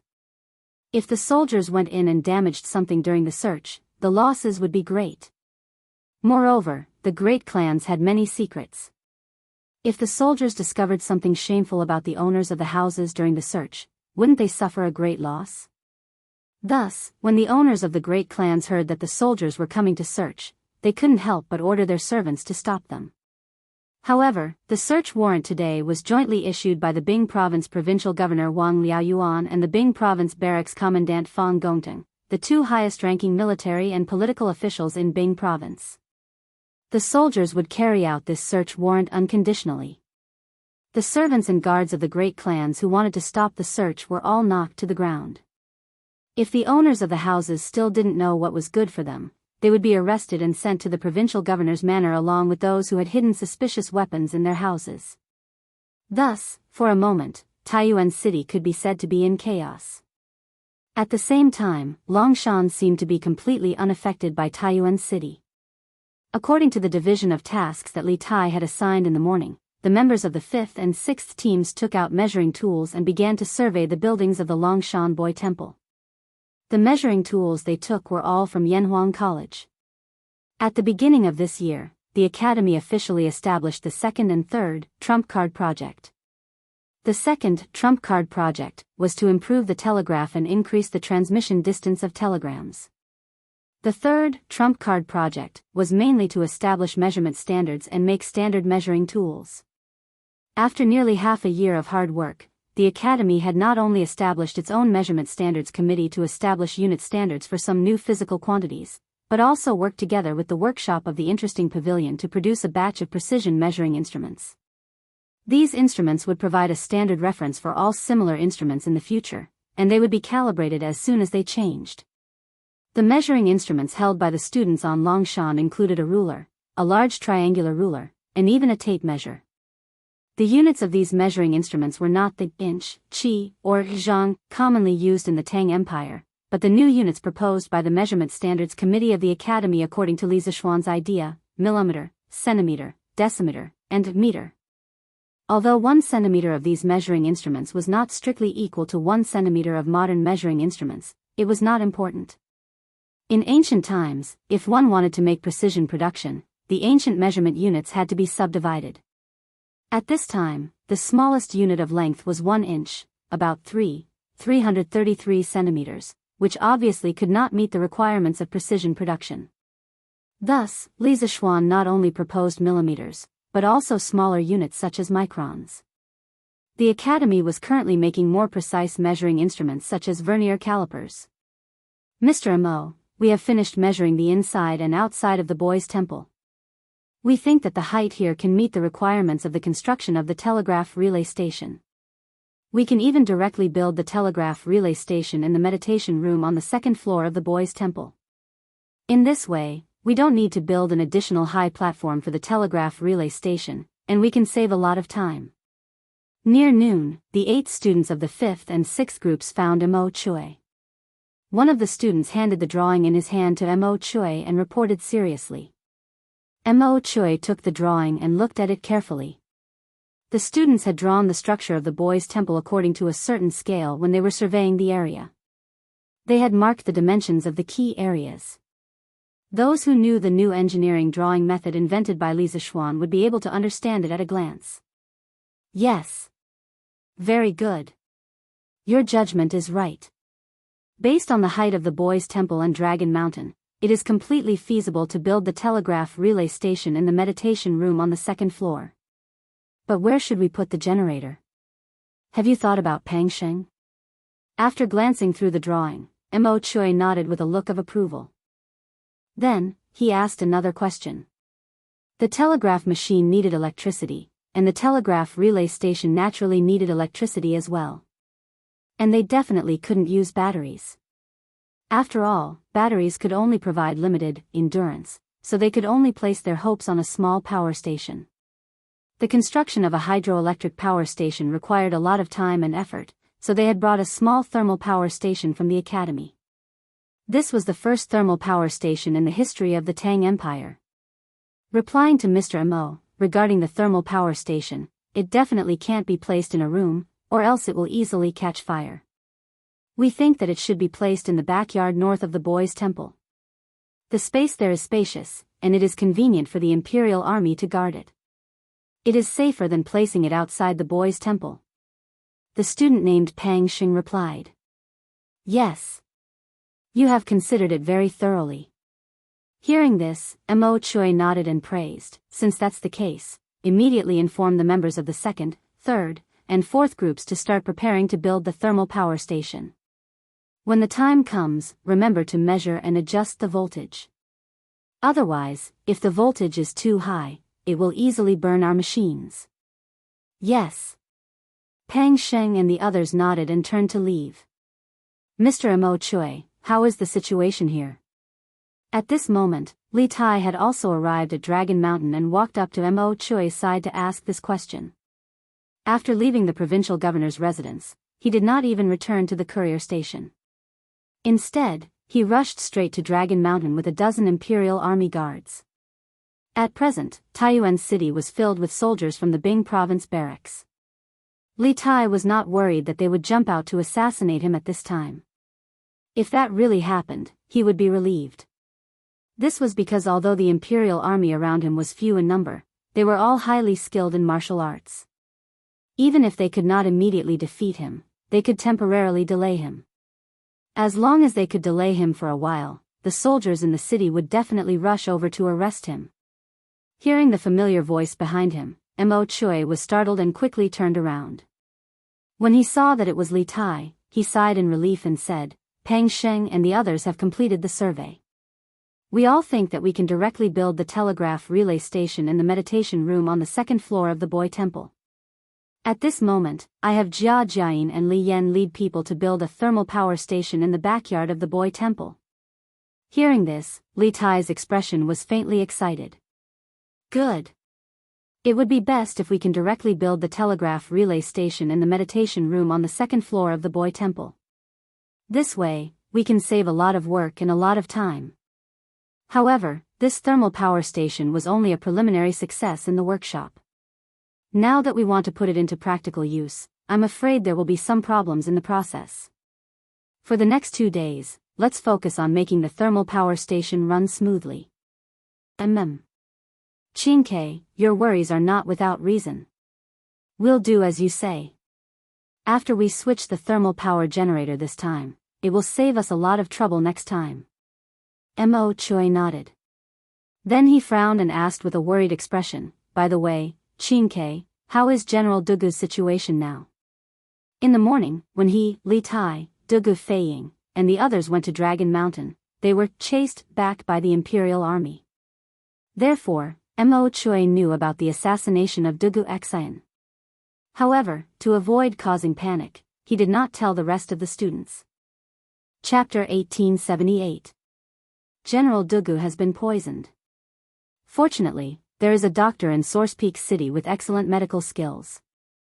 The poison in General Dugu's body was removed and he is now out of danger. On Dragon Mountain, Li Tai's face was solemn as he spoke to Mo Chui. Poisoned. Is it that serious? It seems that the assassins came prepared and wanted to kill General Dugu. Source Peak City doesn't look safe. We must be more careful. Mo Chui's face turned cold when he heard this. Mo Chui was naturally clearly aware of how important Dugu Xian was to this group. It wasn't an exaggeration to say that Dugu Xian was the guardian of their group. If Dugu Xian was killed, then the possibility of them returning safely from this trip to the north was extremely small. They had just arrived in Source Peak City and Dugu Xian had been assassinated. Moreover, the other party had directly tried to kill Dugu Xian. It was hard to believe that the assassin's next move was not targeting them, so Mo Chui's heart was now filled with vigilance. Li Tai understood the meaning behind Mo Chui's words. He nodded and said, the current Source Peak City is indeed treacherous and full of hidden murderous intent. However, Mr. Mo Chui, you don't have to worry too much. The provincial governor's office has already obtained some clues about the assassins. Just now, 10,000 soldiers from the Bing province barracks have entered the city and are working with the provincial government bailiffs and Wang family guards to search for the assassins. With such an inescapable net, even if they can't catch the assassins, I believe they won't dare to come out again. We only need to build the telegraph relay station in the shortest time possible. Then, we can leave Source Peak City and head to Yunzhou. Hearing this, Mo Chui's heart calmed down a little. He sighed lightly and said, in this way, Source Peak City will be heavily guarded in the next few days. Everyone's safety will be guaranteed. Once we finish building the telegraph relay station, General Dugu's injuries will be more or less healed. At that time, I will be able to relax a little. Li Tai nodded and said, although Source Peak City is heavily guarded now, everyone still needs to be careful. According to the rules we set earlier, no one is allowed to act alone. Mo Chui nodded and said, as it should be. I will remind the students a few more times. Thank you for your concern, Mr. Mo Chui. The Cloud Mountain is surrounded by dense forests and numerous rocks. If we combine the changes of Taoism's 1 origin, 2 forms, 3 talents, for symbols, 5 elements, 6 directions, 7 stars, 8 trigrams, 9 palaces, and 10 directions together with the mechanics of Moism, we can indeed trap those trespassers. At the foot of the Cloud Mountain, a delicate and pretty Daoist boy who was about 10 years old and dressed in a green Daoist robe gently tapped his forehead with his finger, and then said with a serious expression. However, the words that came out of his mouth did not sound like something a child of his age would say. That's right, this little Daoist boy was the grandson of the celestial master sect of Longhu Mountain, Jianghu. In the morning, after the group from Dragon Tiger Mountain settled down in the courtyard of Cloud Mountain, they followed Xian Qing and Mo Huai to the foot of Cloud Mountain to survey the terrain. Their main mission this time was to go down the mountain to gain experience. To be precise, they were going to the Tang Empire's joint medical hall to gain experience. However, at this time, the academy was building the mountain guarding formation, and Mo Huai had asked Xianqing for help. How could Xianqing not help? Therefore, helping the academy build the mountain guarding formation became the first task of Xianqing, Zhangheng, and the others after leaving the sect. Haha. You have good eyesight. I was previously instructed by Taoist Li Chunfeng, and he also suggested this at that time. However, I and Taoist Li Chunfeng are not proficient in setting up formations, so we have to trouble the Celestial Master sect with this matter. Hearing this, Mo Huai could not help but look at the little Daoist boy with slight surprise.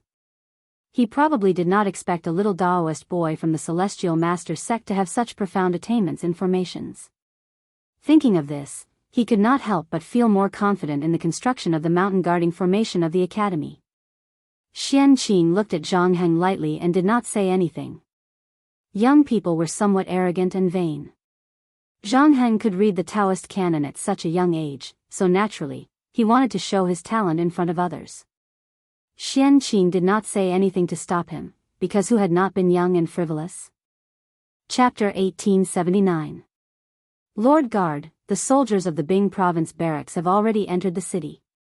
They're working with the Yamen runners and the Wang clan guards to search every household in the city. They're only searching for weapons. It's said that the Yamen runners have a blueprint in their hands, and the weapons found in the houses will be compared to the blueprint. If the patterns are similar, the owner of the house will be captured and brought to the provincial governor's residence. It seems that the great Tang Yamen already knows that we've obtained weapons from Kang Chang'an. In the innermost room of Tongfu In's heavenly guest room, the tall man called Sky Eagle from before was solemnly bowing to the guard leader, who was not very handsome but always liked to hold a feather fan. There's no need to think. The Yamen must have already sensed that we've obtained weapons from Kang Chang'an. The middle-aged man waved the feather fan in his hand without the slightest hint of panic on his face as he spoke to Sky Eagle. It's all thanks to Lord Guard's wisdom to have our brothers bury the weapons in advance. Otherwise, none of us would have been able to escape this great search. The tall man called Sky Eagle clasped his hands, a look of relief on his face. It truly had been this Lord Guard, who had ordered them to bury all their weapons and lay low for the next few days. They were not to come out unless there was something important. Now that he thought about it, this Lord Guard had truly had a certain amount of foresight in his arrangements. Keep a close eye on the people below. Don't let them rashly show themselves, especially Xian Yi. This fellow has always thought highly of himself and likes to underestimate his enemies. We can't let him cause any trouble at this critical juncture. The Lord Guard frowned as he warned. This subordinate will do as you bid. Sky Eagle clasped his hands in acknowledgement. After a moment of hesitation, he tentatively asked, Lord Guard, may I ask what our next step is? The next step, the Lord Guard's eyes flashed, and after a moment of thought, he said, I've already sent a messenger pigeon back. Right now, we just need to wait for the Khagan's reply and reinforcements. Until then, all of us will carefully hide in the city and wait for an opportunity to move. If we have the chance to capture one or two Yanhuang College students and teachers, that would be for the best. Of course, this is only the most ideal situation. What's most important is that we don't expose ourselves. With our current strength, we don't have the strength to face the great Tang authorities head-on. When Heavenly Eagle heard that, he cupped his fists and said with a solemn look, Lord Guard, rest assured. This subordinate definitely won't let the brothers be willing to be exposed. But right now, most of the people from Yanhuang College are in Longshan. They must have chosen a location there. Are we going to let them do whatever they want in Longshan? Lord Guard frowned and said indifferently, even if we want to interfere in this matter, I'm afraid we don't have the strength to do so. Right now, there must be a large number of soldiers guarding the Dragon Mountain. If we go there, I'm afraid we'll be walking right into their trap. Let's wait for 2 more days. Once our reinforcements arrive, we'll coordinate from the inside and the outside to completely take Taiyuan. Anyway, what Yanhuang College wants to build isn't something that can be completed in a few days. Heavenly Eagle nodded and cupped his fists as he said, Lord Guard is wise. This subordinate will pass down the order to all the brothers to be careful and lay low for the time being. Lord Guard waved his hand and said calmly, don't worry. Yes. Go. If you don't have anything important to do in the next 2 days, don't come and see me. Chapter 1880. Wuxia Xianxia was attacked by an assassin and almost died. Taiyuan City, the provincial governor's residence. Li Junxian had rushed over in a hurry, and when he learned from Wang Liaoyuan what had happened in Taiyuan City in the last 2 days, he couldn't help but be alarmed. When Li Er had sent him to Taiyuan City to protect Li Tai's group, he had believed that this would be an easy mission. After all, Taiyuan City was a major city in the north of the Great Tang, and its security was naturally much better than that of a small county on the northern border. Moreover, Li Tai had 1,000 Imperial Army soldiers protecting him, so he would probably be in a lot of danger. But to Li Junxian's surprise, the moment he arrived in Taiyuan City, the city was sealed and martial law was imposed. Then, he heard from Wang Liaoyuan that Wuxia Xianxia had been attacked by an assassin and that there was a secret faction hiding in Taiyuan City. The situation in Taiyuan City was far more urgent than he had expected. This mysterious faction is far too crafty. They used bait to confuse us, and then by revealing that they had abandoned their son, they lured General Wuxia to the southern part of the city, giving them a chance to strike. Fortunately, there was a famous doctor in Source Peak City who helped General Wuxia escape from danger. This official has already ordered the Bing Province barracks to search the entire city for the assassins and strengthen the patrols in the city. Presumably, this group of people will go into hiding for a short period of time and won't dare to stir up trouble again. Wang Liaoyuan clasped his hands as he spoke to Li Junxian. He was also deeply surprised and shocked by Li Junxian's arrival. Li Junxian was the commander of 100 cavalry, and this cavalry was Li Er's most trusted and elite force. Li Junxian's arrival meant that Li Er was extremely concerned about Li Tai's safety. This placed Wang Liaoyuan under great pressure. After all, Li Er had given him 7 days to solve the case. Li Junxian's arrival was a covert attempt by Li Er to put pressure on him. How is His Highness's safety? Does the mysterious faction in the city already know why His Highness and the students from Yanhuang College have come to Taiyuan City? Wang Liaoyuan's words did nothing to ease Li Junxian's nervousness and wariness. He suddenly remembered something important and sternly asked. Although Li Tai's mission in Taiyuan was top secret, Li Junxian was one of Li Tai's most trusted subordinates, and he was also one of the commanders tasked with protecting Li Tai. He naturally knew about it. Thus, Li Junxian was well aware that if Li Tai's goal in coming to Taiyuan City was revealed, there was a high chance that the step would send people to sabotage, even assassinate them. There is no need to worry about His Highness King Wei's safety. As for why His Highness and the others have come to Source Peak City, even this official doesn't know. I presume that the mysterious faction in the city doesn't know either. Wang Liaoyuan pondered for a moment before replying. Li Junxian relaxed a little and clasped his fist. Since that's the case, this general will take his leave. Governor Wang, please keep the news of us coming to Taiyuan a secret. The enemy is in the dark. His Highness not only needs someone to protect him on the surface, but also in the dark. Wang Liaoyuan nodded. General Li, be at ease. This official will not mention your identities to anyone. But on His Highness's side. Li Junxian said, we will continue to protect His Highness from the shadows. When the time is right, we will naturally appear. Okay. Wang Liaoyuan naturally didn't dare to say more. Li Junxian clasped his fist and left with his men. Chapter 1881. No. Grandfather. Grandson said to seek refuge with the Turks, not Guardian Lord Zhao. In the study in the backyard of the Wang family's second branch, Wang Xinyuan shook his head and said lightly. Wang Kuei, who was in a state of agitation and excitement, seemed to have been splashed with a basin of cold water and completely calmed down. He frowned and asked in confusion, Xinyuan, what do you mean by that? If we follow Guardian Lord Zhao, isn't it the same as seeking refuge with the Turks? Xinyuan, are you thinking of Wang Kuei suddenly thought of a terrifying possibility and could not help but reveal a trace of fear between his brows.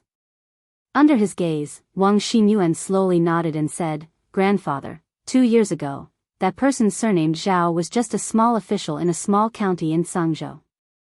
After seeking refuge with Shili Khan, he suddenly changed and gained the respected status he has today. In fact, in terms of foundation and strength, our Wang family is not the slightest bit weaker than him, so why do we have to work under him? Why can't we completely replace him?" As soon as these words came out, Wang Kuei's face could not help but reveal a trace of contemplation. Seeing this, Wang Xinyuan struck while the iron was hot and continued, "This time, that person surnamed Zhao infiltrated Taiyuan city to get to the bottom of things is only for princely Tai of Wei and the teachers and students of Yanhuang College. They are going to build a telegraph relay station in Taiyuan city, which is a great threat to the safety of the Turks. In the future, when the Great Tang and the Turks go to war, the Great Tang will be in an invincible position in terms of intelligence and information. That is why that person surnamed Zhao spared no effort to destroy the telegraph relay station that Li Tai and the others are going to build. Right now, it is just that they do not have enough troops. If they have enough strength, he will immediately take action and help the Turks eliminate this great threat.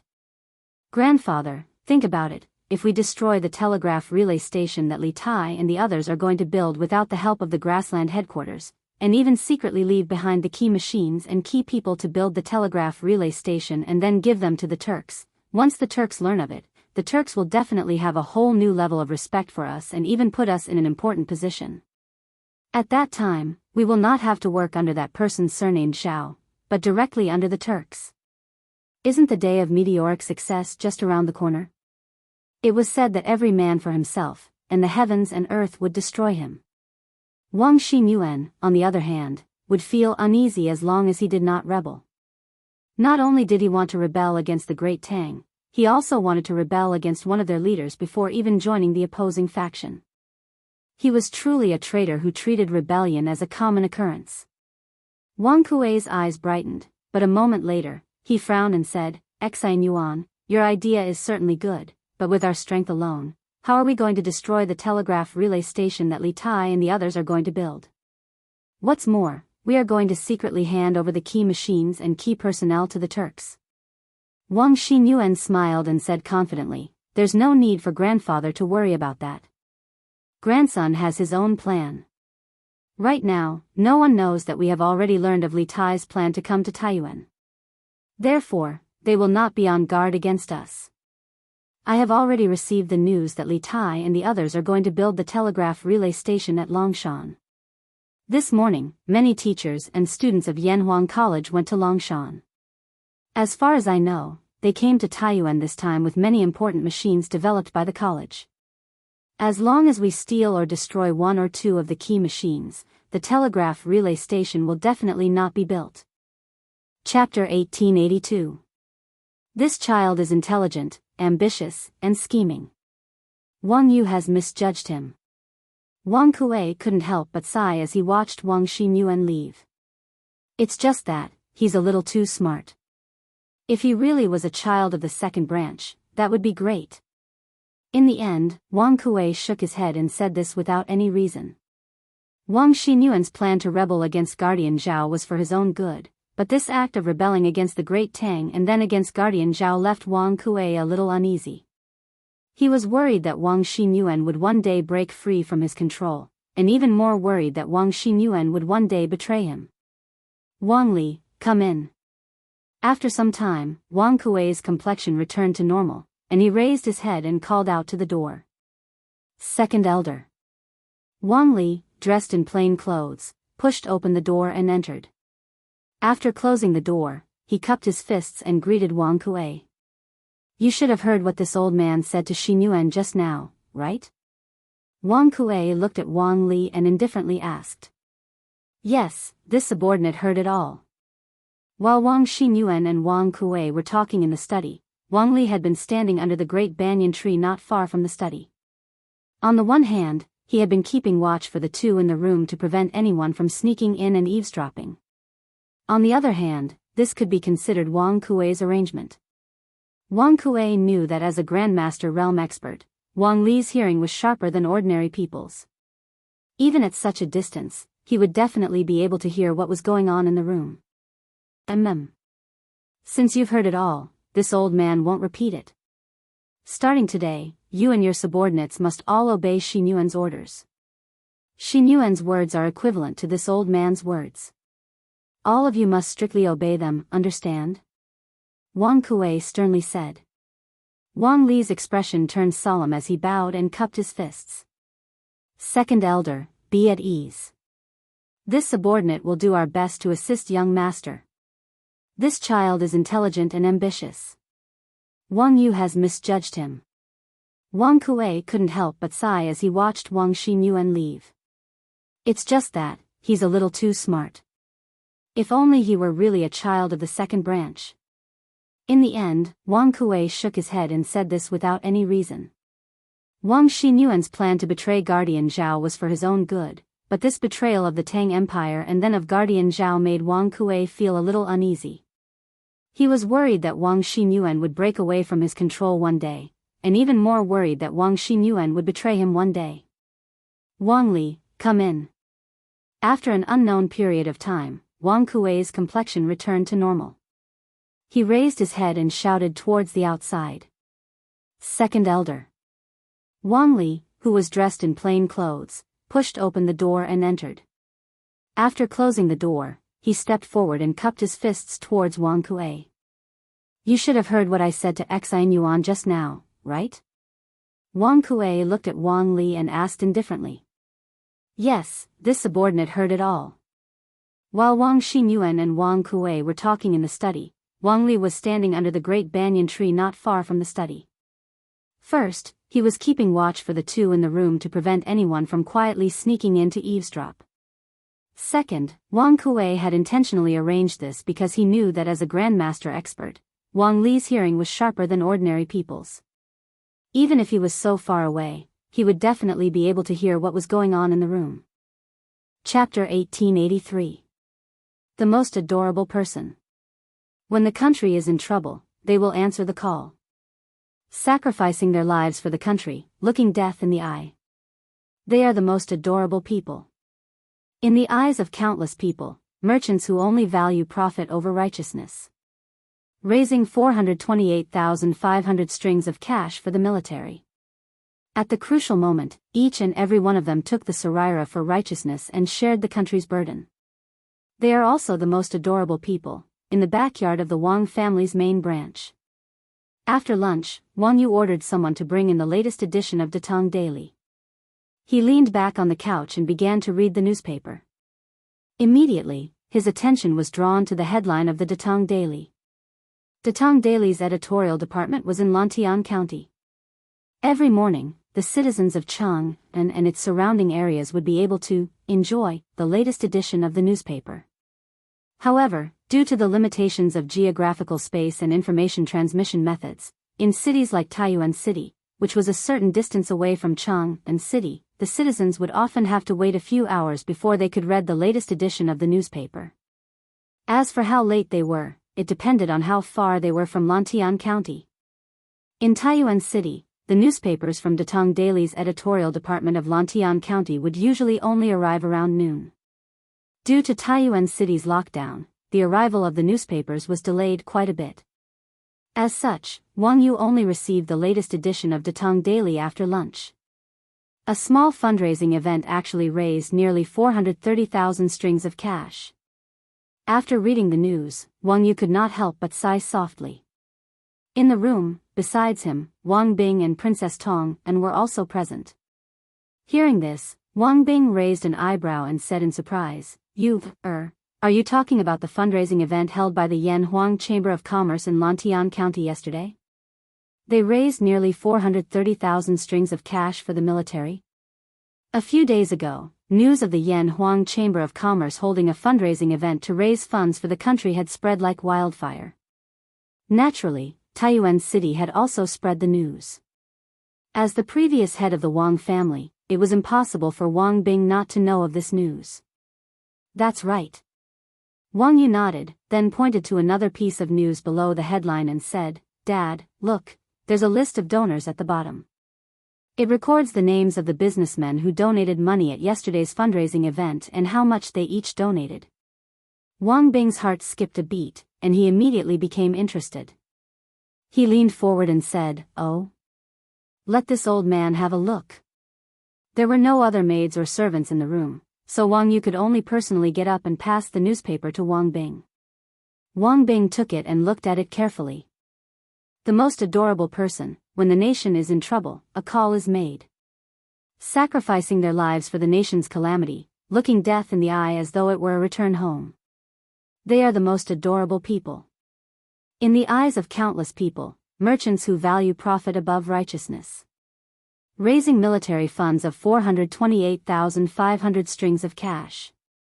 At the critical moment, each and every one of them took the Saraira as righteousness and shared the nation's burden.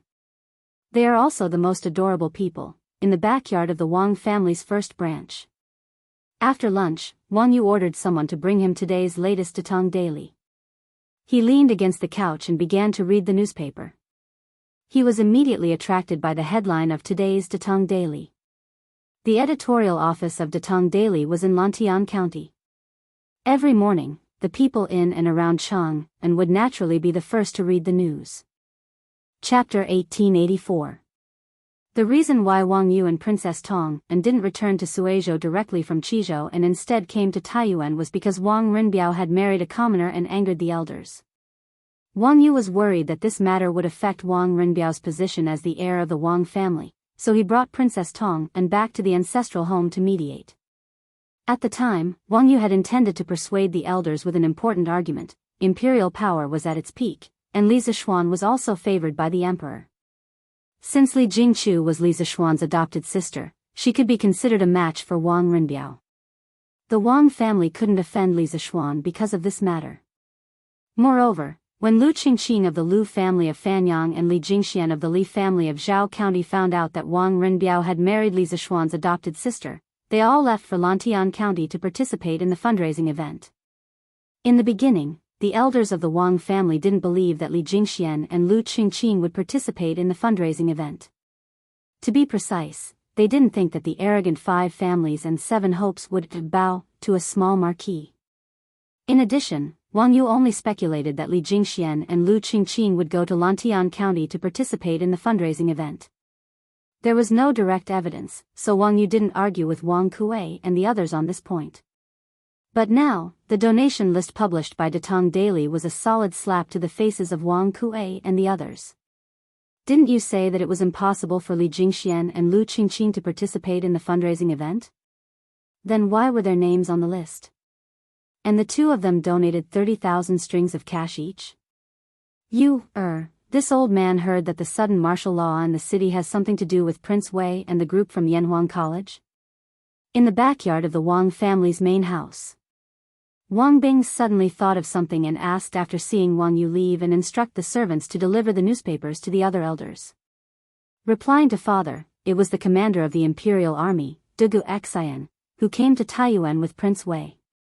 He was assassinated in the southern part of the city this morning. The Bing provincial governor speculated that this group of assassins was likely to harm Prince Wei.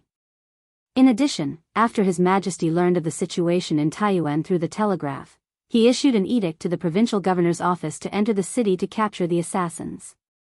Hearing Wang Bing's sudden concern, Wang Yu paused for a moment before replying truthfully. What? The Duga clan's kid was assassinated in Taiyuan City? His Majesty even issued an edict to the provincial governor's office through the telegraph? Hearing this, Wang Bing said with a slightly shocked expression. Yes, father. Wang Yu nodded and then said, this child has already ordered all of the Wang family's hidden guards to assist the provincial governor's office in searching for the assassins in the city. Our Wang family has been operating in Source Peak City for many years. If we don't contribute at this time, I'm afraid it won't be justifiable. Moreover, if something happens to Wei Wang and the teachers and students of Yanhuang College in Taiyuan City, I'm afraid that our Wang family will also be implicated. Wang Bing stroked his beard and agreed, You did the right thing. Wei Wang was one of the emperor's most beloved princes. He could not allow anything to happen to him in Source Peak City. Moreover, since my cousin is on good terms with the Marquis of Yong, and our Wang family cannot let anything happen to his student in Source Peak City. Therefore, the Wang family cannot stand by and do nothing. Send out all of the Wang family's secret guards and try to find the assassin as soon as possible. Yes. Father. Wang Yu cupped his hands and replied. At this moment, there was a knock on the door. A servant shouted from outside, reporting to Patriarch, "There is a messenger pigeon from Chang'an. It is an imperial edict from the imperial palace." Chapter 1885. Make way. Make way. Compared to Taiyuan City's martial law, Lantian County's side was peaceful, no different from usual. However, at noon, there were groups of bailiffs carrying paper and paste, shuttling through the streets and alleys. They pasted 2 notices on the walls of every key intersection. Not long after, the notices attracted many passers-by. His Majesty has decreed that the 713 people who participated in the charity event yesterday were selfless and generous. They were in the interest of the nation. As a reward, the merchants who donated money yesterday will receive the same amount of tax exemption this year. The same goes for Lantian County. Such a notice immediately attracted everyone's attention, especially the merchants. Isn't this the imperial decree that His Majesty issued this morning to reward the merchants of the charity event? Soon, someone recognized the source of the content in the notice. It was an imperial edict of commendation issued by Li Er in the morning. In the morning, this imperial edict was posted all over the streets and alleys of Chang'an City in the form of notices. Lantian County was adjacent to Chang'an City, so the news spread quickly. In the morning, the people of Lantian County were still talking about this matter. Why did this notice appear in Lantian County? Could it be that the preferential business tax policy mentioned in the imperial decree will be implemented in our Lantian County? Someone could not help but wonder. This was because the imperial edict was sent out from the palace early in the morning. As the capital, Chang'an City was the first to post this notice. However, Lantian County was only 20 to 30 miles away from Chang'an City. If one were to ride a horse at a fast speed, the notice could be sent from Chang'an City to Lantian County within an hour. However, after the notice was posted in Chang'an City, there was no movement from Lantian County for the entire morning. Make way. Make way. Compared to Taiyuan City's martial law, Lantian County's side was peaceful, no different from usual. However, at noon, there were groups of bailiffs carrying paper and paste, shuttling through the streets and alleys. They pasted 2 notices on the walls of every key intersection. Not long after, the notices attracted many passers-by. His Majesty has decreed that the 713 people who participated in the donation gathering yesterday were selfless and generous. It is indeed the righteousness of the country. As a reward, the merchants who donated money yesterday will receive the same amount of tax exemption this year. The same goes for Lantian County. Such a notice immediately attracted everyone's attention, especially the merchants. Isn't this the imperial decree that His Majesty issued this morning to reward the merchants of the charity event? Soon, someone recognized the source of the content in the notice. It was an imperial edict of commendation issued by Li Er in the morning. In the morning, this imperial edict was posted all over the streets and alleys of Chang'an City in the form of notices. Lantian County was adjacent to Chang'an City, so the news spread quickly. In the morning, the people of Lantian County were still talking about this matter.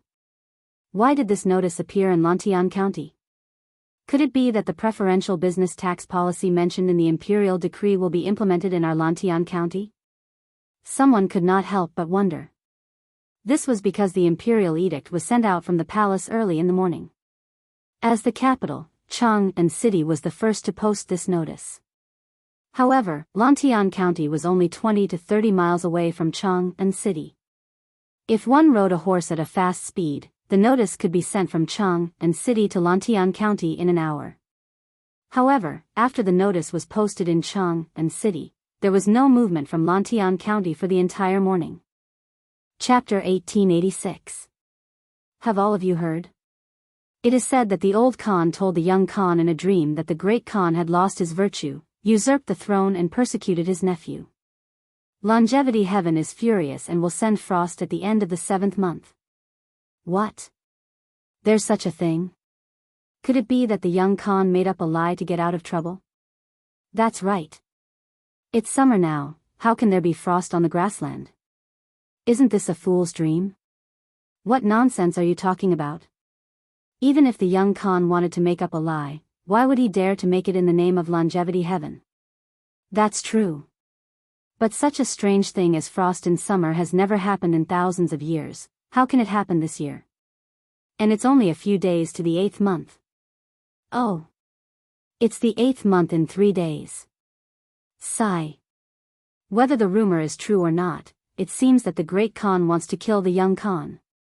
If the old Khan was still alive and saw this scene, I wonder what he would think. Say, if the phenomenon of frost does appear in the next 3 days, does it mean that the great Khan has really angered the Longevity Heaven? On the prairie today, there were suddenly some rumors and slanders among the various tribes. Although the content of the rumor was a bit unbelievable, the people who spread the rumor all made it sound very convincing. Most importantly, the rumor mentioned the everlasting heaven. As a prairie man, no one dared to make fun of the everlasting heaven.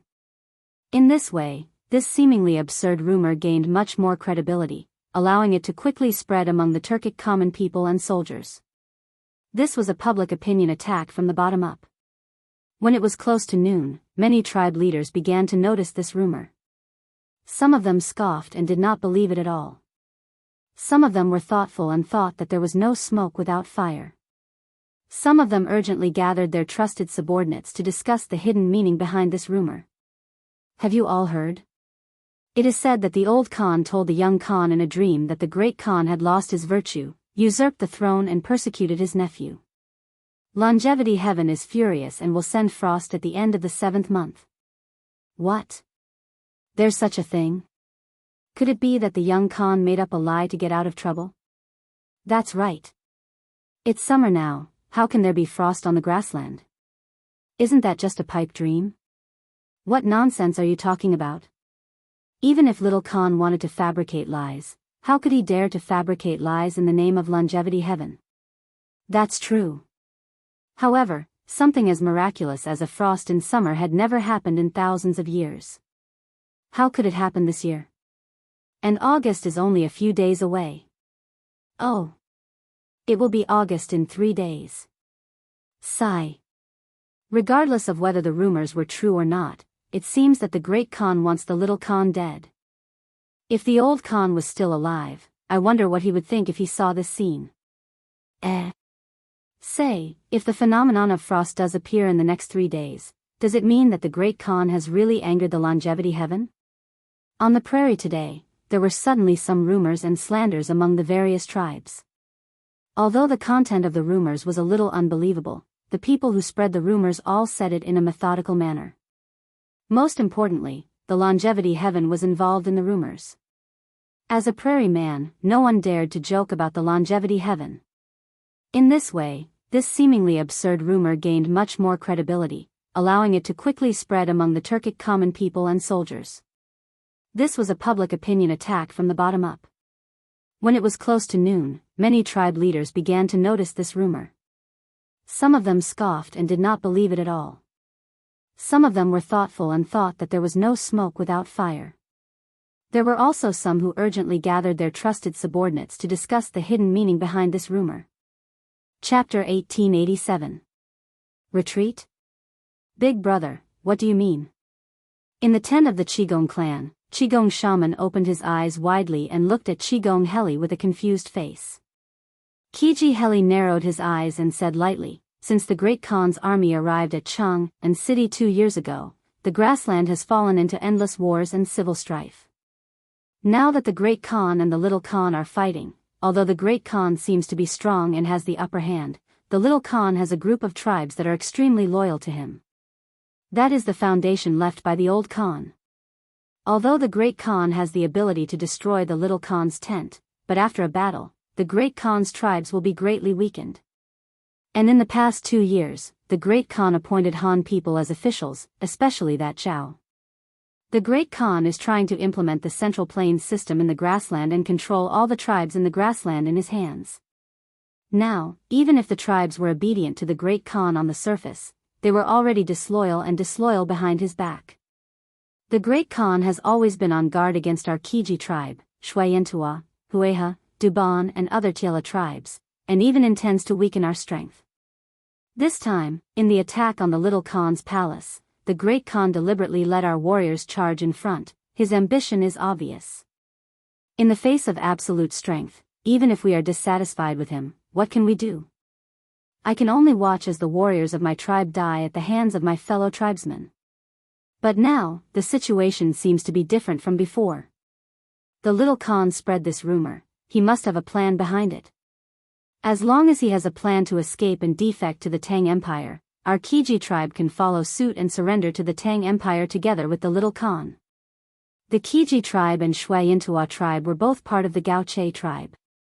They once followed Fu Zhilua to the Yungar Basin to build the Gaoche kingdom. During the northern and southern dynasties, they were nomadic in the south of the Altai Mountains, around the Erdix River, and a few of them stayed in the Dujin Mountains. In the first year of the Sui dynasty, the Tiela tribes rose up against the tyranny of the Western Turks and elected the leader of the Kiji tribe, Kiji Jeling as Yuwuzan Mo Khan, and the leader of the Xianxia tribe, Yeshur Khan. Thus, Yeshur Khan led his tribe and Yen Mo Mountain became the strongest tribe of Tiela.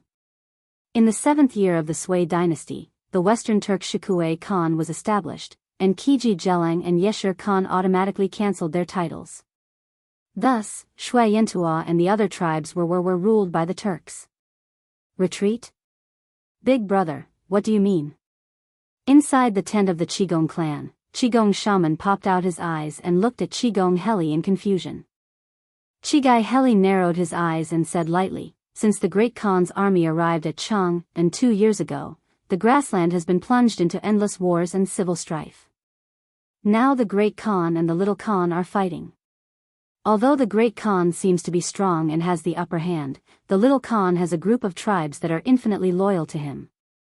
That is the foundation left by the old Khan. Although the Great Khan has the ability to destroy the Little Khan's tribe, but after the battle, the tribes under the Great Khan will be greatly weakened. Moreover, in the past 2 years, the Great Khan appointed Han people as officials, especially that Zhao. The Great Khan is trying to implement the Central Plains system in the grassland and control all the tribes in the grassland. Now, even if the tribes were obedient to the Great Khan on the surface, they were already disloyal behind his back, paying lip service to him in secret. The Great Khan has always been on guard against our Kiji tribe, Xianxia, Kiji, Hueha, Duban and the other Tiela tribes, and even intends to weaken our tribe's strength. This time, in the attack on the Little Khan's palace, the Great Khan purposely let our warriors charge at the front. His ambition is obvious. In the face of absolute strength, what can we do even if we are dissatisfied with him? I can only watch as the warriors of my tribe die at the hands of my fellow tribesmen.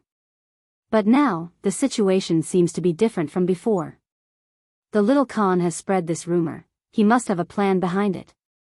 As long as he has a plan to escape and join the Tang Empire, our Kiji tribe can follow suit and surrender to the Tang Empire together with the Little Khan.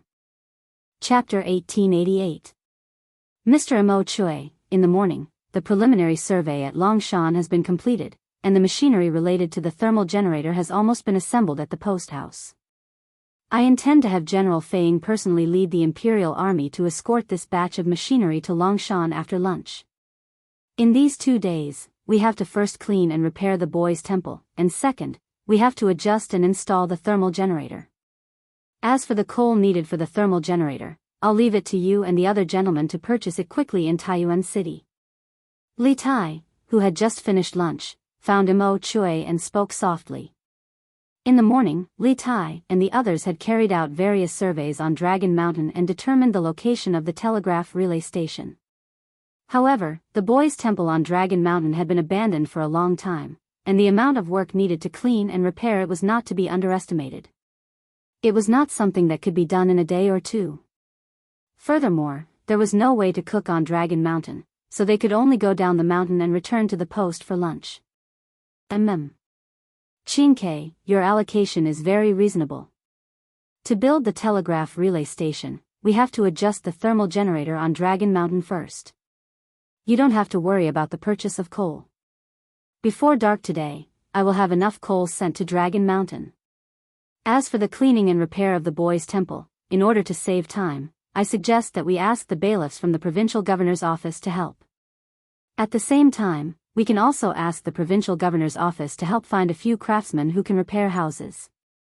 After all, in Taiyuan City, we are not familiar with the people and the place. Mo Chui heard this and nodded in agreement. Good. Then I will send someone to send a message to Provincial Governor Wang and ask him to send someone to help clean and repair the boys' temple. Li Tai also felt that there was no need to waste the Academy's energy on this, so he nodded in agreement. After all, he was not only the captain of the Academy's research team, but also the current king of Wei. Wang Liaoyuan did not dare to disobey his orders. Mr. Mo Chui, in the morning, the preliminary survey at Longshan has been completed, and the machinery related to the thermal generator has almost been assembled at the post house.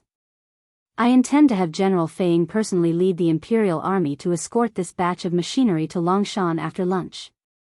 In the next 2 days, our first task is to clean up and repair the boys' temple. Secondly, we must test and install the generator.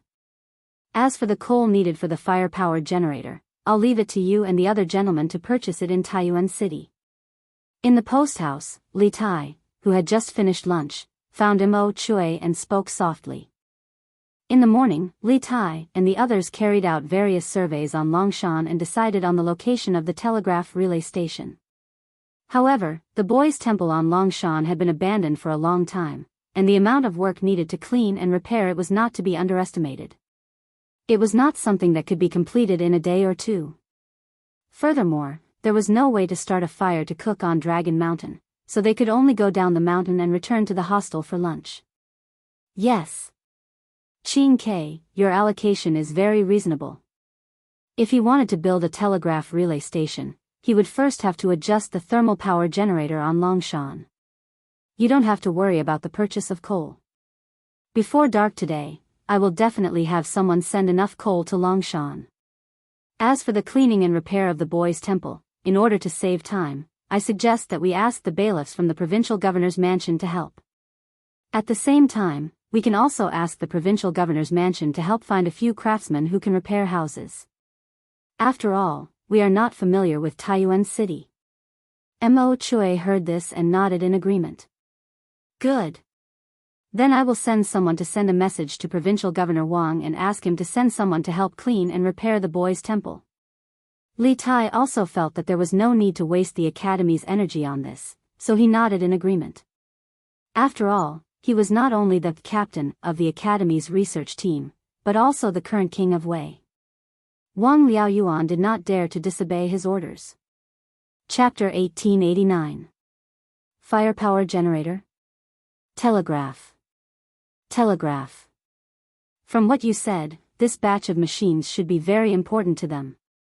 Wang Xinyuan muttered to himself as he stood with his hands behind his back in the living area of the second branch of the Wang family's ancestral home. Standing behind him was a tall man in black with a round collar. He was the second commander of the Wang family's guards, Wang Li. He was the one who eavesdropped in the corner of the post house. After listening to Wang Li's report, Wang Xinyuan suddenly had an idea. Although he was not a student of Yanhuang College and did not learn engineering knowledge, he had been paying attention to all news about Li Zishuan during the year he was imprisoned. He did not know what a telegraph machine and a telegraph repeater station were, but from what he knew, he had a rough idea of what they were used for. He had never even heard of the term firepower generator, but from the name alone, he guessed that the firepower generator must be related to a telegraph machine. After all, they both had the word electric in their names. It had to be said that Wang Xinyuan's guesses were really excellent because he had completely guessed the point. There was indeed a relationship between the thermal generator and the telegraph. One was for generating electricity, and the other was for using electricity. Based on the current conditions of Taiyuan City, if there was no thermal generator, then the telegraph relay station would be completely out of the question. From what I heard from Wei Wang and Mr. Mo Chui, the firepower generator is very important to them. Otherwise, Wei Wang would not have personally escorted it. Wang Li cupped his fist and replied. Good. It's good that it's important. The more important it is to them, the more I want to destroy it. A cold smile suddenly appeared on Wang Xinyuan's face. Hearing this, Wang Li was stunned. After a pause, he said tentatively, Young master, Taiyuan City is currently under martial law. The city is filled with patrolling soldiers. According to a friend of mine in the army, His Majesty has sent a decree to Taiyuan City. Fang Gongteng, the former Bing Province barracks commander, will temporarily hold the position of commandant and temporarily have the power to mobilize soldiers. Therefore, there will be more patrolling soldiers in the city in the afternoon. Wang Xinyuan frowned and said, What? Li Shimin has sent a decree to Taiyuan? How is that possible?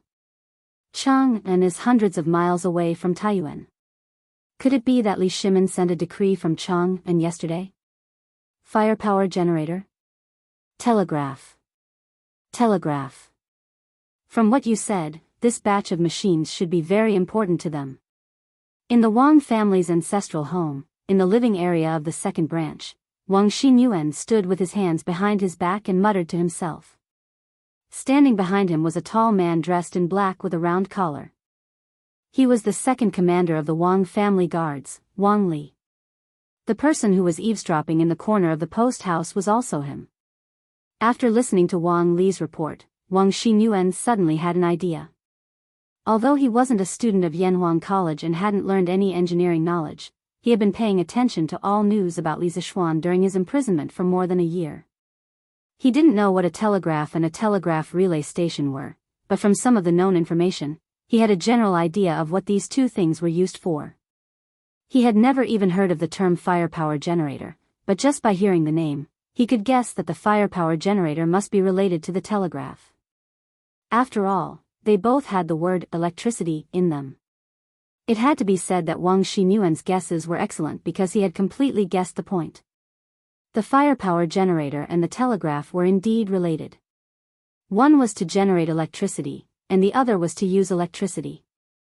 Moreover, based on the current conditions of Taiyuan City, without the firepower generator, the telegraph relay station would be completely out of the question.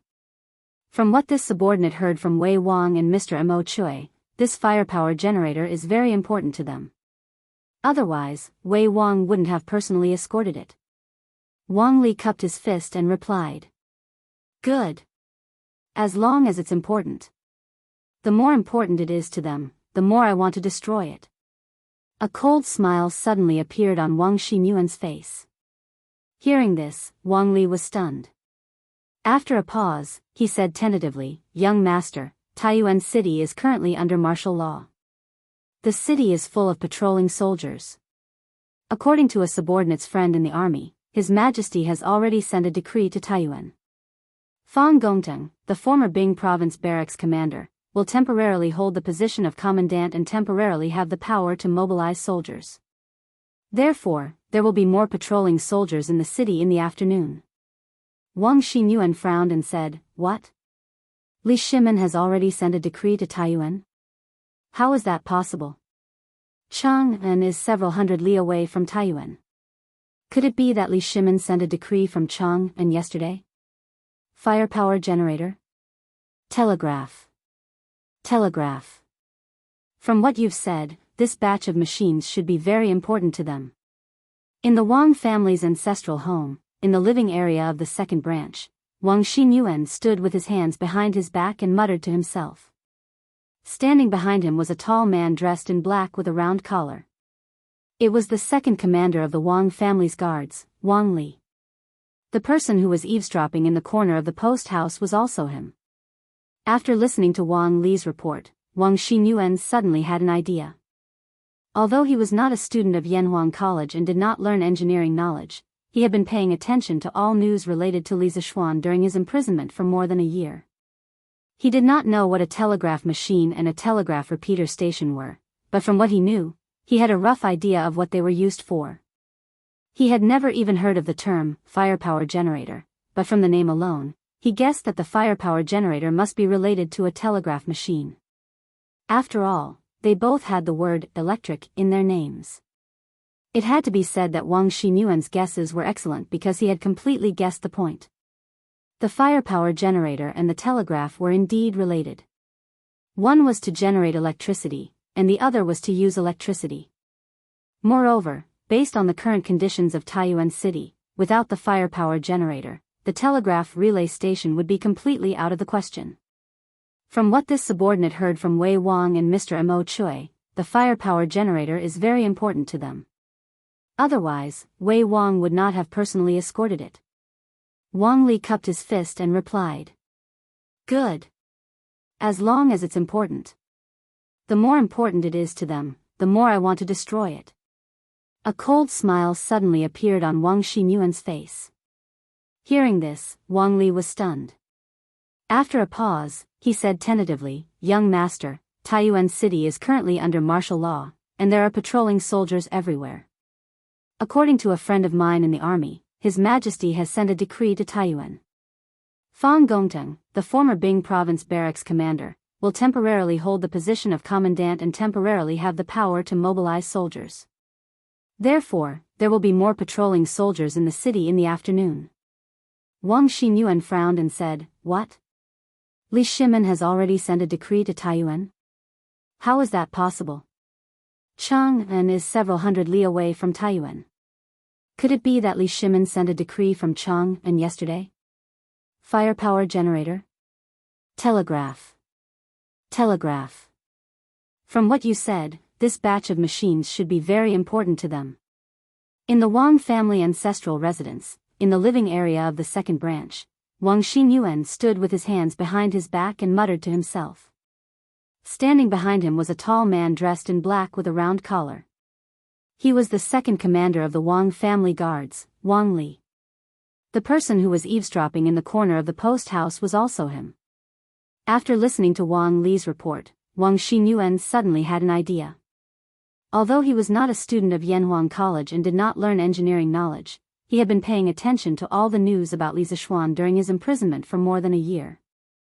He did not know what a telegraph and a telegraph relay station were, but from some of the known information, he had a general idea of what these two things were used for. He had never even heard of the term firepower generator, but just by hearing the name, he could guess that the firepower generator must be related to the telegraph. After all, they both had the word electricity in their names. It had to be said that Wang Xinyuan's guess was excellent because he had completely guessed the point. The firepower generator and the telegraph were indeed related. One was to generate electricity, and the other was to use electricity. Based on the current conditions of Taiyuan City, without the firepower generator, the telegraph relay station would be completely out of the question.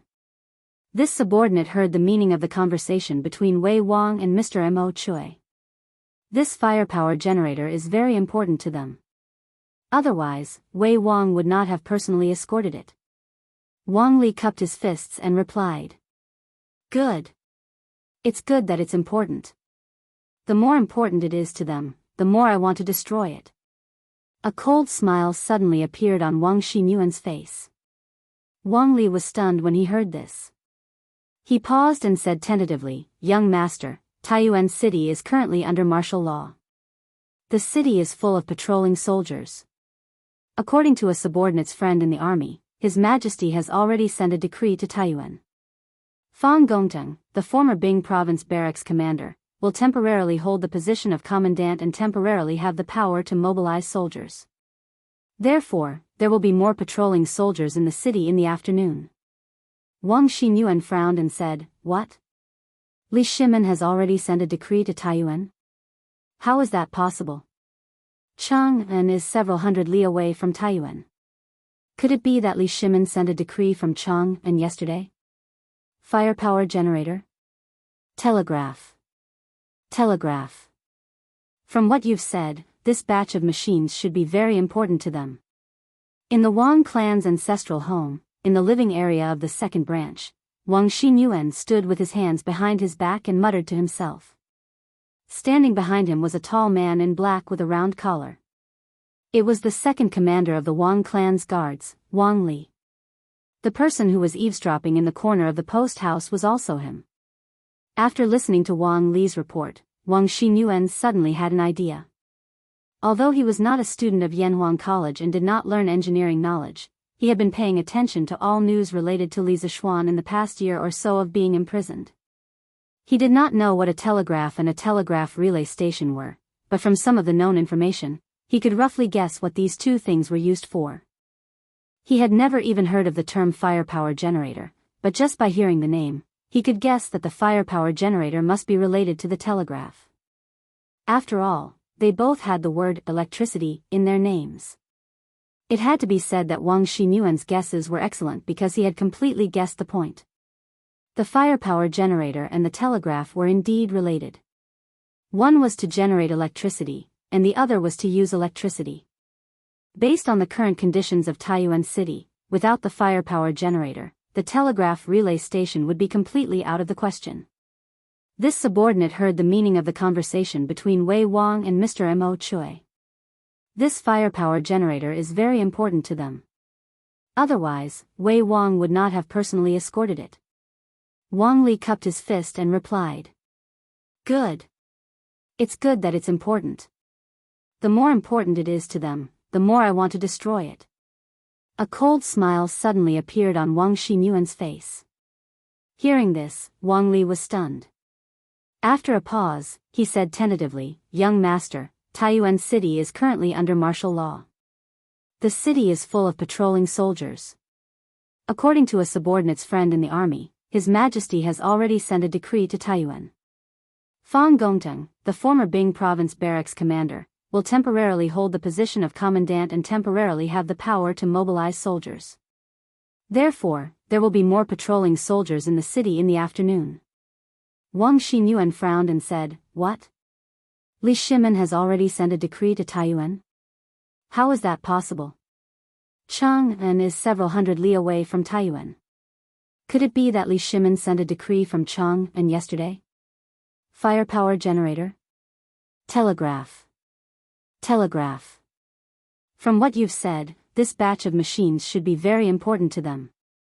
In the Wang family's ancestral home, in the living area of the second branch, Wang Xinyuan stood with his hands behind his back and muttered to himself. Standing behind him was a tall man dressed in black with a round collar. It was the second commander of the Wang family's guards, Wang Li. The person who was eavesdropping in the corner of the post house was also him.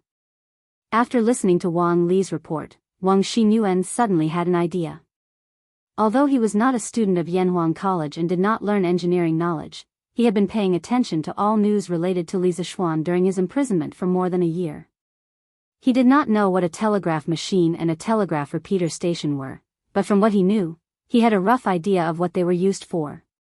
He had never even heard of the term firepower generator, but from the name alone, he guessed that the firepower generator must be related to a telegraph machine. After all, they both had the word electric in their names. It had to be said that Wang Xinyuan's guesses were excellent because he had completely guessed the point. The firepower generator and the telegraph were indeed related. One was to generate electricity, and the other was to use electricity. Moreover, based on the current conditions of Taiyuan City, without the firepower generator, the telegraph relay station would be completely out of the question. From what this subordinate heard from Wei Wang and Mr. Mo Chui, the firepower generator is very important to them. Otherwise, Wei Wang would not have personally escorted it. Wang Li cupped his fist and replied. "Good. As long as it's important. The more important it is to them, the more I want to destroy it." A cold smile suddenly appeared on Wang Xinyuan's face. Wang Li paused and said tentatively, "Young master, Taiyuan City is currently under martial law. The city is full of patrolling soldiers.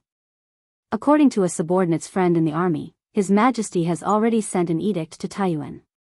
Fang Gongteng, the former Bing province barracks commander, will temporarily hold the position of commandant and temporarily have the power to mobilize soldiers. Therefore, there will be more patrolling soldiers in the city in the afternoon." Wang Xinyuan frowned and said, "What? Li Shimin has already sent an edict to Taiyuan? How is that possible?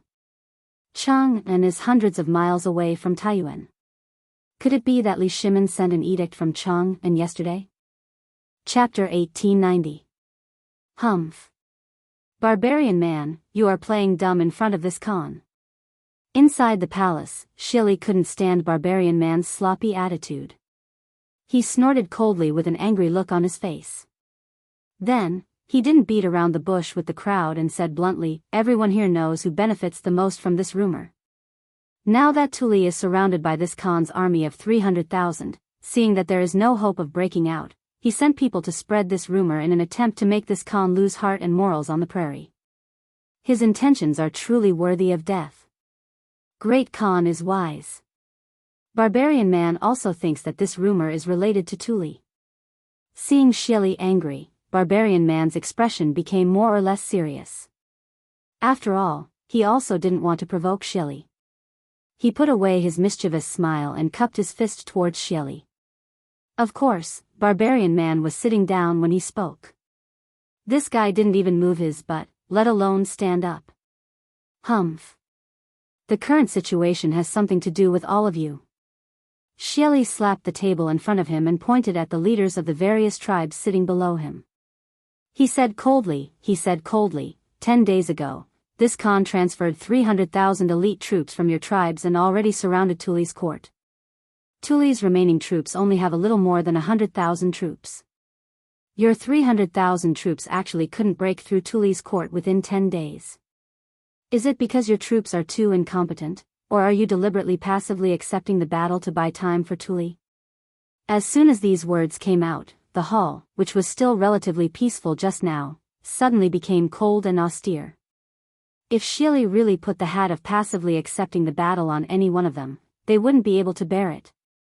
The 10 tribal leaders sitting below all changed their expressions slightly. Chiguanheli spoke at this time, Great Khan, please calm down.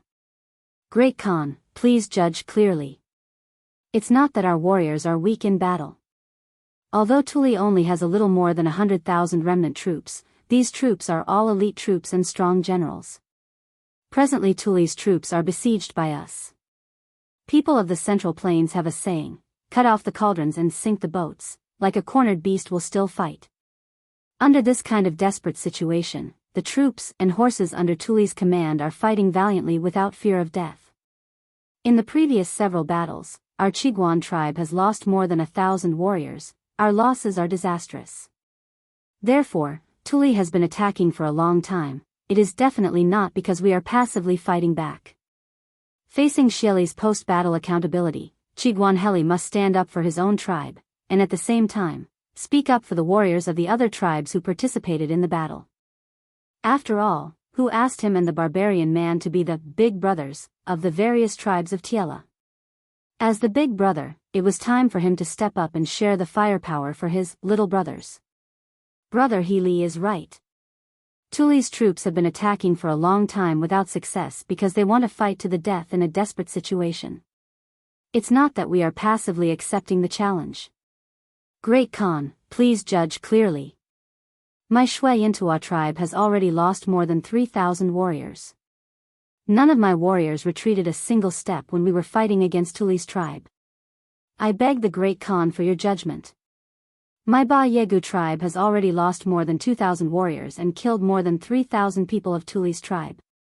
We are not passively accepting the challenge. I beg the Great Khan for your judgment. My Hueha tribe has already lost more than 1,000 warriors and killed more than 3,000 people of Tuli's tribe. We are not passively accepting the challenge. Pugu tribe has already lost more than 2,000 warriors and killed more than 2,800 people of Tuli's tribe. Tong Luo tribe has already lost more than 3,000 warriors and killed more than 2,500 people of Tuli's tribe. I beg the Great Khan for your judgment. Qigong He Li's words instantly attracted everyone's agreement. These people all rushed to be the first to cup their hands and complain, express their loyalty, to Shili. The hall, which was still considered peaceful earlier, was now as lively as a market. Shili frowned as he listened. That was because although these people were expressing their loyalty on the surface, they were actually complaining to him. You see, several thousand of my tribe's soldiers have already died in the encirclement of Tuli, and we've also killed several thousand people of the other side. You can't possibly say that I'm passively accepting the challenge, right? If you insist that I'm passively accepting the challenge, then all the other tribes will also passively accept the challenge. You're pushing all the other tribes to the opposite side. Xieli could not bear the consequences of this. The Xianxia tribe was a golden clan of the steppe. Although they were strong, they were not strong enough to unite with the other tribes. Moreover, these were troubled times. He urgently needed the steppe to unite and integrate all the forces of the steppe to deal with the Great Tang. He could not possibly push all the other tribes to the opposite side. Great Khan, this subordinate thinks that since we have already surrounded Tuli's tribe, we can surround them without attacking. Their rations are limited, so we can wait until their rations are depleted before launching an attack. At that time, I believe we can defeat Tuli's tribe effortlessly. This way, we can also reduce the casualties of our tribes. Seeing that everyone had more or less said their piece, Jianghu stood up and cupped his fists to Xieli.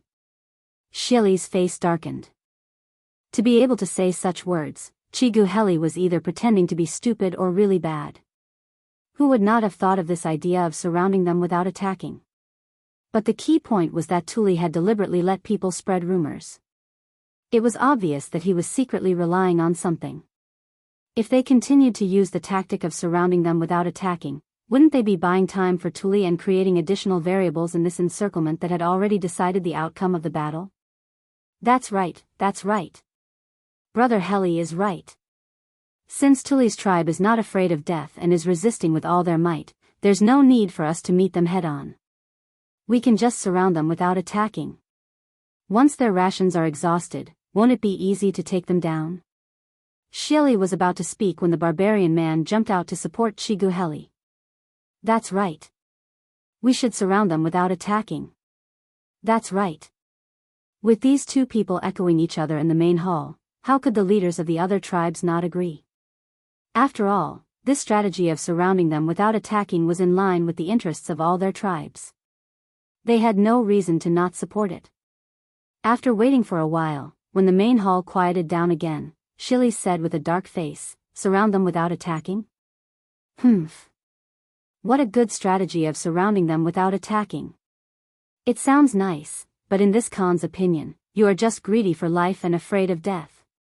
You are all the people of the Longevity Emperor, but each and every one of you is greedy for life and afraid of death. What right do you have to call yourselves the warriors of the grassland in the future?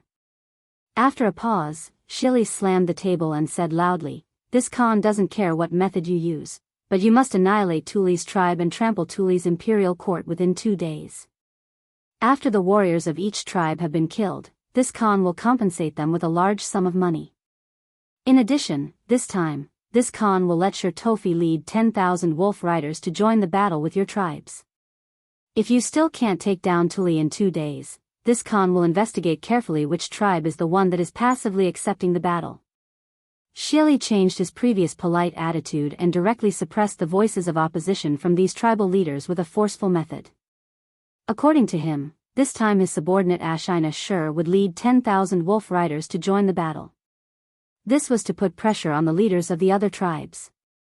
After all, who didn't know the combat power of Xieli's wolf riders? Who wouldn't be afraid?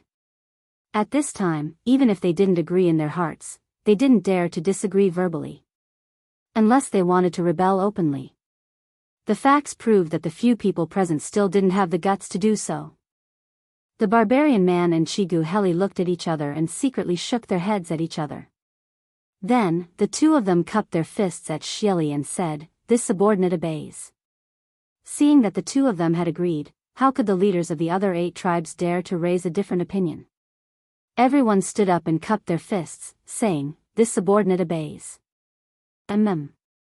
It's getting late, let's all go back. Xieli's eyes narrowed as he waved his hand. Yes. Everyone responded and turned to leave the main hall. Chapter 1891. Brother Heli's words make sense. In the tent of Kiji tribe, after Kiji finished speaking, everyone was silent for a moment. Then, Nan agreed, Tuli has always been cunning. I don't believe that he won't have a backup plan after spreading this rumor. In the upcoming battle between our tribe's warriors and the Tuli tribe, we only need to use 80% of our strength. However, we can't be too obvious. Otherwise, she will definitely report this to the Great Khan. Also, in order to show our sincerity to the Great Khan, I suggest that all of you immediately send reinforcements to the front line after you return to make up for the warriors lost in the previous battles. This way, even if we fail to take down the Tuli tribe in 2 days, I believe that the Great Khan won't be too harsh on us. In just a few words, Qiguan, Healy, and Nan had already formulated the battle strategy for the Tiela tribes. After listening to it, no one had any objections. Of course, the most important thing was that this battle strategy was only beneficial to them. Thus, the other leaders all clasped their fists in agreement. Good idea. Let's do it. After I return to the tribe, I'll send someone to instruct the warriors at the front line to secretly go easy on the Tuli tribe in the upcoming battles. After I return, I'll immediately send 2,000 warriors to the front line to show our sincerity to the Great Khan. After I return to the tribe, I'll send 3,000 warriors to the front line as reinforcements. Seeing this, Kiji Heli couldn't help but secretly breathe a sigh of relief. After everyone finished speaking, Kiji Heli gestured with his hand and said, "Since that's the case, it's getting late. Everyone, please return to the tribe and prepare. Otherwise, the Great Khan will definitely be suspicious if you stay here for too long." All right. Chief Kiji, farewell. Farewell. The chiefs of the various tribes bid farewell and left. Nan purposely stayed at the back. While everyone was leaving, he moved closer to Kiji Heli and asked softly, Brother Chihue, do you know what Tuli's trump card is?" Kiji Heli narrowed his eyes and did not answer immediately. Even though he and the barbarian man usually looked out for each other in front of Shieli and acted like good friends, Kiji Heli had never expected the barbarian man to treat him as a good friend whom he could confide in. The two of them had interacted for such a long time. Kiji Heli knew that the barbarian man was very ambitious. He only wanted to ensure the safety of his tribe, but the barbarian man was the same as Shieli. Therefore, Healy had always maintained a certain level of vigilance towards Nan. At this time, he pondered for a moment and said to the barbarian, "Brother, you must be joking. In terms of the ability to inquire about information, my Qian tribe is far inferior to your Hueha tribe. If you don't know something, how can I know?" The barbarian man pointed at Chia Healy and said with a faint smile, "Heh. Brother Chihue, your words are too hypocritical. Why do you sound like the people of the Central Plains? In fact, you and I both know that Tuli may have a trump card. Although some of my Hueha tribe warriors are good at spying, the people who are now stationed at the southernmost part of Tuli's Yedong are your Qian tribe people. In recent days, whether Tuli's people have secretly gone south to Tang, you know it better than me." Hearing this, Kiji Heli's heart moved. He was not angry because of the barbarian man's words, but because the barbarian man's words made him think of something. Since he previously thought that Tuli's trump card was to ask for reinforcements from Tang, then in recent days, Tuli's people would definitely think of ways to go south. He could send people to investigate from this direction. I haven't received any such news in recent days. If I did, I would definitely send people to inform Brother Nan. These thoughts only flashed through Kiji Heli's mind. After he recovered, he said to the barbarian man with a normal expression, "Good. Then I'll wait for your good news, brother." The barbarian man cupped his fists, laughed, and left. These two clearly had a tacit understanding in their hearts. They both thought that Tuli's next move after releasing the rumor was to ask for reinforcements from Tang, imitating the Khitan tribe's chief and leading his tribe to surrender to Tang. But these two people neglected one thing. The rumor released by Tuli was not a rumor. At the end of the 7th month, it was possible that frost would fall from the sky. Moreover, although Tuli's people had not broken through the encirclement and went south to ask for reinforcements, Tang's emissaries had already secretly sneaked into the prairie. Great Khan. This subordinate has already ordered people to spread the rumor. Now, basically everyone in the prairie knows about it. This subordinate has bribed several Hueha soldiers. According to them, at noon, the Great Khan has summoned the 10 tribe leaders to the imperial court for a meeting. It seems that the Great Khan should have also noticed this rumor. In Tuli's Yadong, Ni Shirtuo respectfully cupped his fists and said to Tuli. Hearing this, Tuli's face did not show any joy. His eyes were lifeless as he looked at the sword hanging on the weapon rack next to him. He expressionlessly said, "Good. General Ni Shirtuo has worked hard." Ni Shirtuo looked at Tuli's face and asked tentatively, "Does the Great Khan have any hidden worries?" Tuli finally turned his head and looked at Ni Shirtuo. He nodded and said, "If this Khan's guess is correct, Shili will certainly be vigilant against this Khan when he hears this rumor. Maybe he will even send reinforcements here. Otherwise, he wouldn't have summoned the 10 tribe leaders to the imperial court for a meeting. Our days will be difficult from now on. I'm afraid there will be several fierce battles. I don't know if the officers and soldiers can still hold on." After listening to Tuli's narration, Ni Shirtuo came to a sudden understanding, and he finally understood the danger at hand. He couldn't help but be shocked in his heart, and he couldn't help but say, "In this way, aren't we being tricked by the great Tang's Duke Ju?" Tuli shook his head and said, "That's not entirely true. Right now, we are trapped in a desperate situation. If we want to break out of the encirclement, in the words of the people of the Central Plains, it is no different from pulling chestnuts out of the fire. This rumor will undoubtedly bring us danger. Danger and opportunity coexist. If the rumor is true, then it will become our chance to escape." Speaking to this point, Tuli suddenly remembered something. He paused and asked, "Oh, right. That Tang Jian, since yesterday, has he made any unusual movements?" It would have been better if he didn't mention this. Now that he did, Ni Shirtuo was so angry that his nose was almost crooked. Humph. This guy is quite honest. He and his men have been staying in the camp all day long. They haven't gone anywhere. Their days can be said to be very comfortable. Our officers and soldiers are fighting hard outside. He, on the other hand, is sitting comfortably in the camp drinking tea and playing chess. He even drank the divine tea he brought from the Central Plains for you, Khan." "What? There's such a thing?" Hearing this, Tuli's eyes widened. But after thinking about it, a trace of a smile appeared on his face. He waved his hand and said with a smile, "Forget it, forget it. Let's ignore him for now. This Khan didn't expect this Tang Jian to be so courageous. He is in this Khan's camp, yet he is still so calm. But the calmer he is, the more confident he is in his heart. Then, our plan's success rate will be higher." Chapter 1892. Taiyuan City. 3/4 to the afternoon. 3 carriages full of goods swayed out of the post house. They walked along the street in front of the post house for a while, then turned into the lane between Lanrui Lane and Rongxing Lane, and went straight to the south of the city. In front of and behind the 3 carriages, there were about 100 soldiers. In front of the team, Dugu Feiying personally rode a horse to clear the way. Beside Dugu Feiying, there was a little fatty, dressed in luxurious clothes. Perhaps because of the hot weather, the little fatty wore a bamboo hat on his head, perfectly blocking the sun above his head. At the same time, it also covered his head, making it difficult for others to see his appearance. "The target has appeared. Immediately inform Xing Lang to prepare for action. You must destroy the goods on the 3 carriages. In addition, if you can capture that young man alive, you will be rewarded 10,000 coins." In a restaurant on the side of the street, a tall and sturdy man's pupils couldn't help but slightly shrink when he saw the carriage and the little fatty in luxurious clothes. His hands behind his back couldn't help but tighten.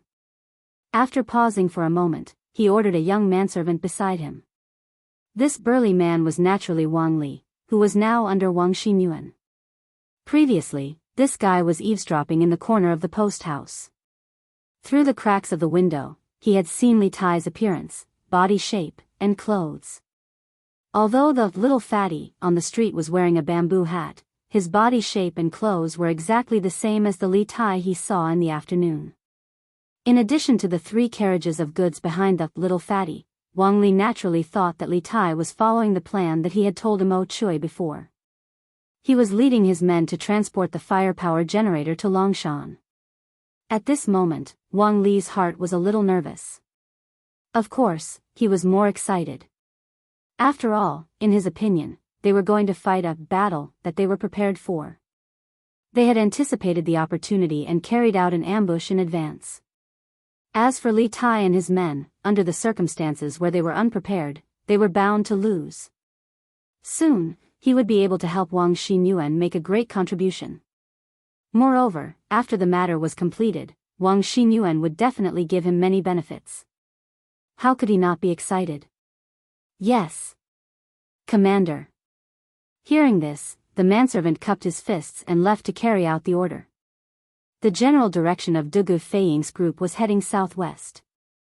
In the middle, they inevitably had to make a turn because they had to go around a certain residential area.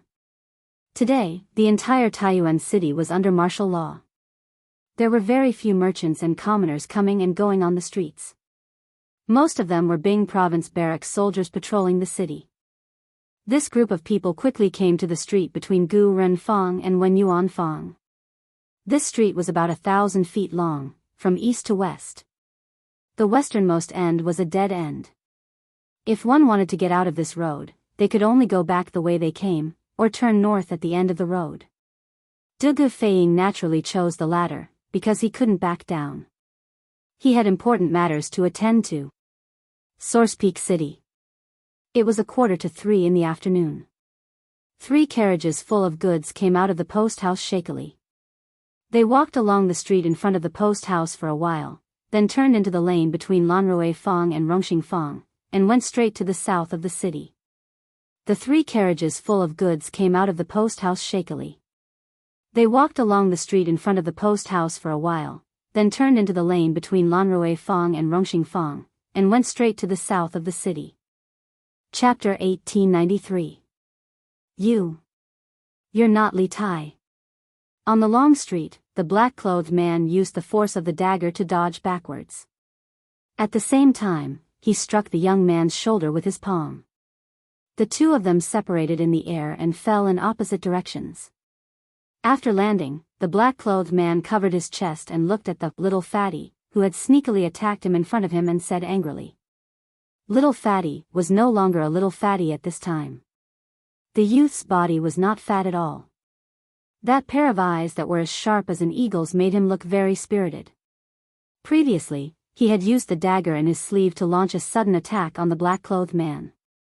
Although he had hit the black-clothed man, it was a pity that this attack did not cause the black-clothed man to be seriously injured. After the dagger had pierced through the layers of silk, only a very, very small part of it had scratched the black-clothed man's chest skin. At this moment, although there was blood on the man in black's chest, the wound was not deep. It only cut through the skin and was far from the heart. Humph. I never said that I was Li Tai. The young man did not have any weapons in his hands. In addition, his martial arts realm was not as good as the man in black in front of him. As such, he seemed to have no chance of winning.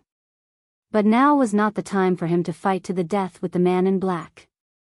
Because the 4 rumbling, fiery chariots at the 2 ends of the street were getting closer and closer to them. After leaving this sentence to the man in black, the young man did not stop. He directly leaped and jumped onto the wall that Dugu Feiying was standing on. Shit!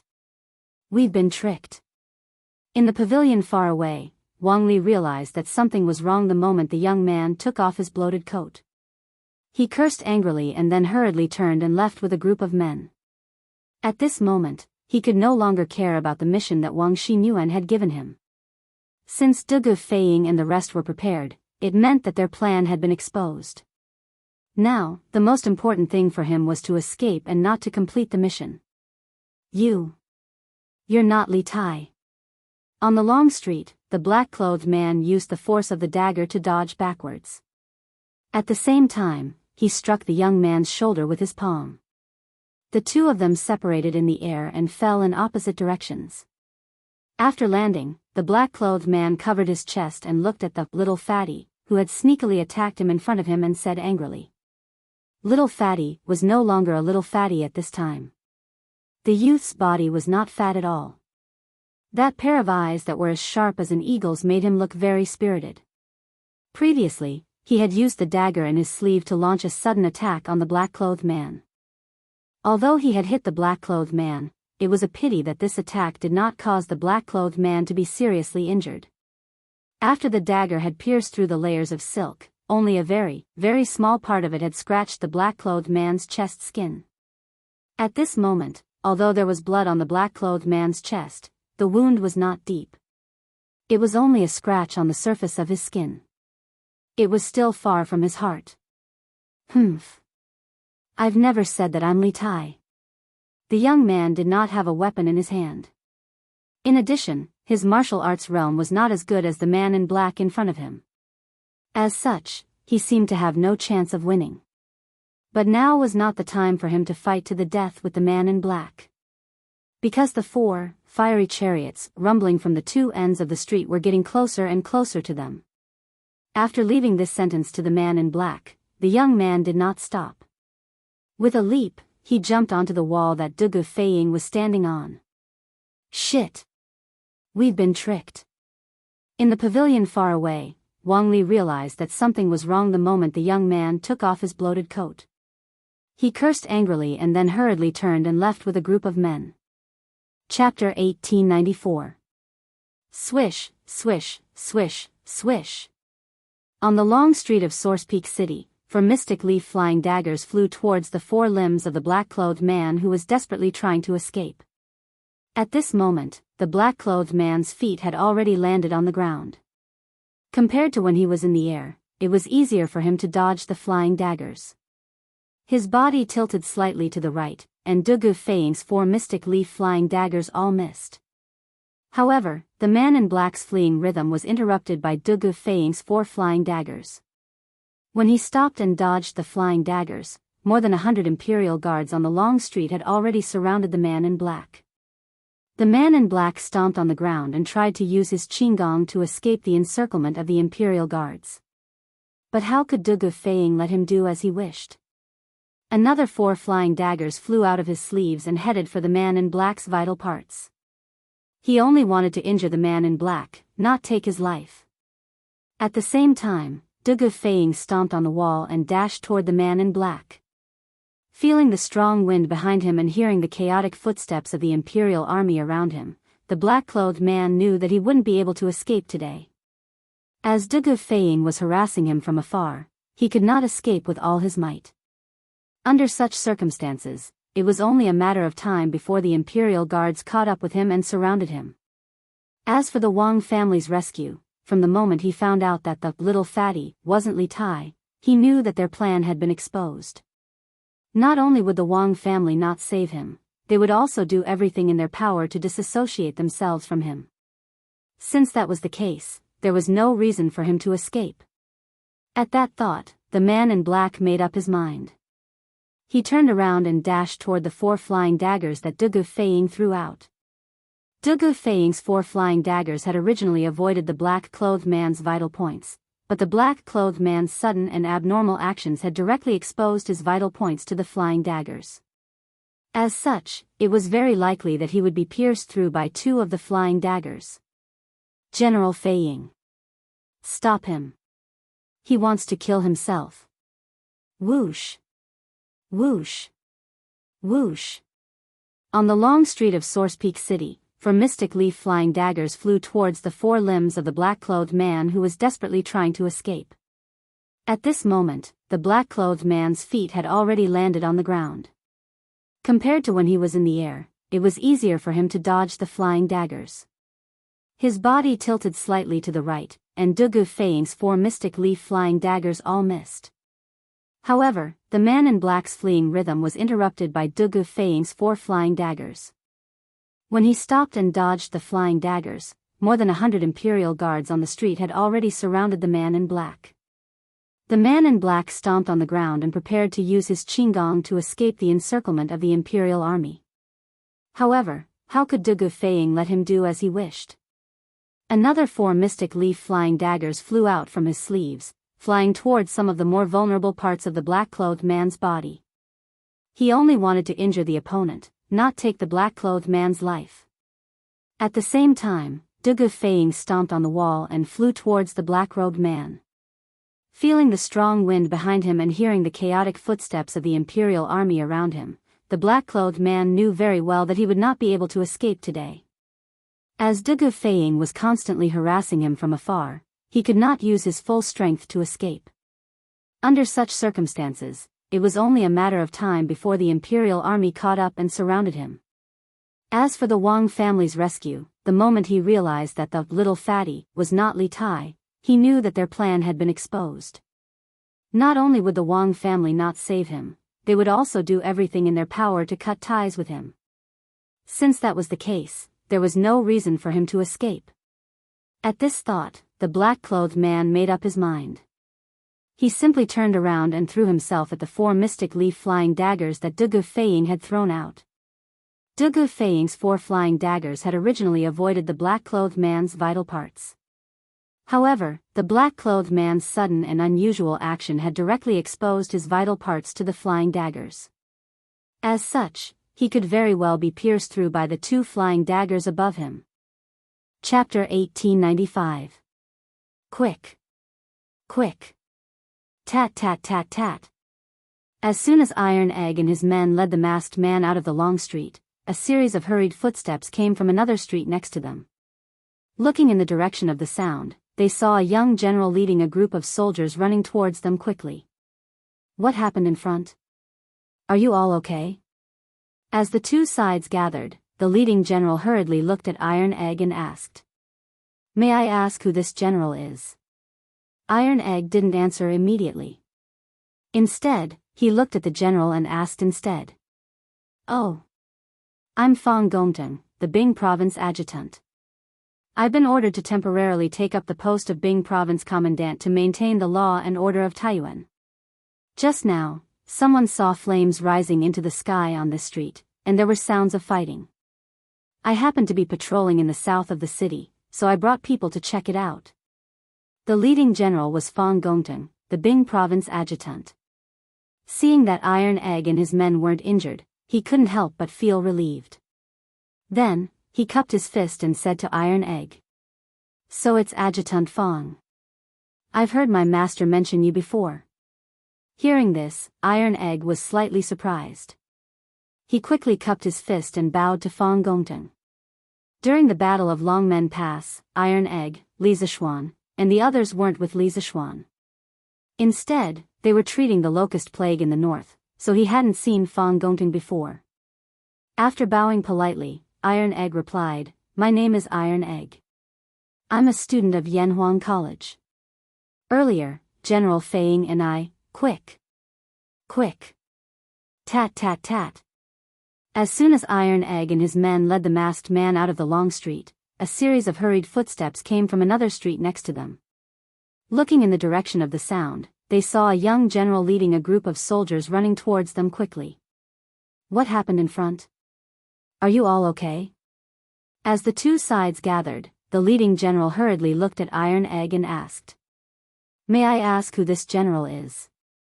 Iron Egg didn't answer immediately. Instead, he looked at the general and asked, "Oh. I am the Bing Province Army Adjutant, Fang Gongteng. I have been ordered to temporarily take up the position of Bing Province's commandant, and I am responsible for maintaining Taiyuan's security. Just now, someone saw flames rising to the sky on this street, and there were sounds of fighting. I just happened to be patrolling the south of the city, so I brought some people to investigate." The leading general was the Bing Province Adjutant Fang Gongteng. Seeing that Iron Egg and the others were not injured, he could not help but feel relieved. Then, he cupped his fists and said to Iron Egg, "So it's Adjunct Fang. I've heard my master mention you before." Hearing this, Iron Egg was slightly surprised. He hurriedly cupped his fist and bowed to Fang Gongteng. During the Battle of Longmen Pass, Iron Egg, Li Zishuan, and the others were not with Li Zishuan. Instead, they were treating the locusts in the north, so he had never seen Fang Gongteng before. After politely bowing, Iron Egg replied, "My name is Iron Egg, a student of Yanhuang College. Previously, General Fei Ying and I, hurry up. Quick. Da.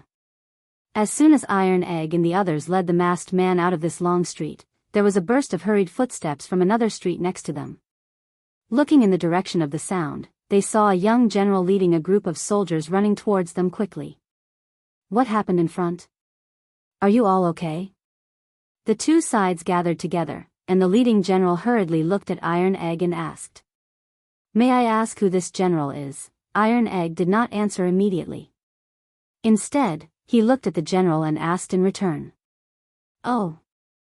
I'm the Bing Province Adjutant Fong Gongteng. I've been ordered to temporarily take up the position of Bing Province Commandant to maintain the security of Taiyuan. Just now, someone saw flames rising to the sky on this street, and there were sounds of fighting. I just happened to be patrolling the south of the city, so I brought some people to investigate. The leading general was the Bing Province Adjutant Fong Gongteng. Seeing that Iron Egg and the others were not injured, he could not help but feel relieved. Then, he cupped his fists and said to Iron Egg. So it's Adjunct Fong. I've heard my master mention you before. Hearing this, Iron Egg was slightly surprised. He quickly cupped his fists and bowed to Fong Gongteng. At the Battle of Longmen Pass, Iron Egg, Li Zishuan, and the others were not with Li Zishuan. Instead, they were treating the locust plague in the north, so he had not seen Fong Gongteng before. After politely bowing, Iron Egg replied, My name is Iron Egg, a student of Yanhuang College. Previously, General Fei Ying and I. Chapter 1896. Qingke. Come with me. Half an hour ago, in the post house, Mo Chui quickly put the piece of cloth with the words in his hand into his sleeve and vigilantly looked around. Then, he turned his head and said to Li Tai. Okay. Li Tai nodded. Under the lead of Mo Chui, the two of them came to the backyard of the post hostel. The machines and equipment brought from the academy were piled up here and guarded by the Imperial Guards day and night. Therefore, this place was undoubtedly safer than the quiet room from before and no one would secretly eavesdrop. Qingke, could this Li Junxian be the current commander of the 100 cavalry? Under a great banyan tree in the rear courtyard, after confirming that no one was eavesdropping, Mo Chui turned to Li Tai and solemnly asked. The Mo clan had lived in seclusion in a bitter and cold land and had not interfered with the affairs of the court. At the time, Mo Chui truly had no idea who Li Junxian was, but last year, Mo Huai had led all the members of the Mo clan into Yanhuang College. Now that they had formally entered the world, Mo Chui had gradually become familiar with the officials and generals of the court. Precisely. Li Tai nodded, his brow furrowing. I didn't think that my imperial father would send Commander Li. But strangely, since Commander Li has come to Taiyuan, why hasn't he shown himself? Instead of answering, Mo Chui asked, Qingke, are you sure that the person who sent us this letter is Li Junxian? Could it be an impostor? Li Tai seriously thought about it, and then he shook his head. It shouldn't be. Since he was able to send us a letter, he must be nearby, and there's a high chance that he's heard our conversation. If he's not Commander Li but our enemy, he wouldn't need to go through so much trouble. He could just send someone to ambush us while we were escorting the generators. Qingke, you're right. It seems like General Li is really sending us a message in secret. Mo Chui nodded and then continued, as for why he hasn't shown himself, it's probably because the current situation in Taiyuan City makes it easier for him to hide in the shadows than in the open. After all, we're in the open while the enemy is in the dark. It's easy to dodge a spear in the open, but hard to defend against a stab in the dark. Hearing that, Li Tai agreed, Sir, your analysis makes sense. The problem now is, since an unidentified person has eavesdropped on our plan, what should we do in the afternoon? Also, who was this eavesdropper? Where did they come from? Is he from the same group as the assassins who tried to assassinate General Dugu? Mo Chui said with a frown. These four questions left Li Tai speechless. The little fatty furrowed his brows and pondered for a while. Suddenly, his eyes lit up and he said excitedly, I got it. Ink Chui, who was deep in thought, jumped in fright. Coming back to his senses, he hurriedly asked, "Does Cyan Sparrow have a good plan?" "Whether it's good or not is another matter, but at the very least, this plan will let us know which force this eavesdropper is from." Li Tai chuckled and began to explain to Ink Chui. "Since someone has eavesdropped on our plan to escort the generators, it's fine if they don't have any ill intentions, but if they do, then they and the people behind them will definitely set up an ambush and intercept us on our way to Dragon Mountain. In my view, we should beat them at their own game and have them walk right into our trap. When the time comes, won't investigating the faction behind them be as easy as turning over a hand?" Chapter 1897. Trash. Trash. We've all fallen into Li Tai's trap. In the secret chamber of the second branch of the Wang family's ancestral home, Wang Xinyuan, who thought he could receive good news, did not expect to receive bad news. No matter how confident he was before, he could not help but panic. He was so angry that he threw the cup on the table to the ground and said angrily, "Please forgive me, young master. But I did hear the King of Wei say that he would personally escort the firepower generator at the post house. I don't know why the King of Wei was not among the people escorting the firepower generator in the afternoon." Wang Li knew that he had messed up this matter.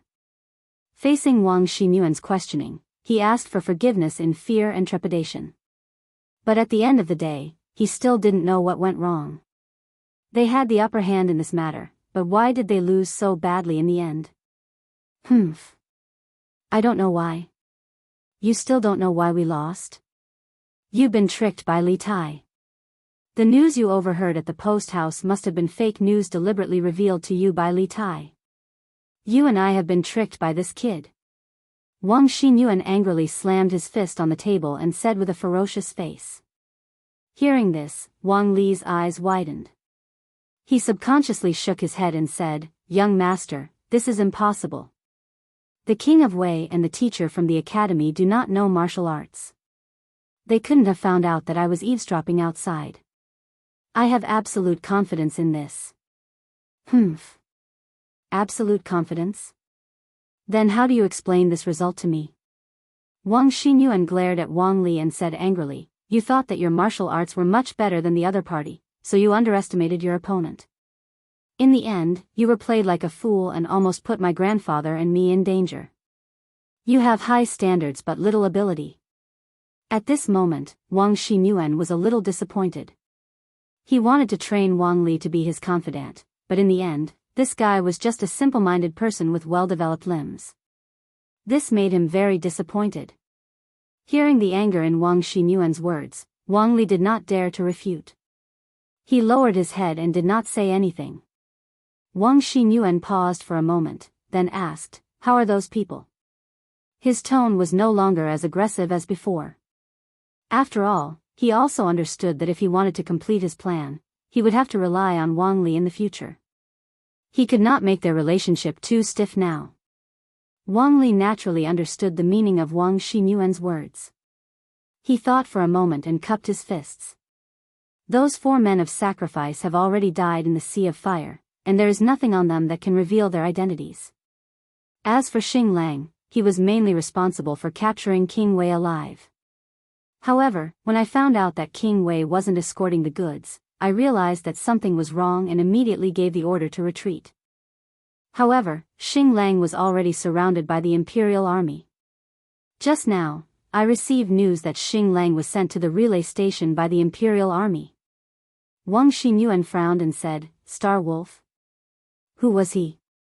Will he betray us?" Wang Li carefully replied, replying to young master, "Xing Lang is one of the assassins that the second elder has secretly nurtured over the years. Only this subordinate and the second elder know of his identity. All these years, Xing Lang and the others have undergone strict training. Furthermore, their families are in the hands of the second elder, so no matter what kind of torture the Imperial Army uses, Xing Lang will definitely not betray us."